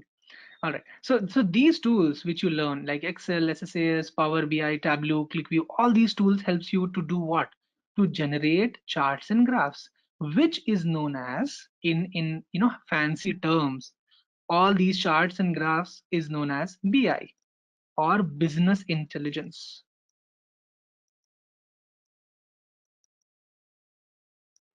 Right? So when you learn Tableau, you become a Tableau professional or a BI professional, or I forgot one very huge name. It's called Cognos. I started my journey in business intelligence using this tool, Cognos. Okay, so Cognos is also one of the heavy weights in this area, right? So basically, when you collect the data, then after that you analyze the data by telling what has happened in the past. This is where your BI happens. Okay, this is BI.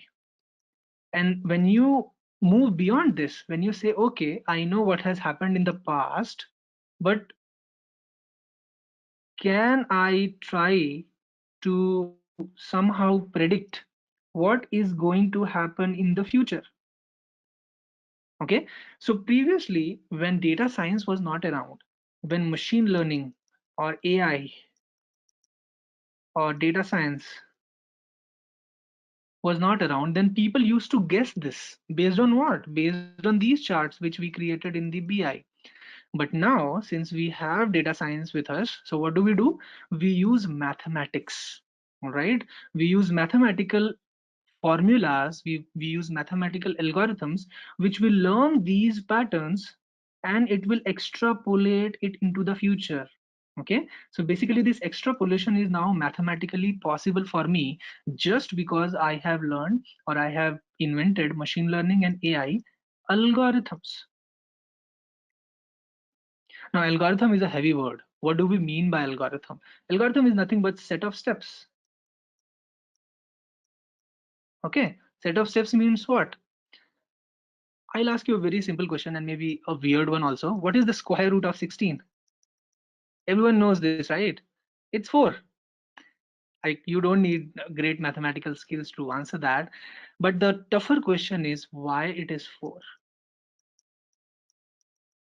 Why the square root of 16 is 4? The reason is you have learned an algorithm called square rooting in your childhood, okay, which you know that works because of the multiplication principle, right? So similar to the square rooting algorithm, square rooting is one of the most simplest algorithm I can tell you. There are many complex algorithms, okay, like time series, which we'll be looking at today, or you have regression concepts, linear regression, logistic regression, multiple linear regression, you have decision trees, okay, and you have random forests, XGBoost, many, like I can keep going on and on. There are many algorithms. Yeah, cool. Saradeep, you have done some research.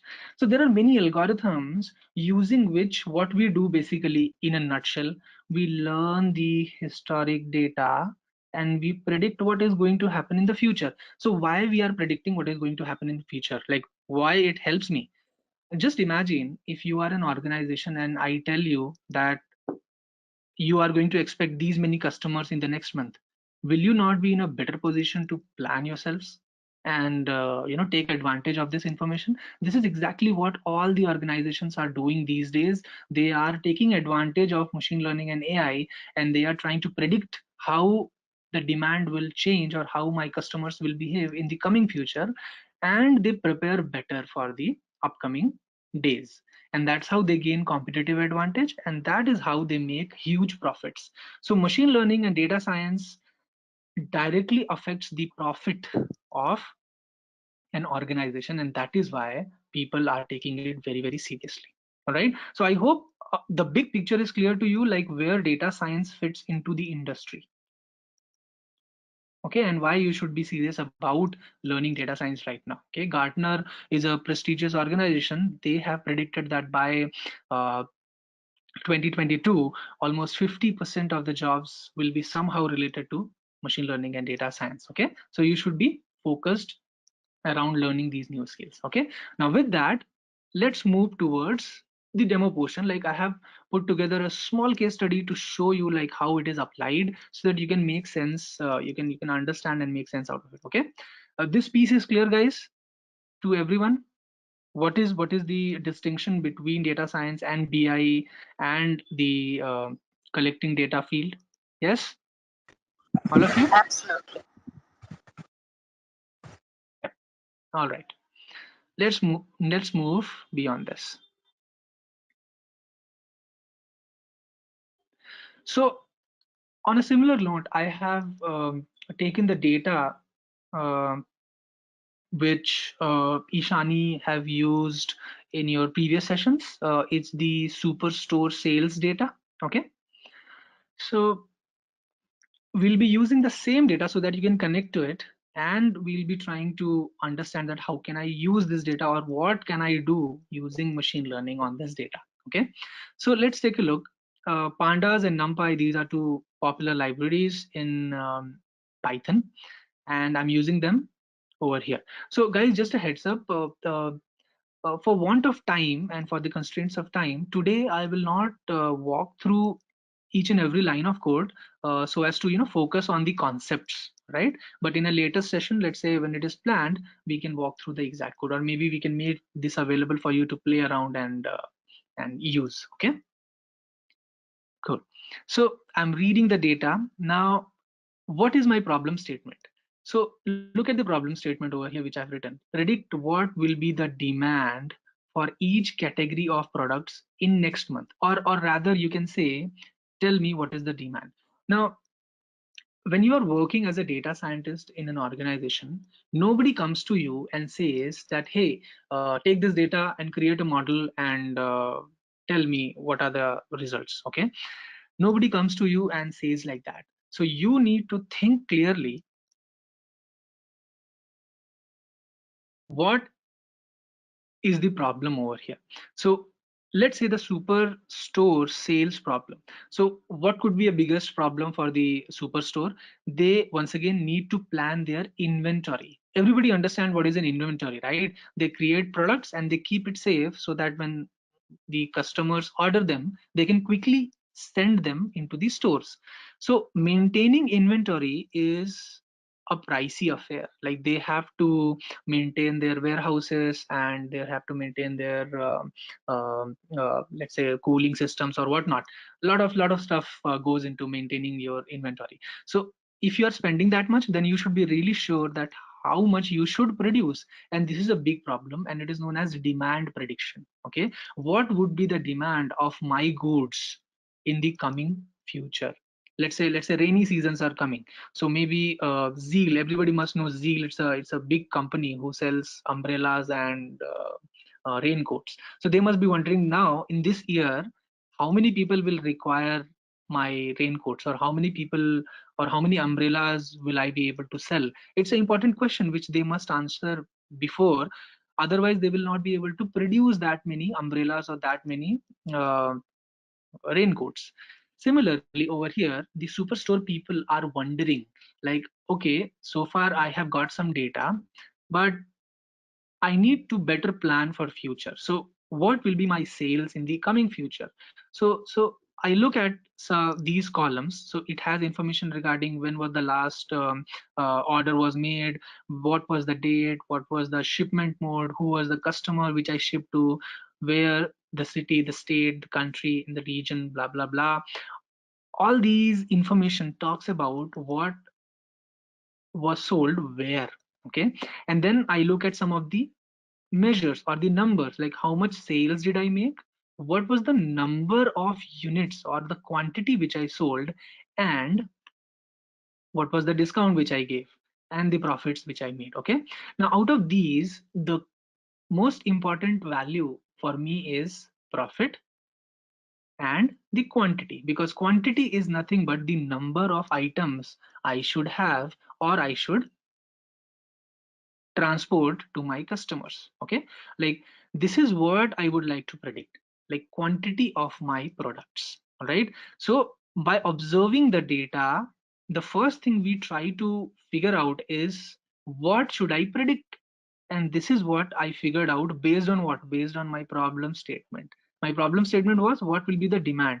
And what do we mean by demand? Demand is nothing but the quantity of each product, okay, which will be sold.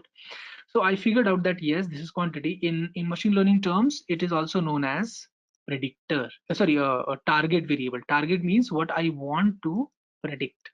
Okay. So I figured that out. Then I move ahead and I look at the data summary using the info command, and I get to understand quickly like what kind of variables I have and how many data points do I have. So I have 11,000 records of shipment with me. All right. Then I try to understand which kind of data is qualitative, quantitative, and categorical. Now, based on these values, also you might get an instant understanding that these product names and product ID, these are qualitative variables. These are others are quantity and sales. These are numbers, so these are quantitative, and subcategory and category, these are categorical data. So that we try to figure out using the unique values as well. Okay, now in this data there is something missing for my aggregation. There is no column which says year, but there is one column which says date. So from this date I am going to extract year, and also I'm going to extract month. This simple process of column extraction or creating new columns based on existing column is known as feature engineering.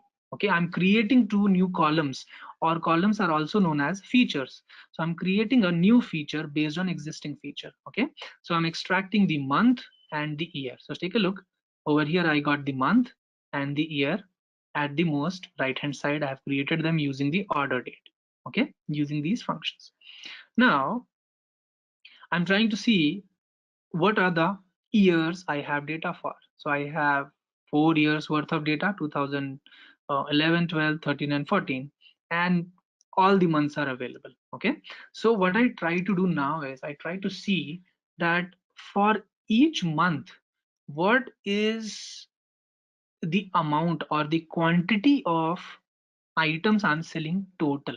Okay, so in 2011, in January, I sold 328 units overall in that month, including all the categories. In 2011, second month, I sold 361, so on and so forth. Okay, so what I try to do now is next, I try to visualize this information, this cross tabulation which I have for which year, for what month, what number of units I sold. I visualize that.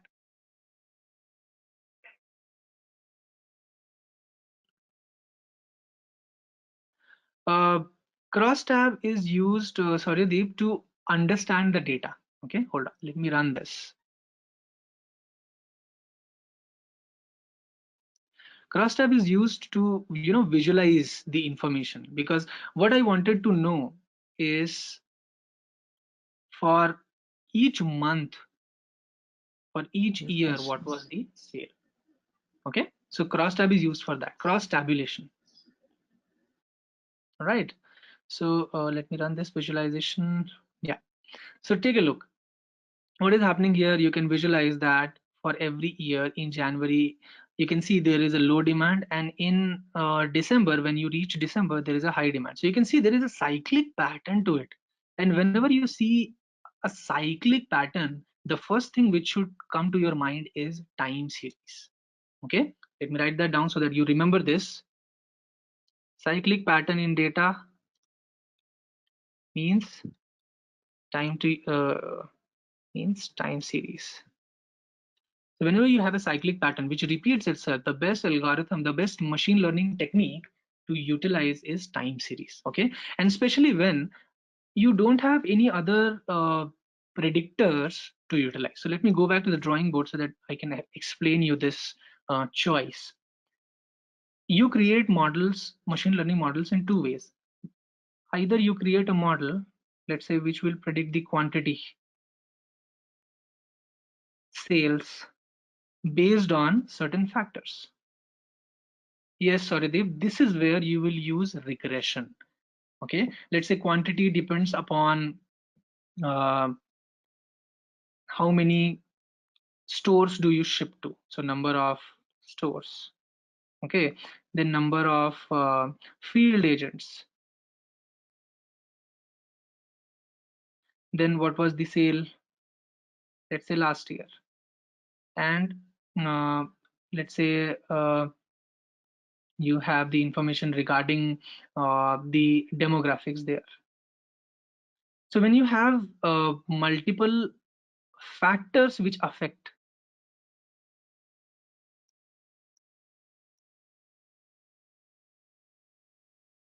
okay, known as predictors, then you should try to think regarding linear regression. Okay, but in this data, if you observe it closely, the fields which we have, they are not so helpful. Like most of them are categorical. It's not like we cannot use categorical data, of course we can, but this kind of pattern where when we get, okay, then this kind of data is better explained using a time series instead of the regression models which we have. All right, so we try to create a model which is based out of the learnings, okay, of the historic data. So what historic data I have? I have quantity.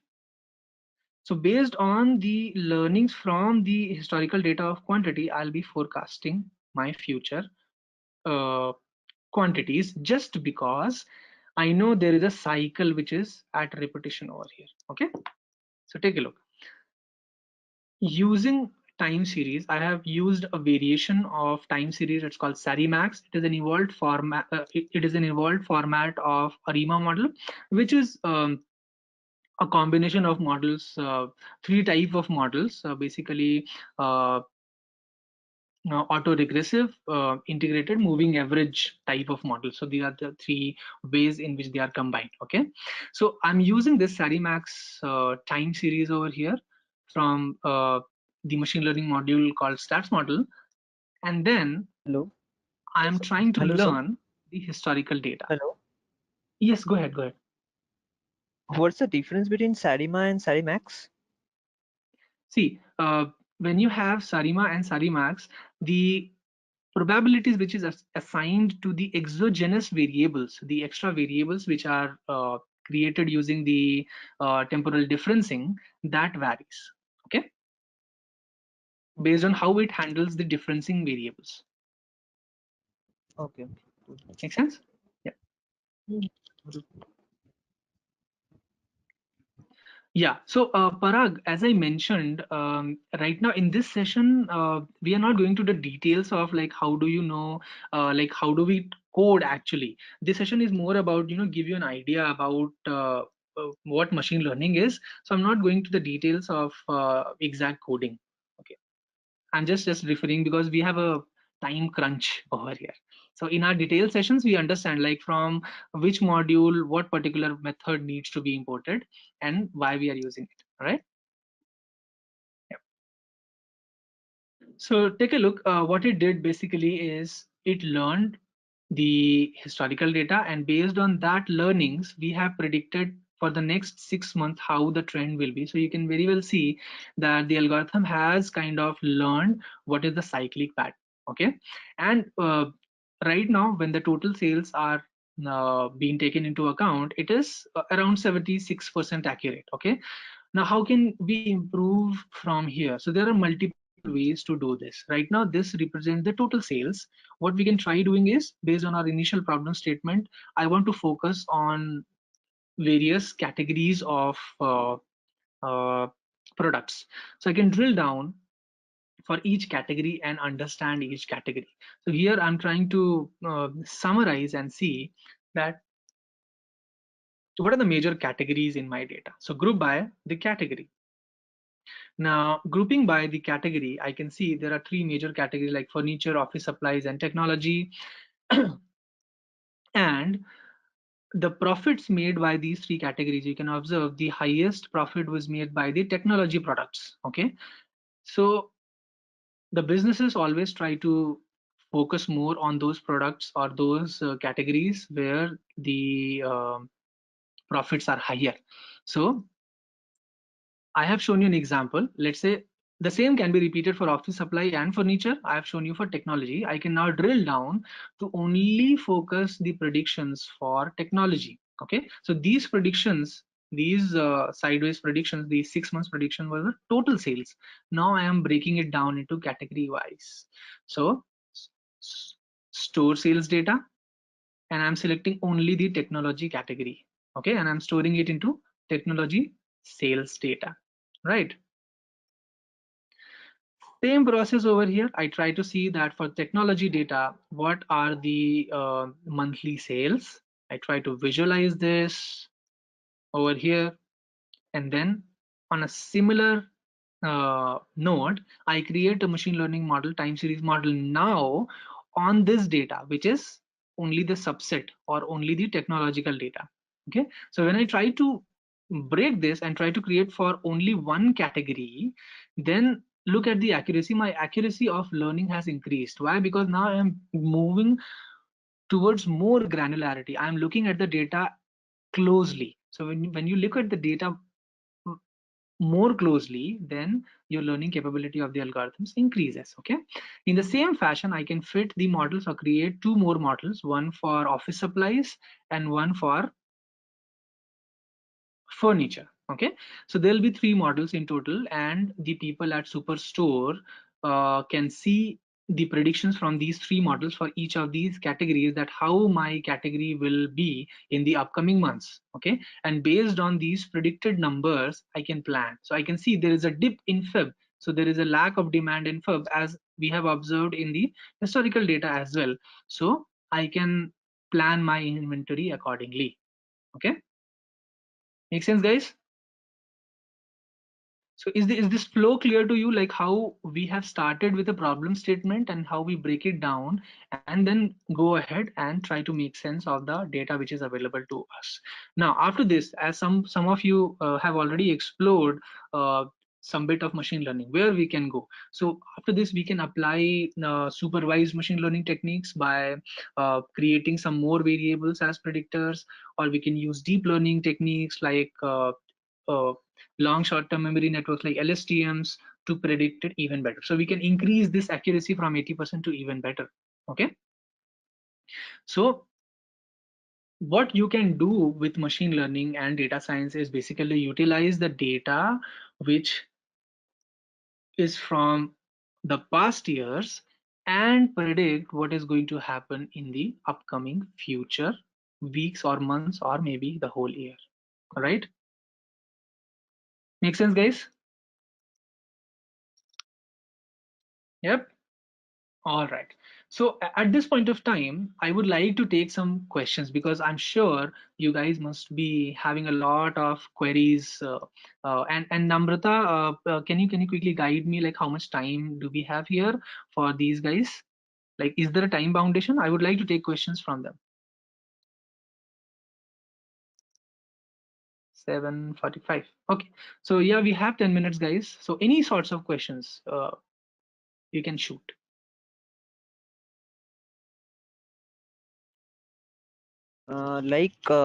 The model validation part. Hello. Mhm.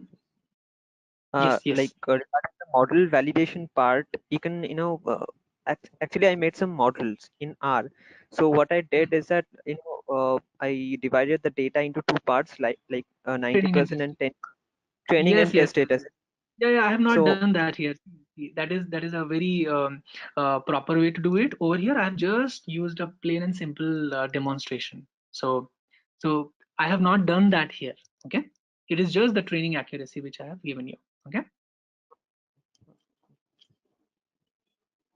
Yep. Was that your doubt? yeah, I get it. I get Ah, it. yeah. Cool.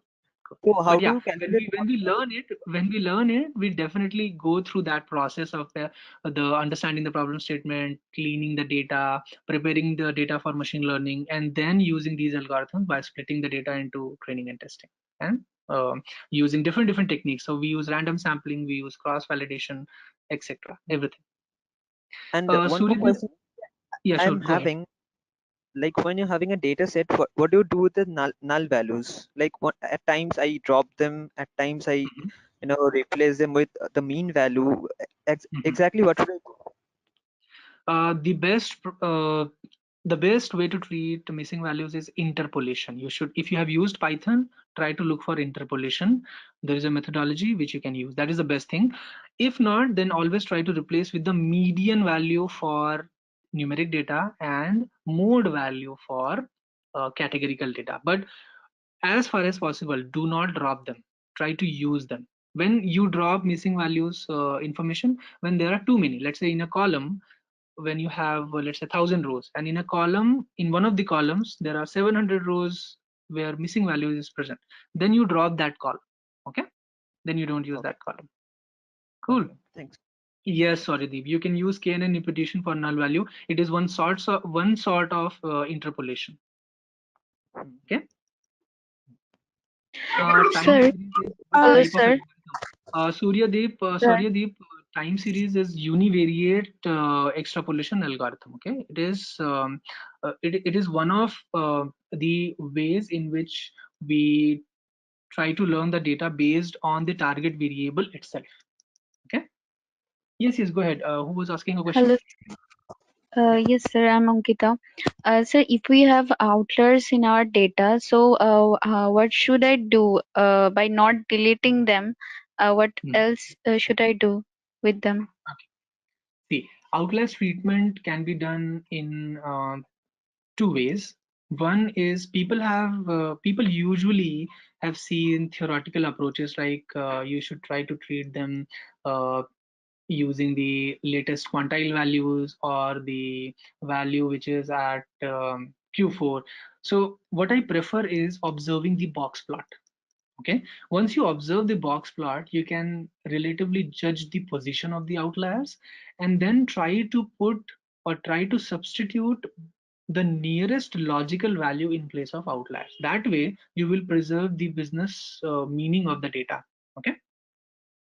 So in my data, there is a variable called monthly income, but in case of monthly income, I'm having much of outliers. I mean, a crowd of outliers. So how can I just check them manually one by one? It's next to impossible.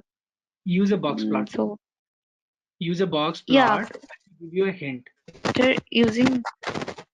After using but I can see the outliers, and there is a crowd of outliers after some point.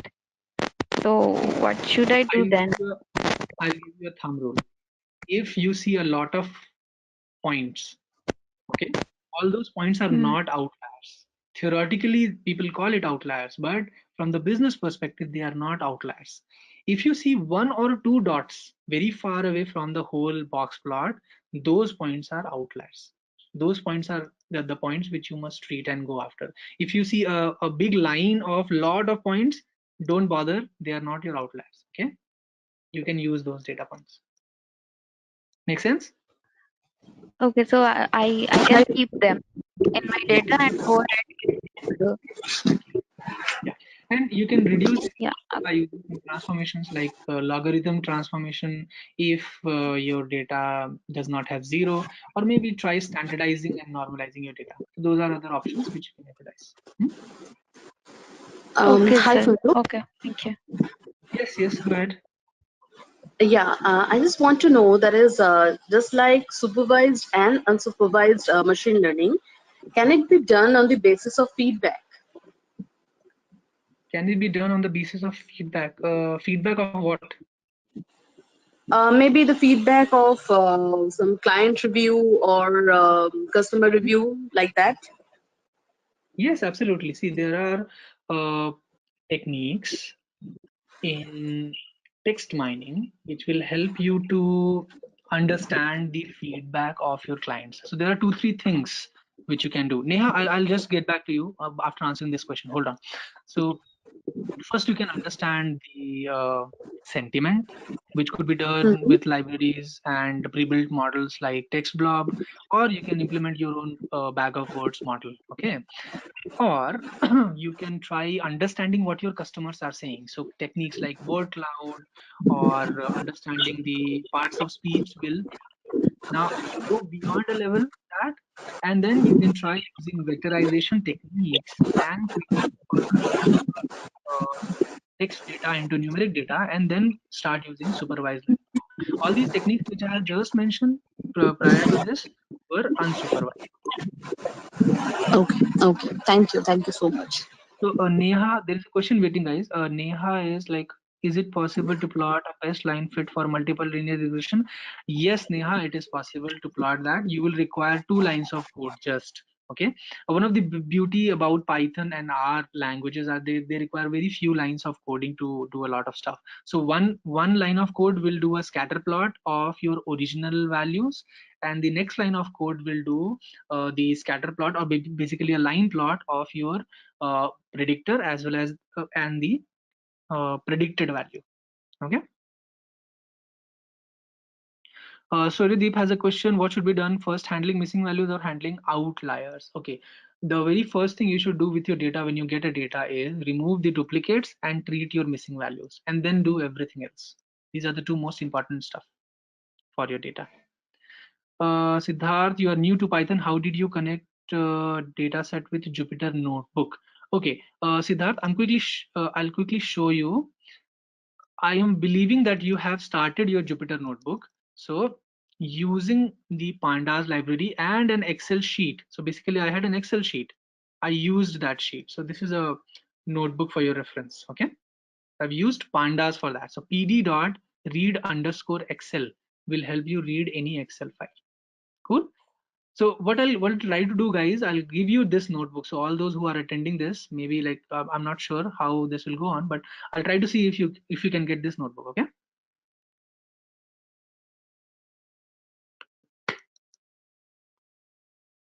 Okay.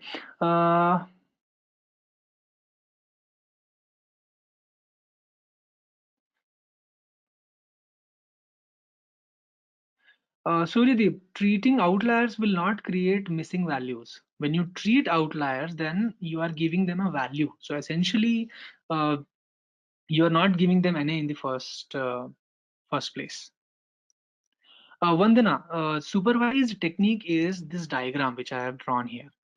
See, when you create a model, you are predicting something based on certain factors.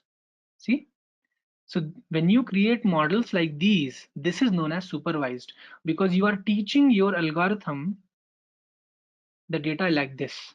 Like when this column has value this column has value this column has value this, then you have to answer so and so. Okay, so basically you are asking the algorithm to learn. This is the input and this is the output. Okay, basically like the sales quantity over here. So you're asking your algorithm to learn input against output. So if you give many examples to learn, the algorithm will memorize the data or understand the data basically and create a mathematical equation. These kind of algorithms are known as supervised algorithms. Okay, supervised techniques. Cool.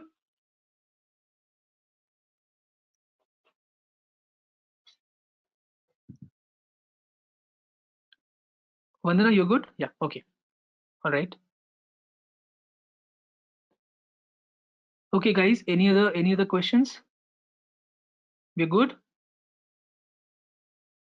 Dhaval has a question. Can you brief about time series and how to calculate the future values? So Dhaval, basically in time series, what happens is it learns the cyclic pattern of the data, and how it learns basically is by decomposing the time series into three components. So I'm not getting into the technicalities, but since you asked, I'll just quickly brief you.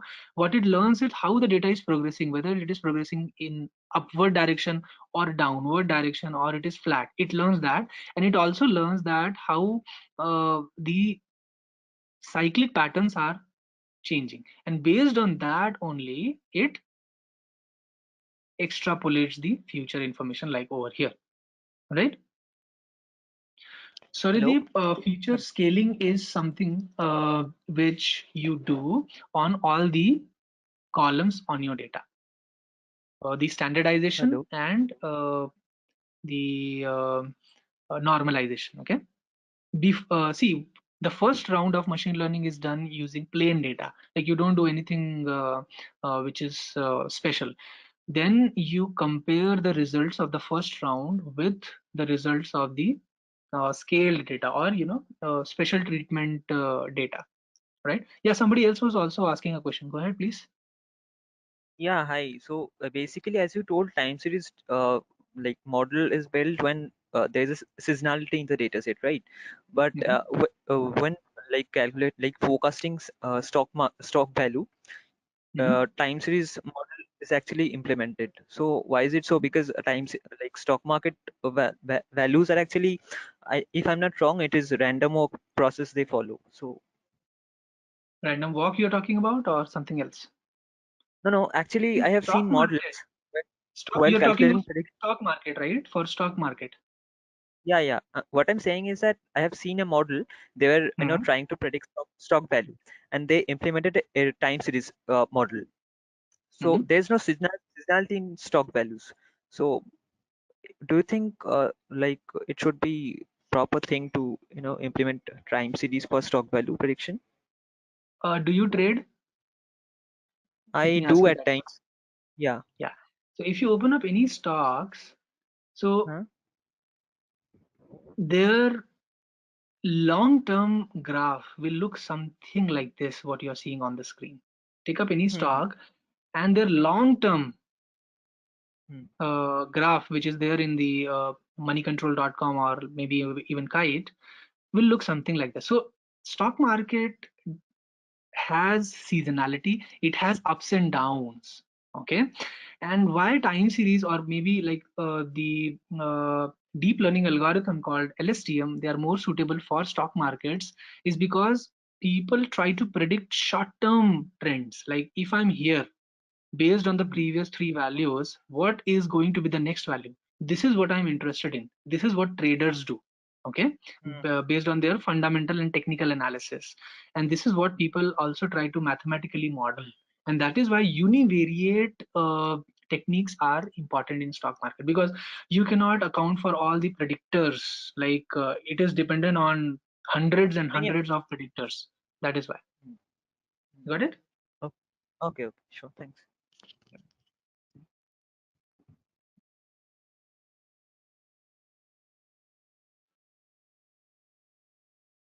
Okay, Vandana, unsupervised techniques are like when you pass the data to an algorithm and you derive insights directly. You don't have to give examples to learn. These are unsupervised machine learning techniques. So like finding groups of rows in the data, clusters in the data, like this. Okay.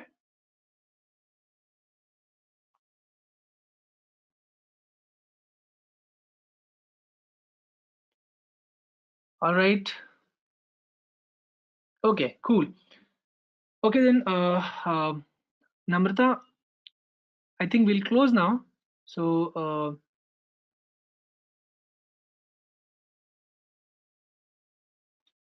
so are we good? Yeah.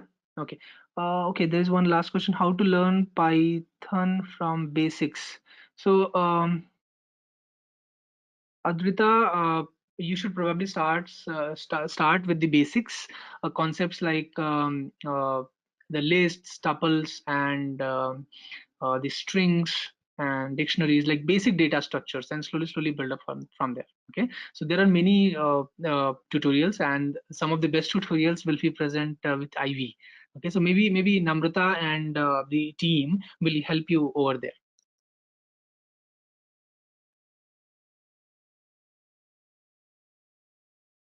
Okay, Preeti, when to know which plot to use? It's basically it's an experience kind of a thing. So the more slowly you realize like where to use what chart, and this is what BI developers learns. Okay, Adrita, there are resources like you can go towards W3 schools, or maybe you can try using Geeks for Geeks. They are also good. Okay, try from these two sources. All right. Okay then. Thank you so much for your time, guys. I hope you have a better clarity from what it was yesterday regarding what is machine learning and data science. Okay, cool. All right then. Enjoy your evening. Good night. Bye bye. Bye-bye.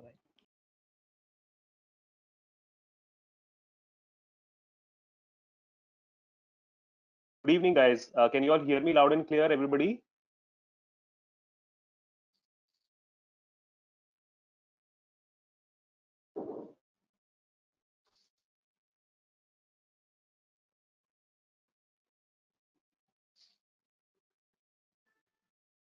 Can you also verbally confirm so that I can make sure that I can also hear you loud and clear, guys? Yes, your voice is audible, sir. Yeah, great. Thank you.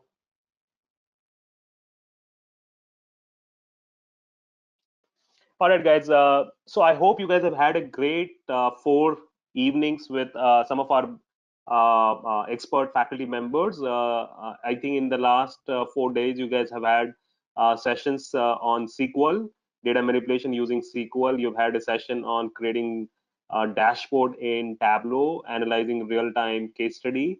And then you've had a short session on descriptive statistics, where I think you learned some of the fundamental, or maybe revise some of the fundamental concepts of business statistics that we use very frequently in data science. And I think yesterday you guys had a quick rundown of how Python works, especially what are the things that we can do with Python. And I think you guys also got a feel of how to run codes in Python as well. So in the four short sessions, actually, I don't know if you guys have realized this or not, but you've been exposed to a lot of tools, you've been exposed to a lot of concepts as well. and you actually have gotten a very good sense of what happens in data science. So today's session was more like an open session. I did not want to enforce a defined agenda here in today's session. Guys, I'm just going to switch off my camera, okay, because I think some of the folks may face.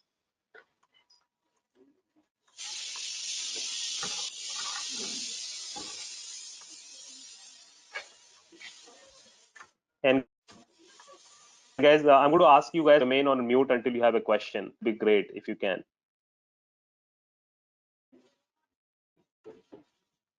Give me a second, guys. Yeah, sorry. Yeah.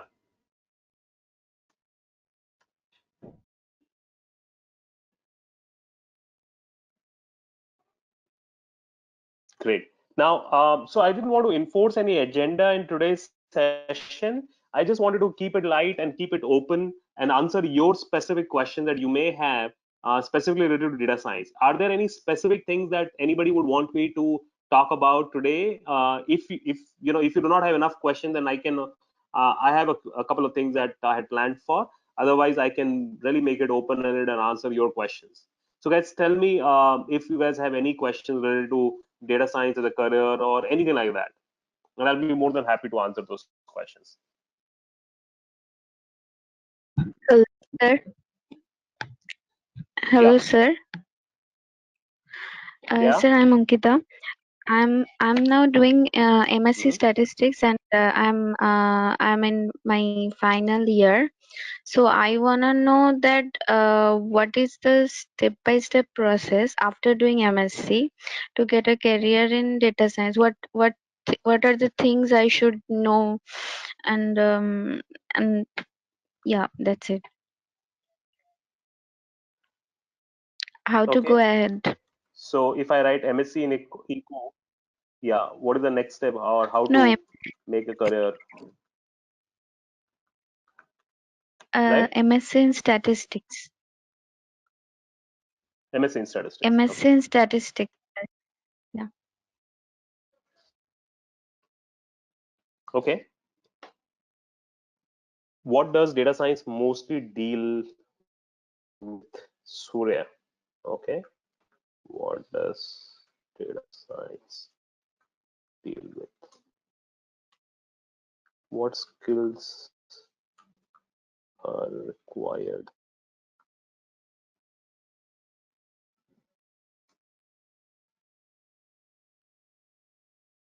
Is it necessary to have a PG to get into data science? So these are some of the questions which have come from the chat window here. I will address most of these questions, but I'll first take these two questions and then I will come to these specific. Got it. So is it required to do any certification per se, PG or certification in order to get into data science? Okay, we'll come to that. So let's first look at what are what does a data scientist do? Okay, in order to answer this question, I'm just going to make you walk through, where data science fits into the digital ecosystem. Okay, the ecosystem that we all live in today's time. So we'll talk about that. I'm going to skip this slide. Okay, so what I wanted to show in this particular slide was a very simple thing, that what is the difference between this set of products and this set of product, right? So the difference is that these are analog products and these are digital products, and not just digital, but they're smart products also. And why they are smart? Because they can recommend. They recommend.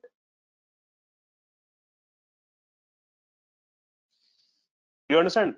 For example, your wearable tech or wearable watch these days recommend how many calories you have burned, or it recommends that now is the time to take more steps, or now is the time to probably eat less, and maybe the next set of these wearable devices that will come will basically also tell you that what is the probability that you will have a heart disease in the next 6 months, basis the kind of calories you have burned, basis your sleep pattern, basis how many steps you normally take, and so on and so forth, right? So the main difference between these analog devices and these smart devices, that they have a way to recommend, and the reason why they can recommend it is because they can analyze data, right? So they can store data, they can analyze data, they can process data, and hence they are smart devices. So then smart, right? What is the formula for creating a smart device? So that is something that I have created over here, right? So it's a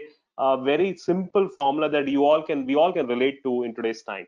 For example, and why I have made this slides heading as next 10,000 startup idea, because a lot of you guys are very young. So I think you guys should also know what is that formula that is followed in the industry, or that anybody can follow. I mean, a young person like you can also follow and create a billion dollar startup idea. Okay, you take any dumb product in today's time. Say for example, you take your fan in your room, or you take your wardrobe, your cupboard, right, in your room, right?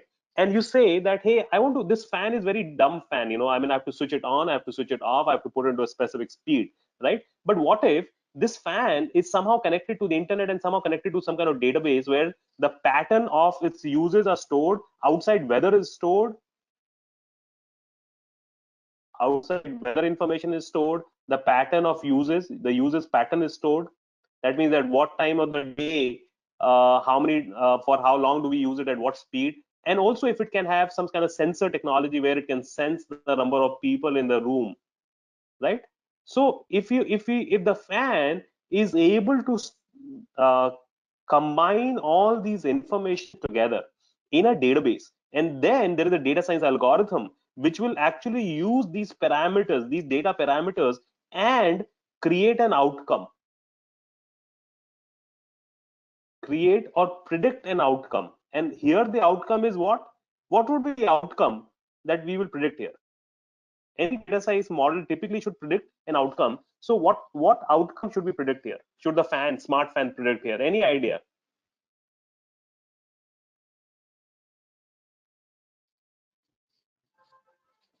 All right, guys, thanks for all the questions that you guys have asked, and feel free to add questions to the chat window and I'll answer all the questions. Okay, now Sashank, so did you understand my question? So my question was, what is it that the outcome that the fan should recommend, right? So the one of the outcomes that Sashank has suggested, that the fan speed, okay, it's a fair outcome, right? A fan has to decide what speed should I run at. So fan speed, very good, speed of movement or fan speed is basically is the main outcome. So what is the dependent variable here, guys? What is the dependent variable that we are trying to predict? So dependent variable here is something something that depends on some kind of independent variable. So here, like in an equation, right, we have a result, right? So result is called as a dependent variable. Here, let's say fan speed is your dependent variable, and this fan speed is a function of uses pattern UP, number of people NP, weather W. Okay, so fan speed is a function of users pattern, that means past users pattern, number of people, and the weather outside, and the weather probably inside, or the temperature inside. And basis these three broad parameters, the fan speed will be determined. Does it make sense, guys? So that is what that is what the smart fan has to ultimately predict. Now, in order to do that, in order to make a fan, a dumb fan like that is there in your room, a smarter fan, what are the things that you need? So you need that fan to be somehow connected to the internet. And how can you connect to the internet? So you get Wi-Fi chips these days, which are very simple. You Google, to buy a Wi-Fi chip, very small device which can connect anything to the internet, or anything to the home Wi-Fi. So for example, it has its the fan has a Wi-Fi chip embedded in it, and that Wi-Fi chip connects the fan to your home Wi-Fi, your home broadband. The moment it is connected to the home broadband, then it can start relaying the data. It can start sending the data to a database which is stored in cloud. When we say cloud, meaning, for example, I'm sure you guys have used, a lot of you guys, I'm sure must have used Google Drive. So we store information in Google Drive, right? So that means, and where is that Google Drive? Where is that data getting stored? So we don't really care as long as we say it is there somewhere in the internet, right? So there are actually data centers somewhere, and we are connected to that data center through internet. So that becomes the cloud database, right? So the Wi-Fi enabled chip, Wi-Fi enabled fan is sending the data, and what kind of data would it send? It would probably send the user's pattern. It would send the number of people that it has sensed in the room, and the weather information, maybe the app, maybe the fan, maybe it could be directly pulled out from one of the weather channels, or maybe it is sent by the fan itself, right? So all these three information, these three independent variables or data parameters are stored in a database which is stored in the cloud, so that there is no local data storage or very minimal local data storage. Now, you as a user of that fan may require an app, right, to control it or to monitor it, or just to see what the fan has, just to see the user's pattern. Like, for example, these days we have wearable watches. So wearable watches have a good user interface, right? Good app, which kind of shows us how many calories we have burnt, how many steps we have taken. Similarly, this fan will also have an app, right? So this app will, show you all this data, users pattern, number of people, weather, and whatnot. And then there is a data science algorithm. This is where data science comes into the picture. So data scientist, or somebody who was good at data, would have probably created an algorithm which would basically mimic something like this, which will predict the fan speed depending upon these independent parameters. Got it? So it is predicting, basis all this data that is stored in the cloud database. The algorithm will then predict that what is the fan speed that uh, we should recommend, or the fan should run at. So that's where the data comes from. So the data science is the actual brain behind any smart product, because this is where it actually makes decisions. Okay, and brains makes decision. And when you have a combination of all these four things, an internet enabled device which is sending the data and storing the information in a cloud database, which has a great user interface or a great app experience for the users to use, backed with bunch of data science algorithms, right? And that's when we say the product is now a smart product. Does it make sense, guys? So this is the equation of a smart product. This is the equation of a digital ecosystem, and this is where data science fits into the picture. Does it make sense? So if you're young, you can be good at any of these, and you will have a great career choice to make. You can be great in internet enabled things, IoT, internet of things, or you can be good in managing the data in cloud, so cloud computation. Or you can be great in user experience design, all those apps that we use, like Google Maps app, or any such app that we end up using. So if you're good in front end or back end designing, so that would have a great career option. And similarly, data science, which is the actual brain of any smart product, will have a great career. So this is the area that we are talking about when we talk of data science. So I wanted to make you understand that this is what generally the data science is all about, that we try and make decision basis the data. Is it making sense? Any questions on this, guys?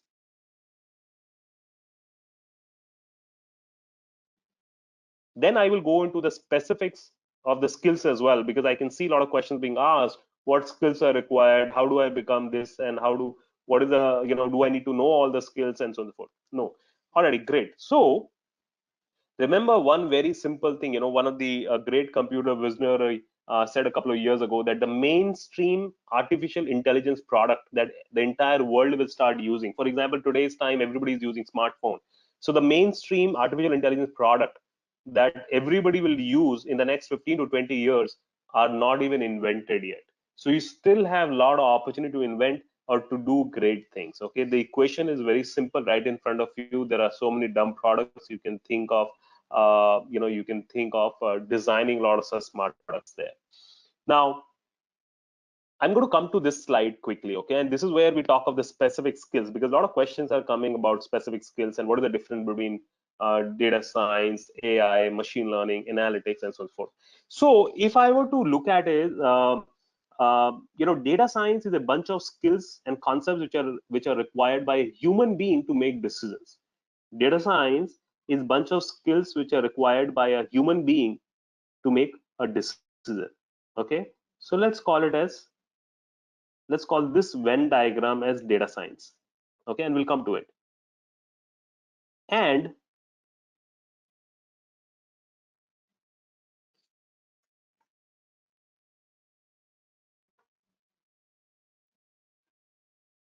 sorry about that.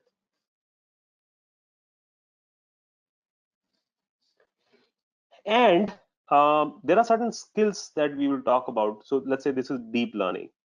Okay, this is machine learning, and this is artificial intelligence. Okay, and this area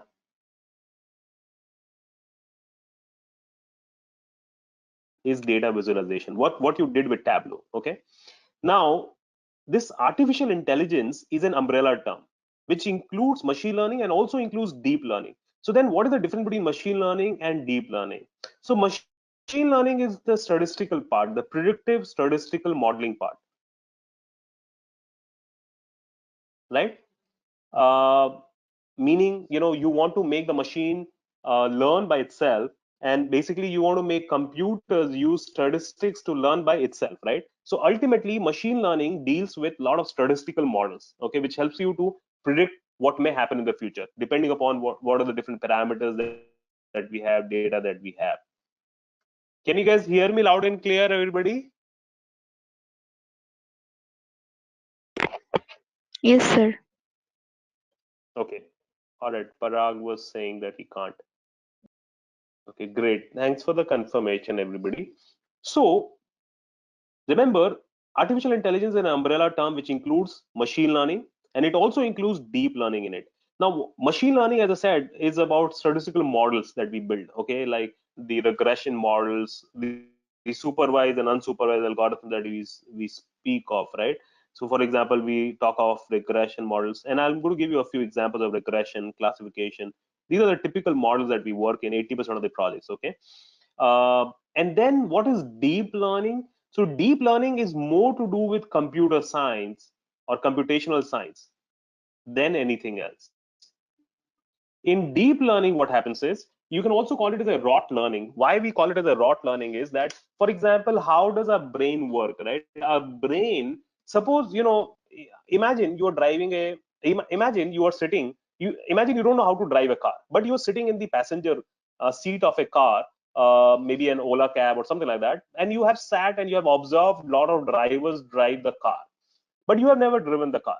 But God forbid, there is a situation whereby you know that something has happened to the driver and you have to steer the steering wheel, and maybe you have to stop the car as well because maybe something happened to the driver, right? And you are in a situation, precarious situation, where unless you take an action, that probably the car will hit something. So all of a sudden your body or your brain works in such a way that it steers the steering wheel to the safer place. Maybe there is a safer, maybe the car was going straight and there was a object right in front of you, and you want to you wanted to make it a left, so that to avoid that obstacle or avoid the accident. So, and you naturally do that, and naturally also you pull up the handbrake, but you have never driven a car, but you have observed, your brain has observed. Now you're wondering, how did that happen? That how did I, who had never driven a car, was able to control the steering wheel and was also able to pull the handbrake, right? Because subconsciously your brain has observed and created a network of information. It created a network of data points from so many years of observation, right? And it becomes very difficult to justify as to when exactly you build that information, or when exactly you build that intelligence, that if you move the steering wheel towards the left, the car will actually move towards the left, and if you pull this handbrake, it will actually stop the handbrake. It will actually stop the car. It's difficult to justify, right? So deep learning is like making the computers behave like a brain, meaning we give lot of data to computer algorithms, right? And we tell the computer algorithm that please read all the data that is possible. I'll give you another example. Suppose you want to train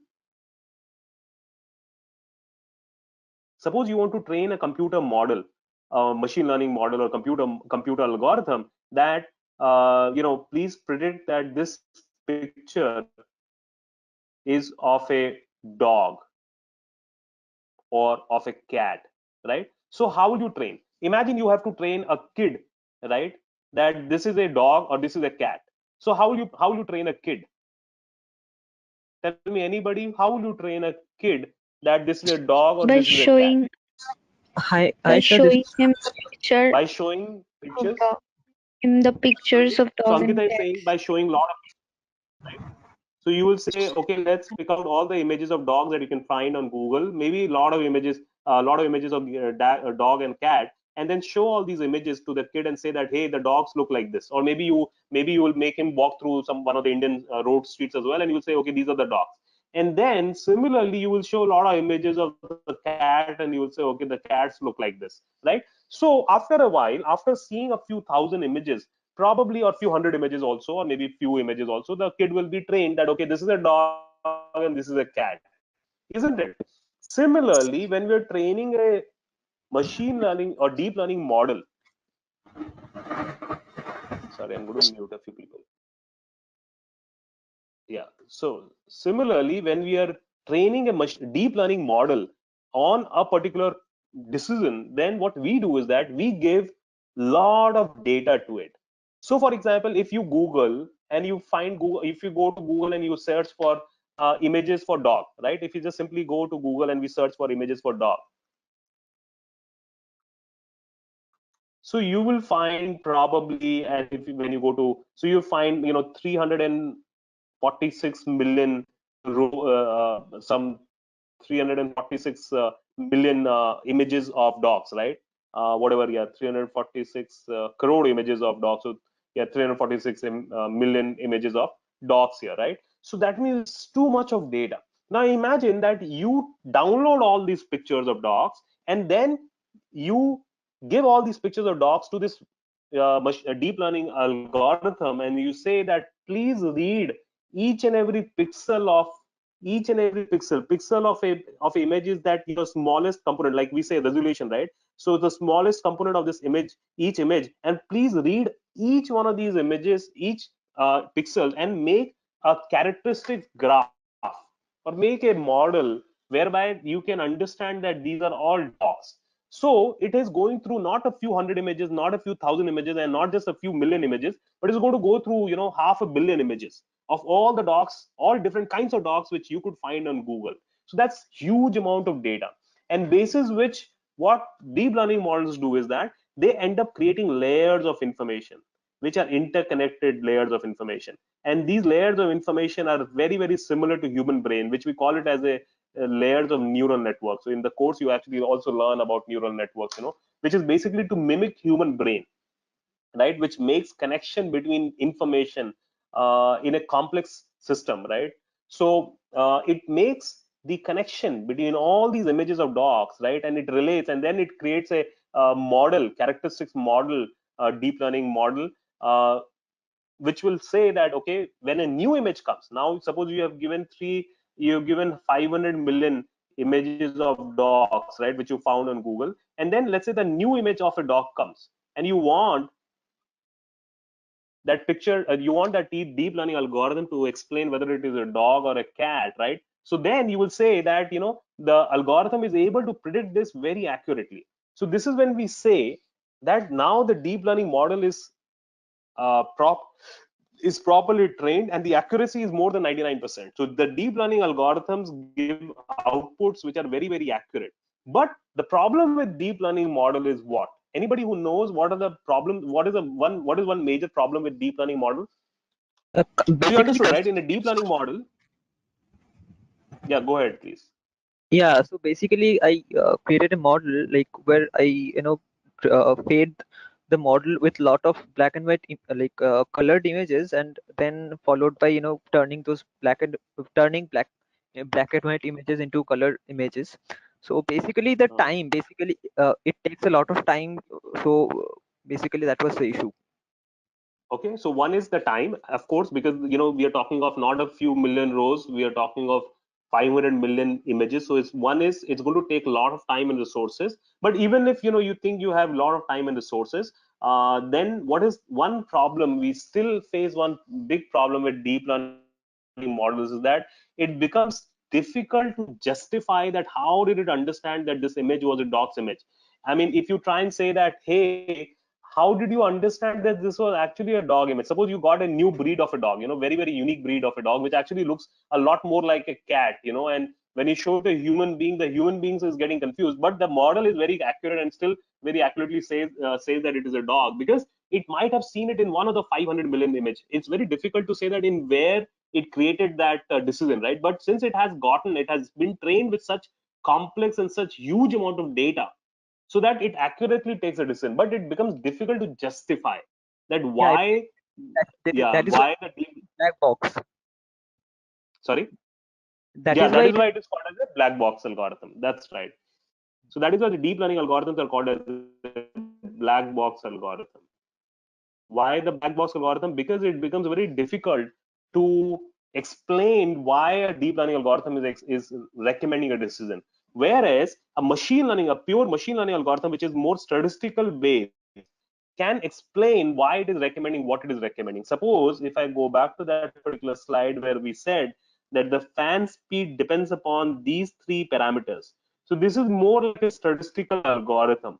It's a regression model, and which is regressing these three parameters and then determining the fan speed based on the similar past data.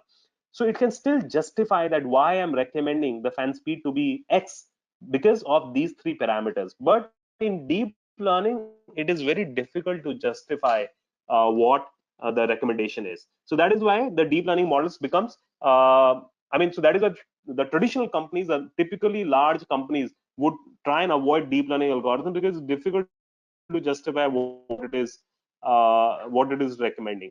The machine learning algorithm are statistics based, so hence it is easier to justify. And data science, so that is what so AI includes machine learning, AI includes deep learning. uh, Data science includes, it doesn't include deep learning. Deep learning is not part of data science typically. Deep data science includes machine learning portion, and it also includes data visualization portion, because you see, human beings make better decisions when they can visually see the data, and that's the reason why we created those dashboards in Tableau. So because we can visually see what is going on in the data, so that is why data visualization is a component of data science, but data visualization is not a component of artificial intelligence. Similarly, deep learning algorithm, which is not to which doesn't justify what it is recommending and doesn't help a human being to make a decision, and hence we don't really consider deep learning as part of data science. But anyway, one caveat, one disclaimer here of these definitions are not explained in a dictionary. These definitions are based on our observation, based on our experiences. So a lot of people use these terms interchangeably, right? So a lot of times when you get hired in the industry, maybe your designation is data science, maybe data scientist, or maybe your designation is a business analyst, but you may be doing a mixture of these things. A lot of data science positions may not require you to work with X or Y, or a lot of these machine learning positions also may not require you to work on different things. So I always recommend that go through the job description and um, figure out what the actual job description is, right? Now in data science, one very interesting, one of the very important thing is big data. So whenever we talk of data which has a size of greater than 100 GB, right? That's when we say that the data is big, right? And the data can have huge volume, 100 GB, variety. It could be images, text, transaction data, or velocity, meaning a lot of people are generating, or the data is getting generated in a huge, in a high speed manner, right? So that's when big data comes into the picture. Data management, like what you did in SQL with me, what you did probably a little bit in I think a little bit in Tableau as well, data management. So retrieving data using SQL, cleaning, deduplicating, merging. We spoke about joinings, visualization. These are all part of data management. Most of the jobs are in this part. So because this takes 2/3 of the project time. Does it make sense? So most of the jobs are in this area. So that is why, as a young data scientist, or as an aspiring data scientists, these areas should be very good for you. Okay, these skills. Then comes the machine learning part, of the statistics or analytics part, which basically relies on statistics, right? So descriptive, why, what you did as part of this class. I mean, like with I think Madhvi day before yesterday. Predictive, what may happen in the future, like fan speed. Descriptive, what actions to take. So now you've decided that okay, fan speed should be that. Then prescriptive is that how do we make that happen, right? So skills required a statistical interpretation, statistical modeling. Regression classification models are very famous here. There are tools which can support you do that, which are R, Python, SAS, SPSS, Minitab. The tools keep changing, guys. Okay, I mean, we have seen in my career of 15, 16 years. I started my career with SAS, and then moved to R, and then a little bit Python. I mean, so the tools keep changing. Okay, and I know next maybe could be Julian, or you don't know. The tools keep changing. What remains is that the concept. So concepts are important. Okay, then the deep learning. So for deep learning, there are a lot of great tools now available. Keras, TensorFlow, open AI. I mean, there are a lot of great things which have happened, which have made deep learning models also easier to work with. Otherwise they were very difficult things. But now, because of Google, because of Amazon, these companies have created a lot of these simple and easy to use frameworks, which allow you to create deep learning models fairly quickly. One is one very important, one very interesting project or tool you can, or ecosystem you can say, is TensorFlow. If you just Google, so TensorFlow, Keras, these are good things to know, especially if you want to work in the deep learning, machine learning world, because they make working with these things very easy. You don't, I mean, with one line of code, or not even code actually, they make that entire process very coding free. Okay, otherwise it used to be very computer science driven things. With all these frameworks and the tools which have come, which are given for free by all these large product companies, have made machine learning, deep learning model development very business friendly, as we can say. And AI, you can say that encompasses everything other than the data visualization part. Okay, so these are the skills which are required, guys. Now, as an entry level, now if I'm going to take your questions which you guys have asked here, a few of the questions that some of the people have asked, that so now I think it should be clear, these two questions should be clear as to what does a data science scientist would mostly do. So it could be managing huge amount of data, cleaning, decleaning, merging, these kind of things. Like, what are the things that you have done, right? I mean, you ran SQL statements. SQL is one of the things that you will keep doing almost, especially when you're young. Maybe every day you will keep, you'll spend like 80% of time running SQL queries, especially when you are young. Okay, then as you move up in your career, then data management things reduce, and you move more towards decision making. This is when you move more towards analytics and interpreting the output of the data. Okay, but so again, as you move in the career, this becomes lesser and this becomes more, right? So that's what a data scientist do. What skills are required? I think these are the skills which are required to get into data science. Some of the people may be good in one area. I have not seen somebody who's great in all the areas, right? So there are some people who are great in statistical modeling. There are some people who are great in handling large amount of data. There are some people who are great in handling big data. There are some people who are good in computer science, so they create great deep learning models. Okay, but remember, guys, if you want to go into machine learning, deep learning, then make your statistics very strong. And if you want to work with any amount of data, then you got to make your SQL very strong. Okay, SQL and maybe one of the tools like R or Python or SAS, and one of the visualization tools that I recommend. Okay, see, these are, when you go into a battle, suppose you are a warrior, right? I mean, suppose you are a warrior of I mean, all these Mahabharata and whatever warrior, right? So a warrior goes into the war field with a lot of ammunition. So they have a arrow and bow, they have a gada, they have a lot of uh, different types of arms, right, to tackle multiple different scenarios. So these are different arms in your ammunition as a data scientist. You should be able to pull the data. For that you need SQL. You should be able to clean the data. Again, for that you need SQL and one of the scripting language like R, Python, or SAS. And then you should be able to run some models, build some statistical model or machine learning model. So that's when you need to know statistical some of the statistical concepts come into the picture. And again, R, Python, or SAS support those statistical models very easily, as you might have seen in Python also. And then when you want to visualize the data, so that's when Tableau kind of a tool comes out of the picture, dashboarding comes out. So these are bare minimum things. And beyond that, depending upon as to which field that you are more interested in, you can then go on specialize in those areas. So I'm just going to take specific questions now. What skills are required to start a career in data science? Is it necessary to have certification or PG? Well, it's necessary to have skills. Data science is a very skill driven industry. So if you can prove that you have skills, whether you have learned it by yourself, whether you have done it in a certification course or a PG course, you see what happens is that in the world, 2% of the people are highly motivated. So they can actually learn from YouTube, they can learn from books as well. But 95 to 98% of the people require some kind of structured learning. So what PG certification courses, what they do is that they give you a structured learning. You do not have to go through multiple references, multiple resource sites. It gives you a structured learning process whereby you're doing a thing step by step. You are also competing. It gives you an environment where you can also compete and compare your skills with others in your batch. And then it also gives you an environment to showcase skills, showcase your projects. A lot of good certification courses, including ours, gives you opportunity to work on great projects.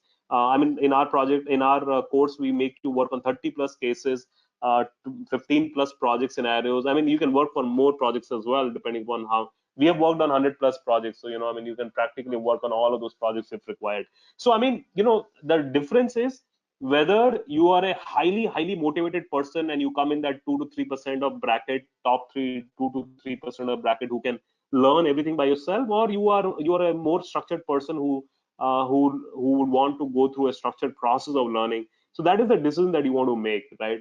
So that's what these PG courses and certification courses do. The ultimate goal is to add skills. If you think you can add skills by yourself, please go ahead and do it. There are a lot of resources. Ivy has a lot of resources on YouTube channel on blog. We have published a lot of information, a lot of case studies, a lot of skills which are already there if somebody wants to learn. But again, whether you are more of a structured person or not, that's the main decision that you have to make. What do you think of a job scenario for fresher in data science after this pandemic, Sashank? Definitely this pandemic has affected a lot of companies, but to tell you the truth, digital companies, for example, Amazon of the world, Flipkarts of the world, or Walmarts of the world, or the retail companies, Paytm, payment gateways, PayU, all the digital companies, the product companies, Google, Facebook, YouTube, Netflix, all these companies have grown. Have grown significantly. Like look at Geo. A lot of investments that it is attracting. The reason why it is attracting investment is that people are betting that Geo will have significant amount of data on its customer. So the idea is that the traditional companies have been impacted significantly, but the non-traditional digital companies have grown significantly more in this time period. So look at the education tech companies; they have grown significantly. They are hiring a lot of data scientist folks as well. So the idea is that your target then becomes that instead of being generic in your approach, becoming specifically targeting those kind of companies, okay, which are not affected, which have grown multiple times because of this pandemic. They had an opportunity, and those are the companies which have structured data, have a lot of data to mine and to make decisions from. Okay, so fresher, anyways, anywhere in any time of the industry, typically freshers are easier to get hired. The reason being that they come cheaper. The problem with fresher is that you got to showcase that you got the skills. So that is why we recommend freshers that build a lot of work on a lot of case studies and a lot of projects to build that portfolio around you. If you're able to build that portfolio around you, then you end up creating strong profile for you, right? And remember one very simple thing, pyramid is always bottom heavy. That means there will always be more opportunities for people who are in 0 to 2 years bracket. Then people, as you increase 0 to move up, for people who are more experienced, because they become very cheap and choosy. As a fresher, you can move anywhere, you can relocate anywhere, so it is significantly easier. Mm, Again, is there any age limit, Sohini? Well, there is no age limit. A lot of experienced people have brought. Well, there is no age limit. You see, we have had a lot of experienced people who have.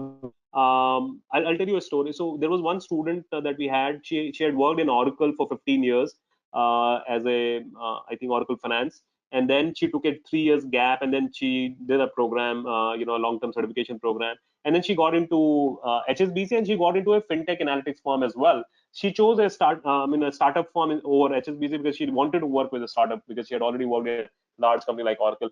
And the reason why she was hired by that fintech analytics company, because she came with a finance background, and they were working on financial risk analytics. They were creating a financial risk analytics model to kind of to kind of rank the customers who are applying for loan.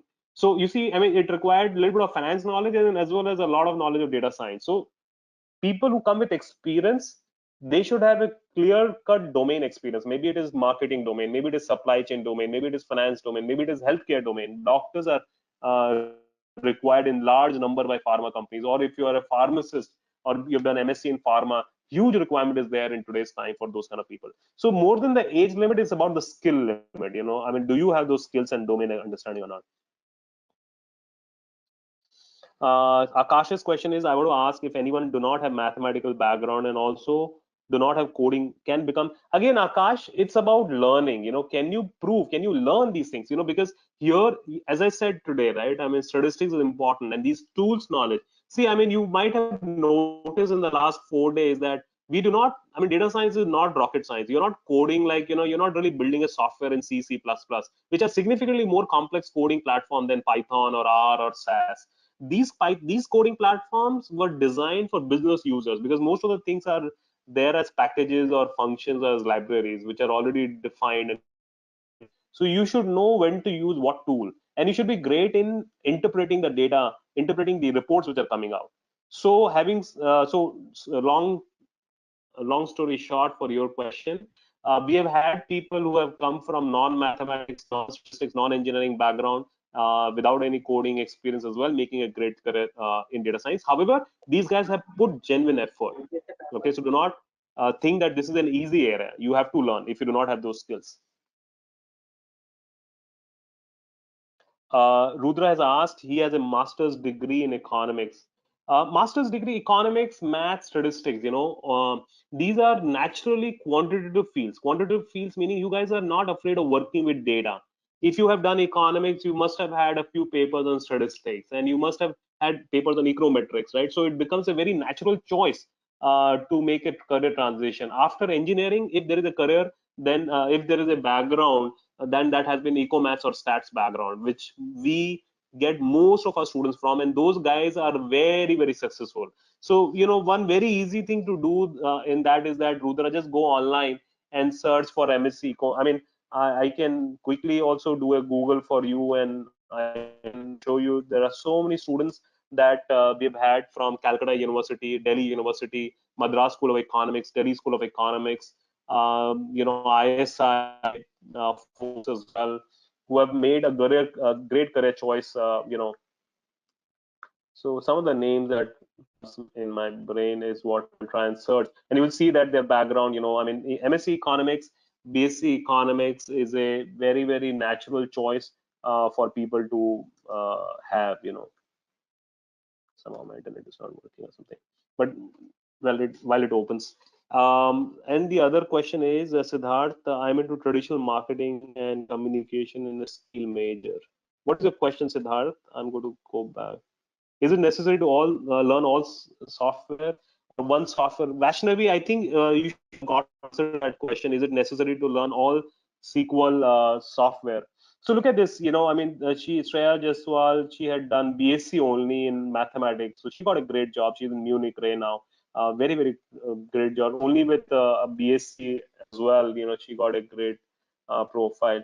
And I can think of more than 500 people like that from Ivy alone, who would have made a great career after MS in economics. Okay, I think, yeah. So I mean, yeah. So Vaishnavi, yeah. I mean, see, there are tools. I mean, you need to know SQL in order to manipulate the data. It's not an optional thing. You need to know Python to learn to run some machine learning models, statistical models, which are very easy to learn, which are easy to do in Python. And Tableau you require for visualization. So these three kind of tools become important, Vaishnavi.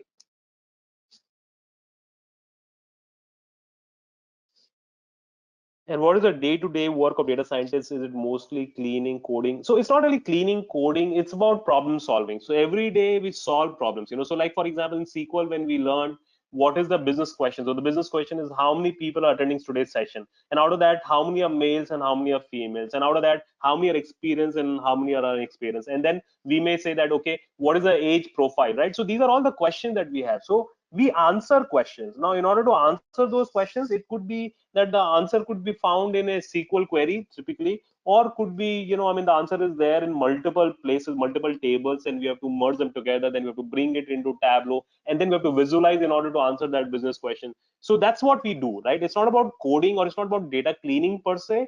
It's about answering business questions, Sashank.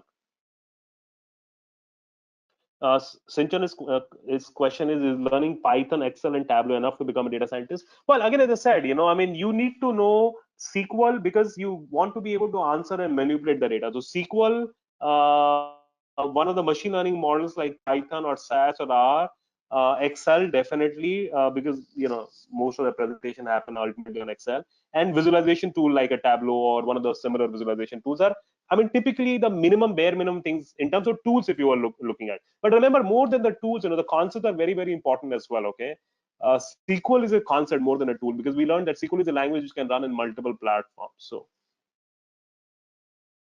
Ujjwal is saying he's not having coding experience. He's a civil engineer with MBA and 12 years experience in procurement.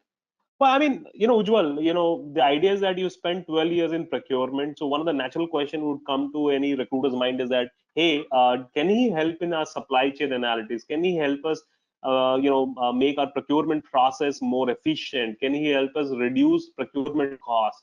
Can he help us reduce procurement lead time? So I would suggest that don't think of changing your field. See if you can build a supply chain. If you Because there are a lot of analytics application in supply chain as well. So can you think of supply chain? So can you think of applying there? That would be your best bet, because you don't want to lose your 12 years of hardcore domain experience that you would have gained in procurement.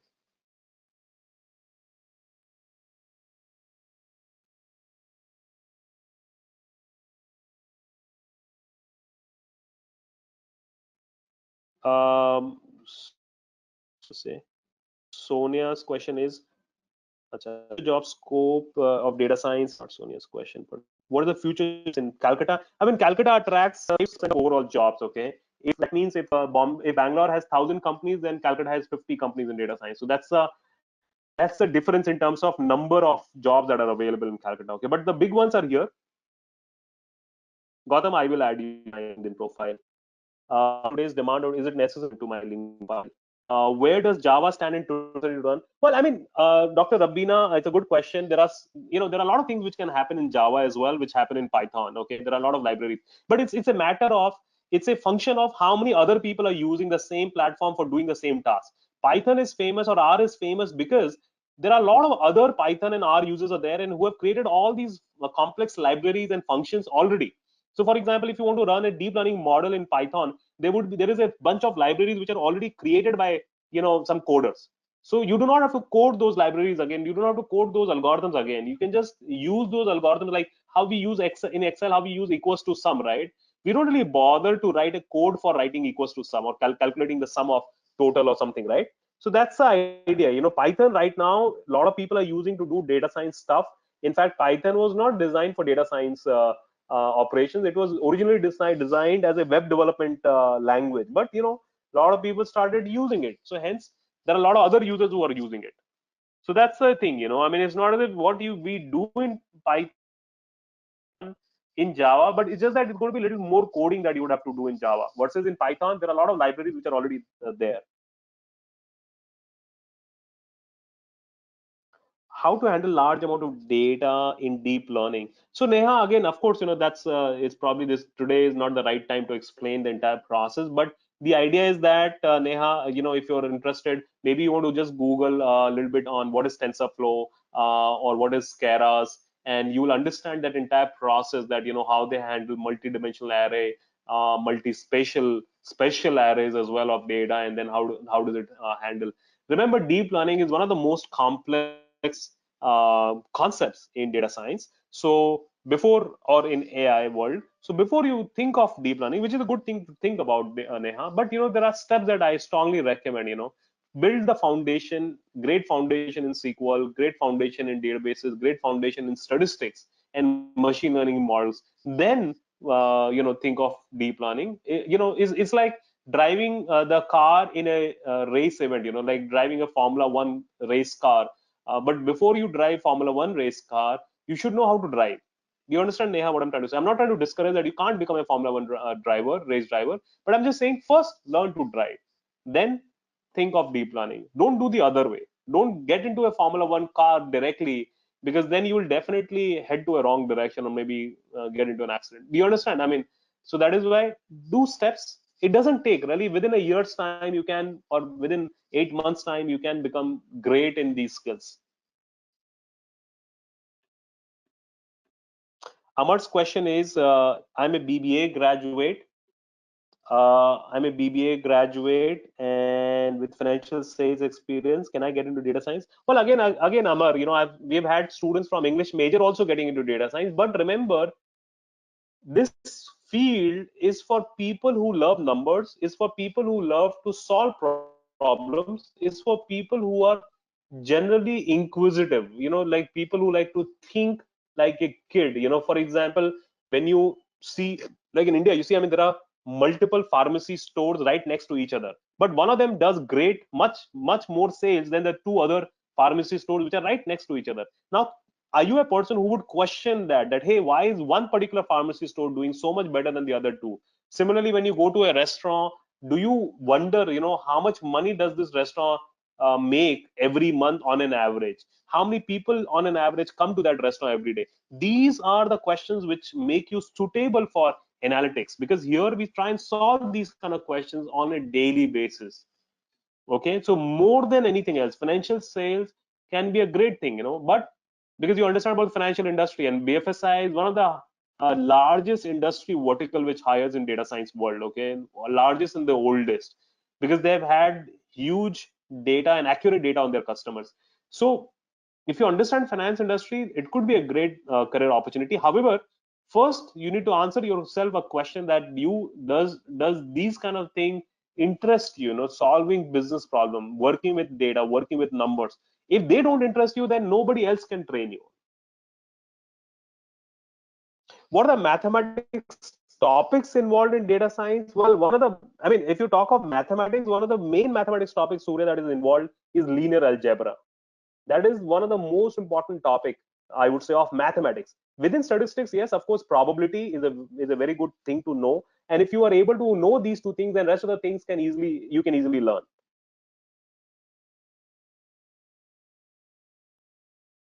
That's a great thing, man, Neha, what you're saying. So Neha is actually trying to build some small machine learning projects. So guys, I have already taken 10 minutes extra. If you, I will be here again, guys. This is my email address, and I've seen that a lot of people have connected with me on LinkedIn. Again, as I said, please Google on Pratik Agarwal Ivy, and you will find me there. One of the other thing that I would strongly recommend, guys, that we have given great interview articles. Interview experiences, and um, so if you go to Ivy's YouTube channel, one of the great platform to stay connected with some of the great content that we have. So if you go there, you like our channel there, you'll find some of the interview experiences, some of the skills, all free. Right? What is data science? What are the tools required? What is machine learning? A lot of great speakers have spoken about those things there. A lot of our students have spoken about how they have made that career transition. So if you want to know a little bit more about data structures in Python, so there is a very free video, and all the there is a very good video here, free, and it has its own. It has the data. I mean, it has the files as well there. And if you want to know which analytics tools are very good to use in data science, some of the important concepts in Excel, similarly for Tableau. So there are a lot of, and linear algebra. Somebody was talking about some case studies. And one of the great thing here is, for example, if you notice, we have something called as face-to-face SQL interview as well. So I mean, you will get a great sense of what happens in the data science world. Arijit's question is, how much is the salary one can expect? doing PG diploma in data science. Well, I mean, you see, Arijit, generally, any kind of good PG program should give you upwards of 10 to 12 lakhs. Arijit, that's what we normally see. But I mean, in data science world, so far, when I have never seen somebody cribbing about money. It's more about getting into the data science world, because the demand supply is I mean, hugely favors people who are skilled. There is a huge gap in good data scientists and the number of jobs. So there are a lot of jobs available for good data scientists, so that is why the demand is huge. So people do not worry about money here.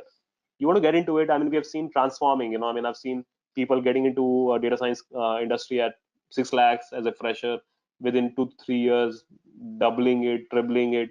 I mean, it's a very common thing that we have seen in data science world. So I would not be worried too much about money in the data science world.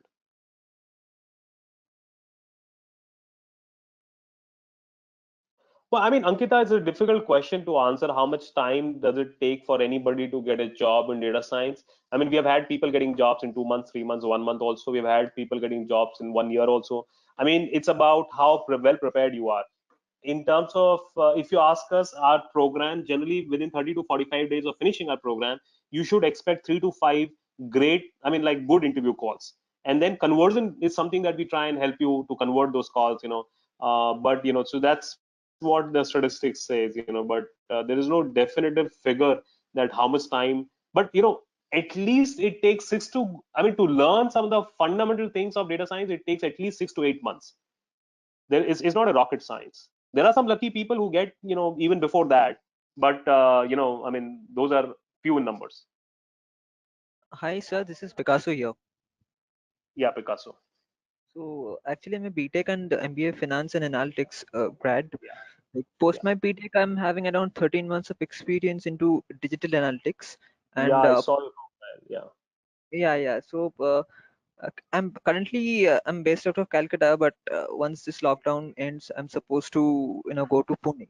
So if I Okay. take course, like, is it a distance program or maybe I have to go, you know, classroom program or something? Okay. Hello.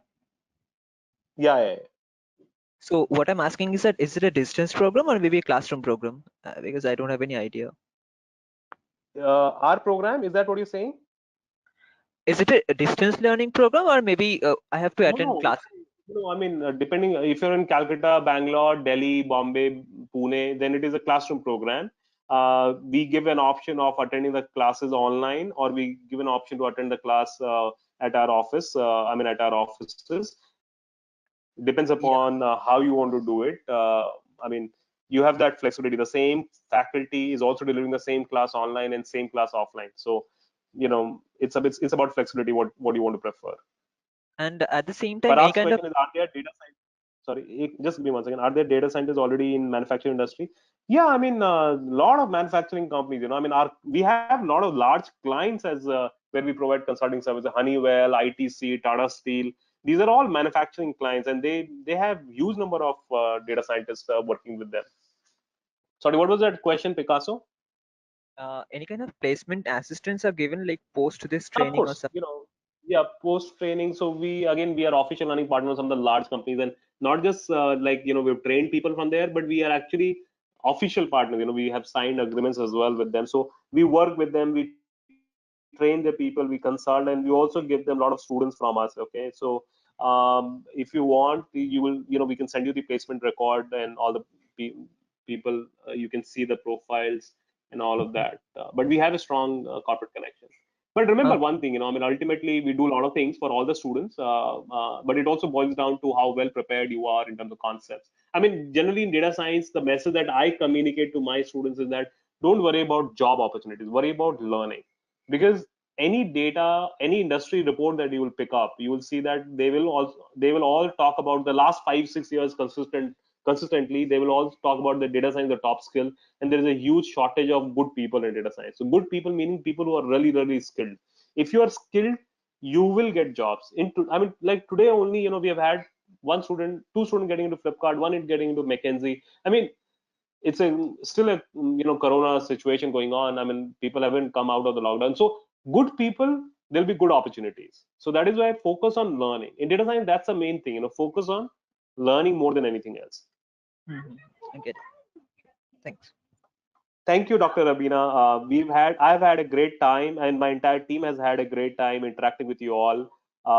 And I hope you guys have had a great time interacting and getting to understand different nuances of data science. Although just 45 minutes, I think, but a lot of people participated wholeheartedly, and it's a great feeling to have you all. And I'll be more than happy to remain connected with you all. I've given you my email ID. Feel free to do that. And also, my team will send out a mail to you guys in order to get the certificate and any other. I'm sure you guys have the relationship coordinators details, contact details. Feel free to reach out should you have any questions. We do run great courses in data science, guys. Some innovative outcome-based education model as well. If you want to explore any of them, I'm also. I mean, you interact with the actual faculty members in the last 4 or 5 days that you have had interaction with.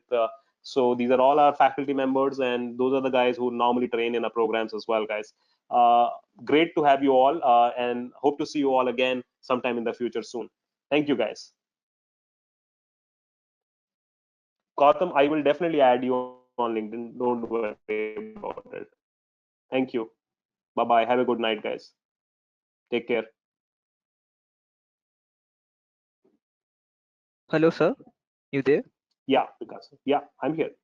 Yeah. The thing is, like, I have some basic understanding. Like, I have worked on few like technologies and all. So the course is like gonna start from the scratch, or maybe there's something for me as well who have basic understanding No, we about it. start from the scratch. Well, I mean, Okay. you can pick your modules as well, Picasso. If you think you are great in Excel already, if you think you're good in Yeah. statistics already, so you can do a Tableau. pick and choose model as well. Okay. Okay. Okay. Thank you. Sure, you can definitely do that, Picasso. However, just remember, okay, I mean, for example, a lot of people say that they know pretty good Excel, but we go not in traditional Excel, we go into dashboard automation through VBA. We create, a lot of interactive, stories there. I mean, it's not just a normal Excel that what you learn in school and college that we do. So I mean, depends. If you think you're good in some of these concepts, you can skip those modules. Okay. Sure. All right. Thank you. Thank you, guys. Great having you all. Have a good one. Take care.